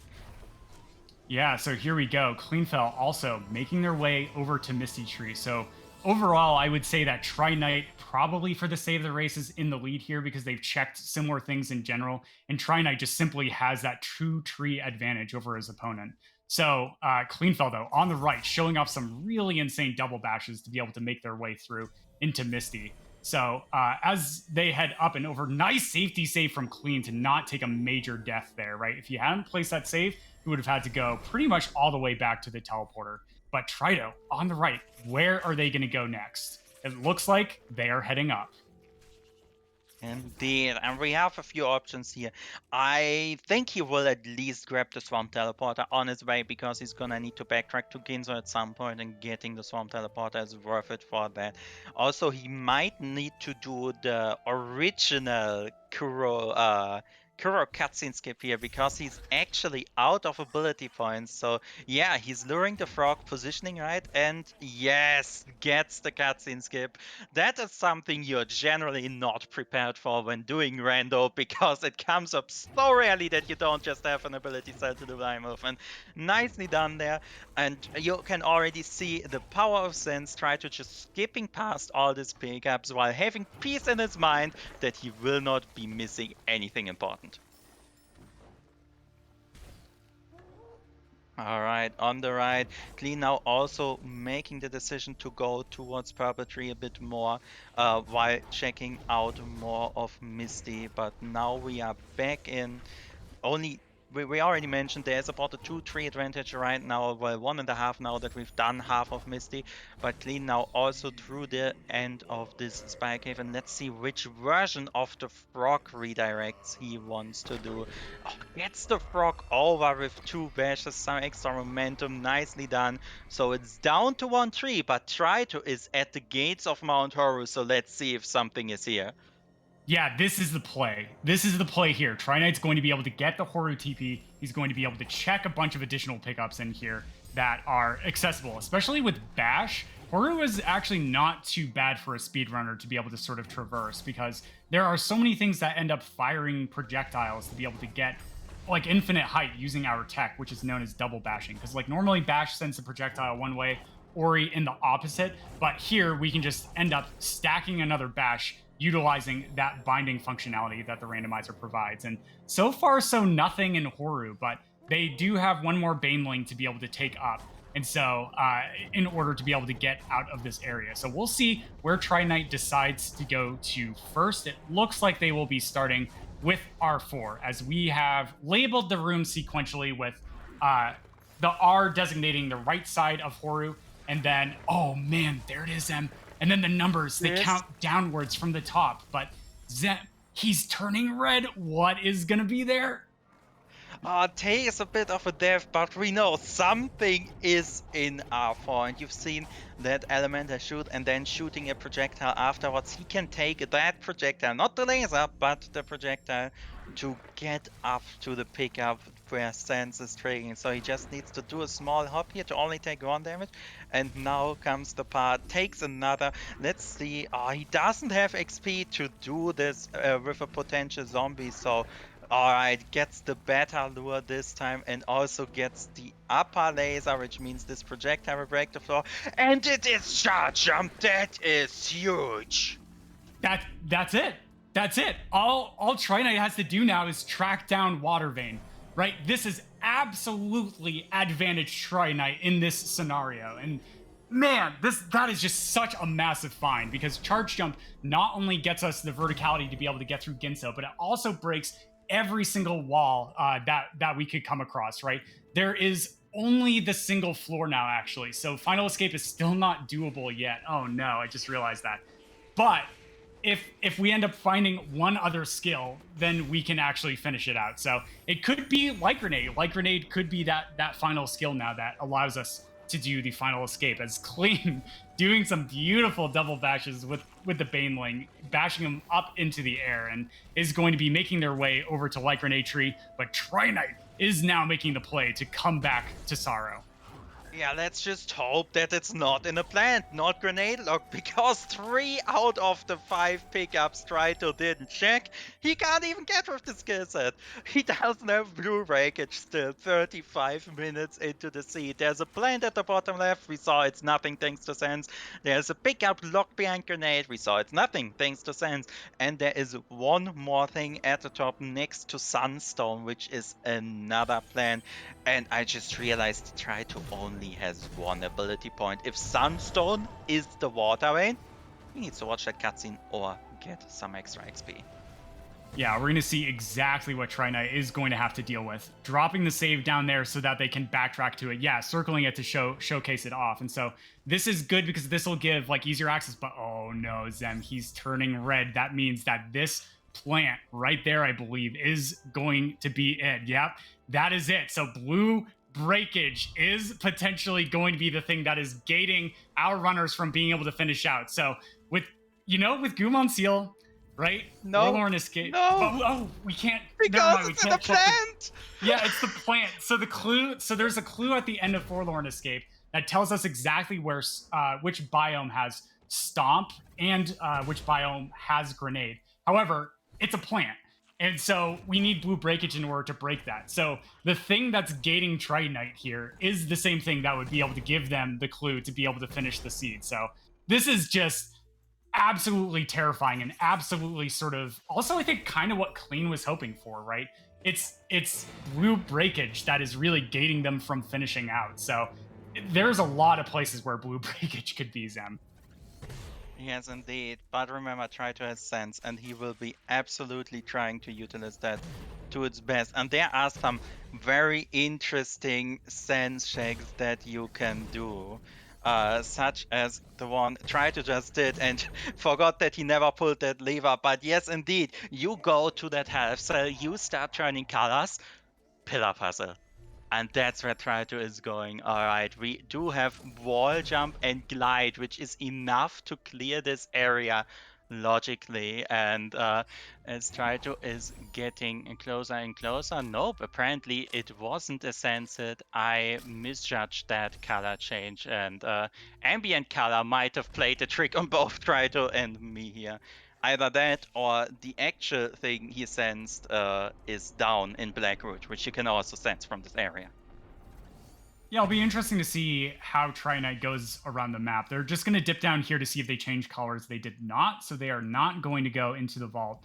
The nice thing about Sense is that it's only going to change colors when something important, quote unquote, is going to be the thing. So like world events and skills, and I believe some teleporters as well. So that's going to be nice, because then if they know they don't need to check it, well, they're not going to spend their time going for it, because they know it's just going to be a resource or an experience drop, because like just under half of the pickups, I believe, are EXP drops in the randomizer itself.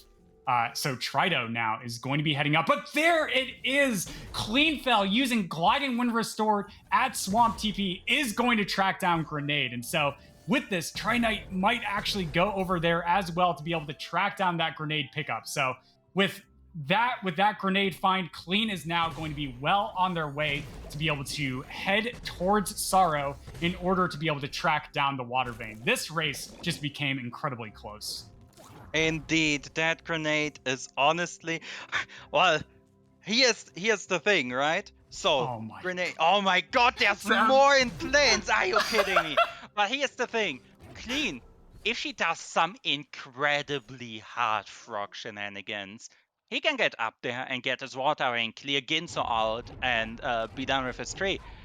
However, he doesn't have anything to break the final escape walls, so he still needs a skill. Meanwhile, Trito, on the other hand, well, he knows where the water vein is, he knows where two other things are, but he doesn't have the blue breakage to get any of them. So at this point, it is really, when is Trito gonna go for that swamp TP? Because we know a Grenade is right there, and that's what he needs. Yeah, it's just absolutely incredible, because the place where Trito does not necessarily want to go right now is to the Ginso tree entrance, because they don't have Water Vein to be able to go through. And Trito, yeah, just like, where do I go? Like, where am I supposed to go in this situation? And it can be very difficult. This is seed number 5 that our runners have done today in a row, right? Clearing your head for a new randomized seed, like with a matchup in a race setting, it can just be incredibly hard to compartmentalize your thoughts and your brain to be able to go through. And it looks like they are going to be coming over here into Blackroot, maybe hoping to end up tracking down that thing that could be potentially in lower Blackroot. Yeah, but eyes on the right now, because Clean is going for some double bashes. And he cannot go for fast double bashes here. He needs to space this out correctly to make sure this frog doesn't die. Isn't allowed to touch any walls, isn't allowed to do too many bashes, because what Clean is now going to do, since he can't Terra Break his way to Sunstone, is getting this frog up here, and alright, one bash away, can now use the shot to break through the ceiling and fly up to Sunstone. And while he doesn't have the experience for the level up either, but he has Grenade to break the plant, which would level him up, I think. And we already know he doesn't even need that, because something is going to be right here, and that's probably the Water Vein. Yep, there it is, Water Vein at the top of Sorrow. So Clean now is going to be heading to Ginso Tree, and this could be it. If Clean does find an important skill in Ginso Tree itself, this could be it. This could be the tournament right here, because Cleanfel only needs to take one more seed versus their opponent in this best of 5 in order to take a win here. But Tri-Knight is heading back here into Grove, but heading in the opposite direction of where we know Grenade to be located. So we'll see how much Trito ends up going in this left direction before turning around potentially in order to track down Grenade. So this is it. This is it. If Clean finds something in Ginso to allow them to do the final escape, they will have a really large lead heading to finish out the seed. Yes, and it looks like Trito is deciding to Alt-R after checking the entirety of Spider Lake and Spider Sack with that sense, but it is just not where that Grenade is. And at this point, honestly, Trito is running out of options besides just going to that one-off, and who wants to do a check for a single pickup while you have sense, right? At least it would give him. And there's dash for Clean. That is enough for him to finish the game. That's it. That is go mode. That's go. it. Let's try to find like climb and grenade within the next 10 seconds. I don't see a way for this. So Clean. Okay, so with the dash, every single wall is now breakable in the final escape. Clean going to be heading up immediately to that bash tree, which is the final skill location that they need to close out before they can start the final escape. Now, in the mini boss is going to be taking it down using dashes and the like, and because they have sense, I believe they might not have charge dash. So Clean might not be actual go mode yet, because if they don't have the ability cells necessary to be able to finish out the seed, they will still have to track those down so they can level up charge dash. So, oh man, Tri-Knight just absolutely needs to go to that swamp teleport location in order to track down that grenade pickup. And then, like, has to do a Sorrow revisit from Valley TP's. Man, that is just such a long distance to track down. Indeed, it is a race between Horror Fields and the Horror Teleporter that Trito already has, and getting both grenade and the water vein, and Trito is standing in place. So I think Trito does not remember what he needs to do here. So Clean now just needs to get enough to have that charge dash to be able to finish out the race, and I would assume he's gonna do that by clearing his way towards Horror TP. Yeah, I cannot emphasize just how insanely difficult situations are like this, especially in a tournament setting of being able to like finish out the seed. Clean though is only 2 ability cells away from getting that charge dash pickup, so they are going to be heading back to Grove, potentially heading and making their way into Mount Horu itself to try and find that, right? And this isn't a half bad play, because the experience values in Horu itself are probably high enough so that if he just ends up checking enough pickups, he probably will just naturally level up in order to be able to like finish out the race. So there it is, using the Baneling in order to break that wall, and is now using the elemental shot to be able to bash up and bash up even more. Yeah, look at this, checking stuff in Horu Fields to hopefully track down ability cells them. Yes, and remember, he has planned the moment he enters R4, he's gonna pop that stance, and he's going to know there's something there and gonna find charge jump. So that's the very last moment that he is going to realize he's in go mode. Now try to finally realizing where he needs to go. He over here in the swamp loop will now float up, and indeed he's changing color, and I imagine there's going to be a lot of frustration right here with that grenade find. Can now get over to the swamp teleporter and teleport over into the direction of the Sorrow teleporter. So the only question remains now, how long does Clean take to either get his charge jump or his charge dash, and can try to do both the Sorrow revisit and the entirety of the Ginso tree in the meantime? Yeah, so here we go. Tri-Knight is now going to be heading up through Valley in order to be able to make that their way up to Water Vein, because they did change color at the top of Sorrow, so they do in fact know that there is something important up there, most likely the Water Vein. But meanwhile, Clean on the right is changing color, gets the good laser, and he does find charge jump. Does Clean just take this immediately to the final escape? They do. So Cleanfel now is going to be heading over, battling their way through this best of 5, taking 2 wins so far in this best of 5. If Clean is able to finish out the final escape in order to be able to close out the seed, they will walk away as the 2021 Ori and the Blind Forest Randomizer Tournament Grand Champion. Zemsis, take it away. All right, off we go into the final escape. Clean has, I wanna say, about 2 to 3 failed attempts at this with the lead. Yes, Kuro swooping down. Let's see what Kuro's gift is first. 1 energy regeneration, not gonna matter, but off we go. Rock falling, no one dying. We have Bash Grenade, and this is the first usage of it. What we're going to see is a nice bash down here to carry that charge jump, breaks the floor into the lava pillar room. Another one of these right away, and then we are going to see some harder stuff because we don't have dash. We need to do a damage boost here and does not take the second damage boost. Very nice. We have clean water. There is not a lot between us and the finish. There is just one last Kuro plane that we want to skip. Bash off the first fish, bash off the second fish, now into the final room. Skips the Kuro spawning trigger, just needs to climb up the last wall. And GG Cleanfel, managing to puzzle out, finish out the seed. We have a winner.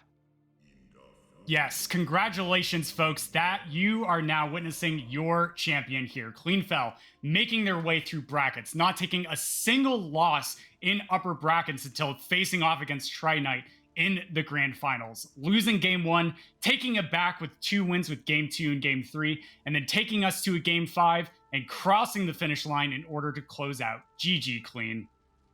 Absolutely phenomenal.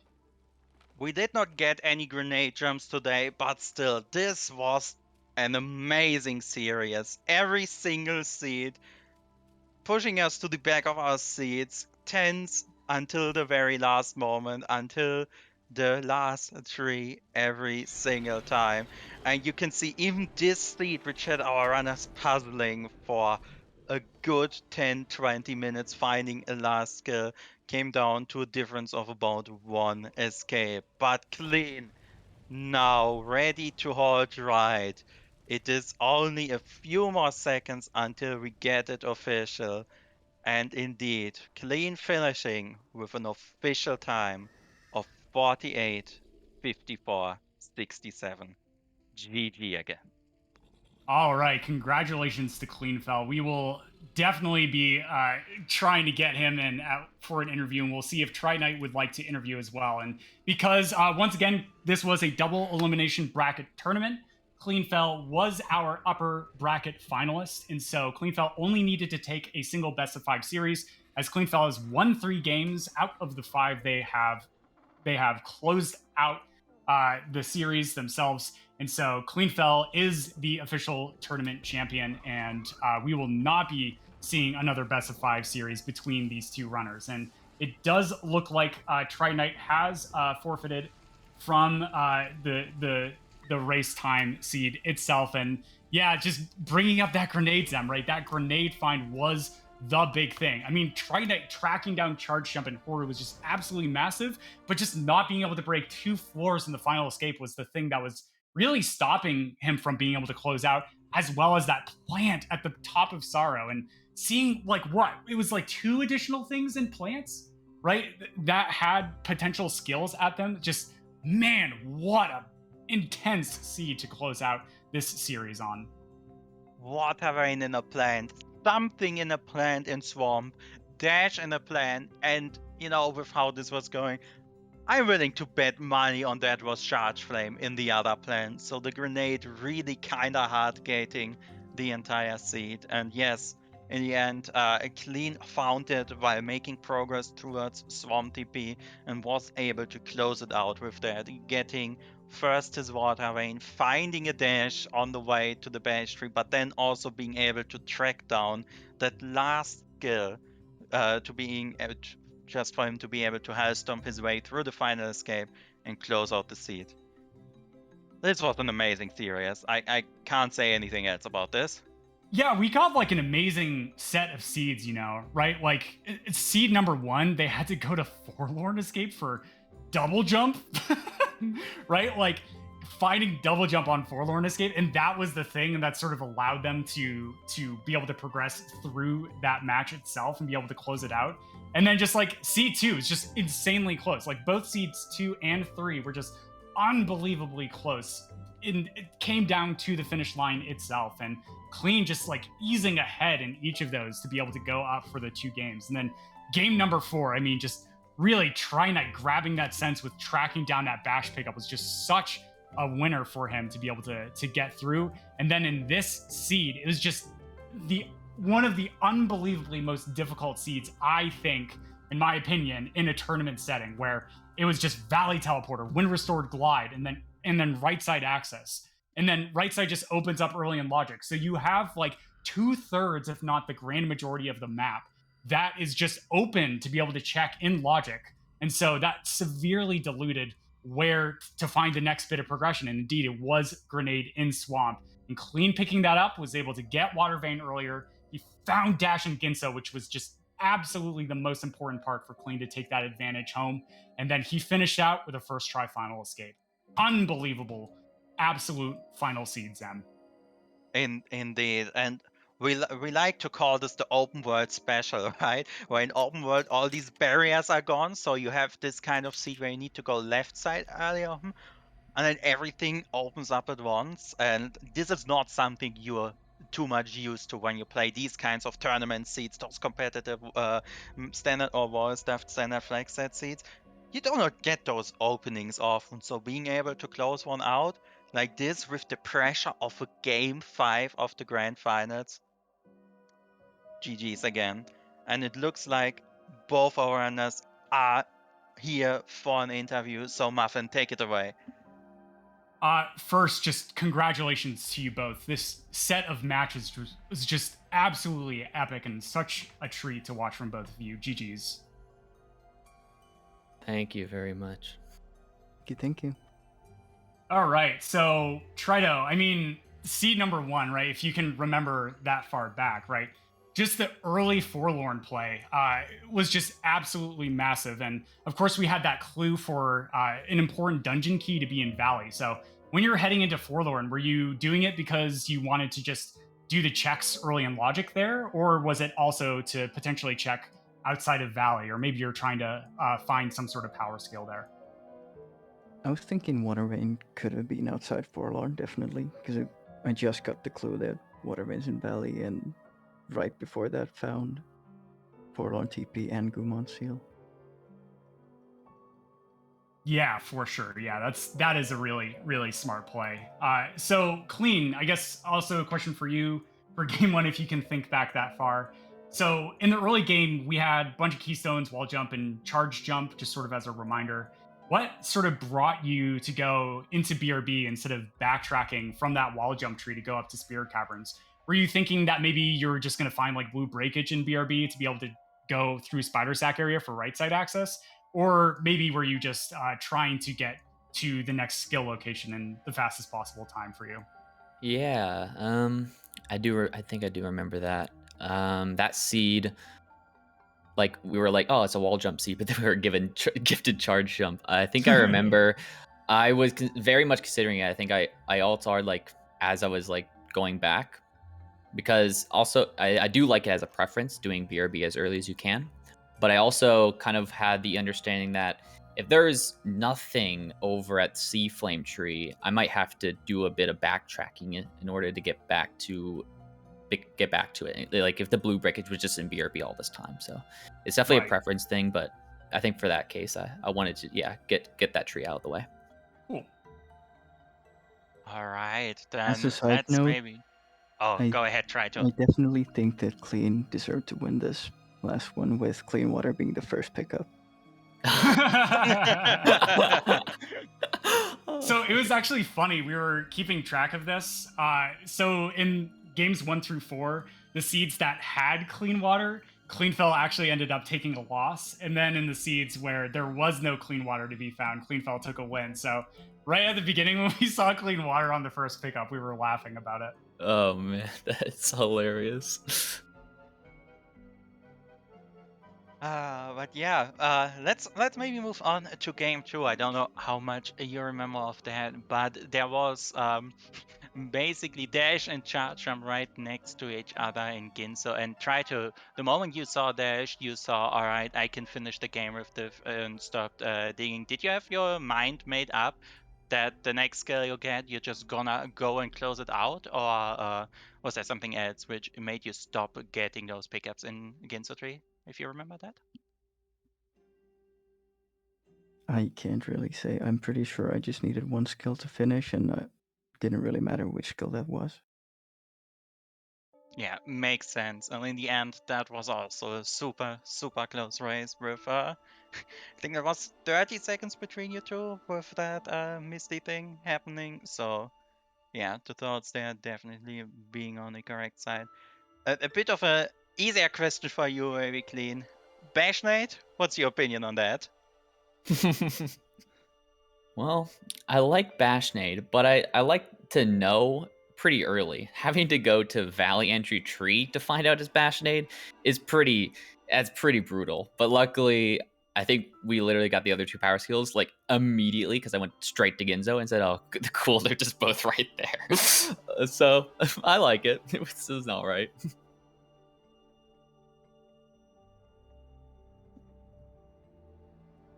Yeah, for sure. Yeah, it's like really, really fascinating. I mean, like in each of these seeds, right? They're just like so insanely close. Like in the race seeds that ended up being pretty jet, right?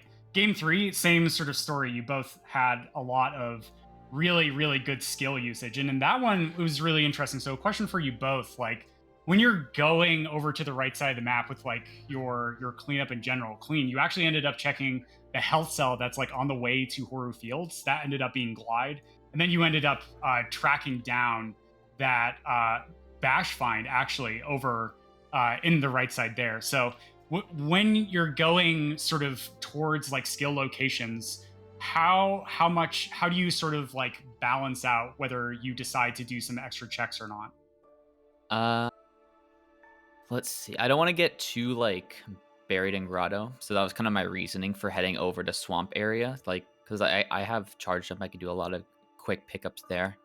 Yeah, that Horror Fields check with Glide, I was very much like kind of regretting in the back of my mind. I was doing it because I Right. think I knew I took an early death, so I was like, okay, I need to make up time. But I said to myself, I have charge jump and Sea Flame. I can get this really easily and just kind of leave out.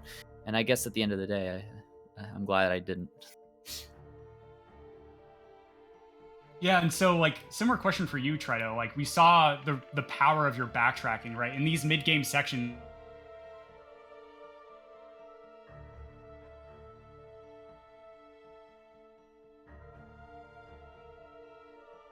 Oh, I think we just lost Muffin here, so sorry for that. Let me just continue on a bit here. Let's maybe skip ahead to game 4 and 5 because I have a question there that actually goes to both of these games before going back to Marvin's question. Then is the thing that very highly debated when to go for, when does it pay off, when does it not. Trito, you went for sense in both game 4 and 5. What was your thinking there for doing that play? Early spirit light efficiency and clean water, which means I'm gonna get a lot of levels and don't need a lot of health for the escape. So I can go for sense. Don't have to worry about ultra defense, that's pretty much it. Yeah, and then especially in game 4, it actually paid off a lot. You got your go mod there right at the swamp, lower swamp entry way sooner by getting that, so that was nice. On the other hand, Clean, you did not choose to go the sense route in game 4 and were digging a lot there. I got two questions for you here. What's your opinions on when to go sense? And then afterwards, and since you didn't go sense, just how hyped were you when you got to pull off that final escape? Oh man. I wanted to do it. I said, okay, I need 4 skills to beat, like one of 4 skills to beat the game. 3 of them is pretty easy. The one that's really, oh man, which would ended up being dash, I said, we'll just go for it. In that seed, I actually did. I wanted to go for a sense play, but I was in a rough spot. I don't think I had enough ability cells at the time because I already spent a big investment into ultra defense. And while I did have clean water, I knew I was going to have to take a damage booster too in the escape. So I just said, okay, I think we're just going to go for ultra defense, and then prioritize denseness to get me my last skill. And man, that escape sure was something. I honestly, I didn't even expect to get it that try. I didn't practice it that much, but oh man, that was so nice. Yeah, I think this was the only time we saw this escape being done in the entire tournament. So very nice there, even if it wasn't enough to win that particular game. It sure was hype watching you go through that escape with that skill set. Alright, before we wrap up to serious questions, I have one more question for game 5, more about the early game. When you get this kind of opening, glide, wind, bash, wall jump, and the valley teleporter, just what's going on in your head right there when all of the map opens up at once? And we also saw both of you doing that callback, doing that William check. Maybe walk me through that a bit, starting with you, Trito. With stars like these, I kind of like to think of them as start seeds and just think, what was the last thing that I found that gave me progression and what does it open, and just go for that. If I don't find anything, then I'm kind of out of ideas at that point. Kind of just have to rush for trees. Hope to find anything.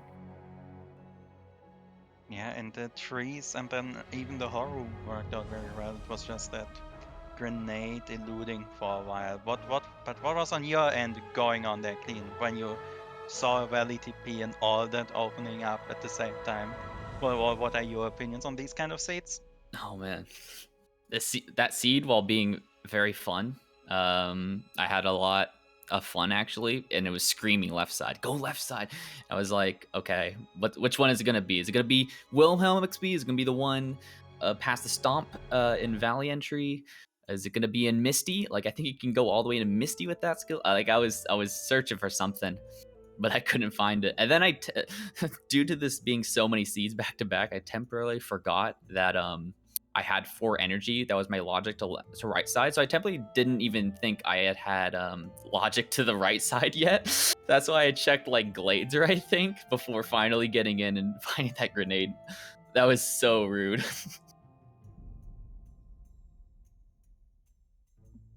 Yeah, for sure. Yeah, absolutely rude seed for that final one. And so, as we've picked your brains pretty extensively here, we'll ask sort of a series wrap up questions, starting up with you, Tri-Knight. Coming through the randomizer, you've definitely splashed and made a huge wave in the community with your amazing just times that you've been posting in weeklies, as well as execution and optimizations to the route overall, especially. As you've progressed through this tournament itself, I just want to sort of hear your general thoughts about your tournament performance in general, making it to the grand finals and finishing in second place, as well as maybe what you're interested and going to be doing next with speedrunning in general. If the tournament was 3 months earlier, I would have had the time to practice as much as I would have wanted to. But I think I still was in pretty good shape. And I mean, coming in second, I can't be unhappy about that. I think I'm not going to play Ori for a while now, though. There's a lot of games I need to get out of my backlog. And I kind of want to check out the Will-o'-the-Wisp rando as well. Yeah, the Will-o'-the-Wisp rando is absolutely amazing. Actually, just recently released their 1.0 version as well, which is free to play if you go to wotw.orirando.com is the place where you can check that out, as well as orirando.com if you're interested for the Blind Forest randomizer as well, which is free to play as long as you own the definitive edition. But Clean, man, not dropping a single game in upper bracket to make it to the grand finals and just taking an insanely close series. Each one of these games, even the ones that you ended up taking a loss, were absolutely incredible execution wise. Just sort of want to just hear from you how you felt about your tournament performance in general, as well as what your plans are for next. Honestly, like, I don't know. Like, I had a lot. I mean, it was such a journey through this tournament, but like, this was something that I don't know. I never thought to see possible because there's just so many good people in this tournament. But I said to myself, I'll just, have a lot of fun, put in the practice, and we'll see where it goes. And honestly, can't even believe it. It's been an amazing journey. I love being in this community. So I can't. I'm excited. That's all. But oh man. Yeah, It's awesome, been dude. It's been quite a trip. It's been such a trip, and I'm excited to, I think, chill a little bit now because this has been in my mind for so many months. But I definitely took a big break from like the previous like Ori tournaments that have gone on, but I can definitely say I'll be continue to chill around and play casually at least. Definitely check out the 4.0 rando, Will the Wisp rando, all that stuff. So I mean, I just can't wait for what's next. Great. Awesome. Well, congratulations again, Cleanfel, being our tournament champion here for the 2021 Ori in the Blind Forest Randomizer tournament. Well played, and GG to you. But really quickly, just some quick shout outs for this game in particular. Griffs, who has restreamed the entire day. Major thank you to Fupio for providing stats leading up to every single like race we've had. Those have just been really a pleasure to work with. Major thanks to Fox Diamond and Sarah Barron for helping us with stats during this race for Game 5, as well as Zemsis for helping me on comms. And I'm Covert Muffin, but that being said, as we wrap up the tournament here today, I would just like to throw it over to Aiko, who is one of our head tournament organizers. Hey, yeah, and wow, thank you so much, Muffin. Thank you, everyone.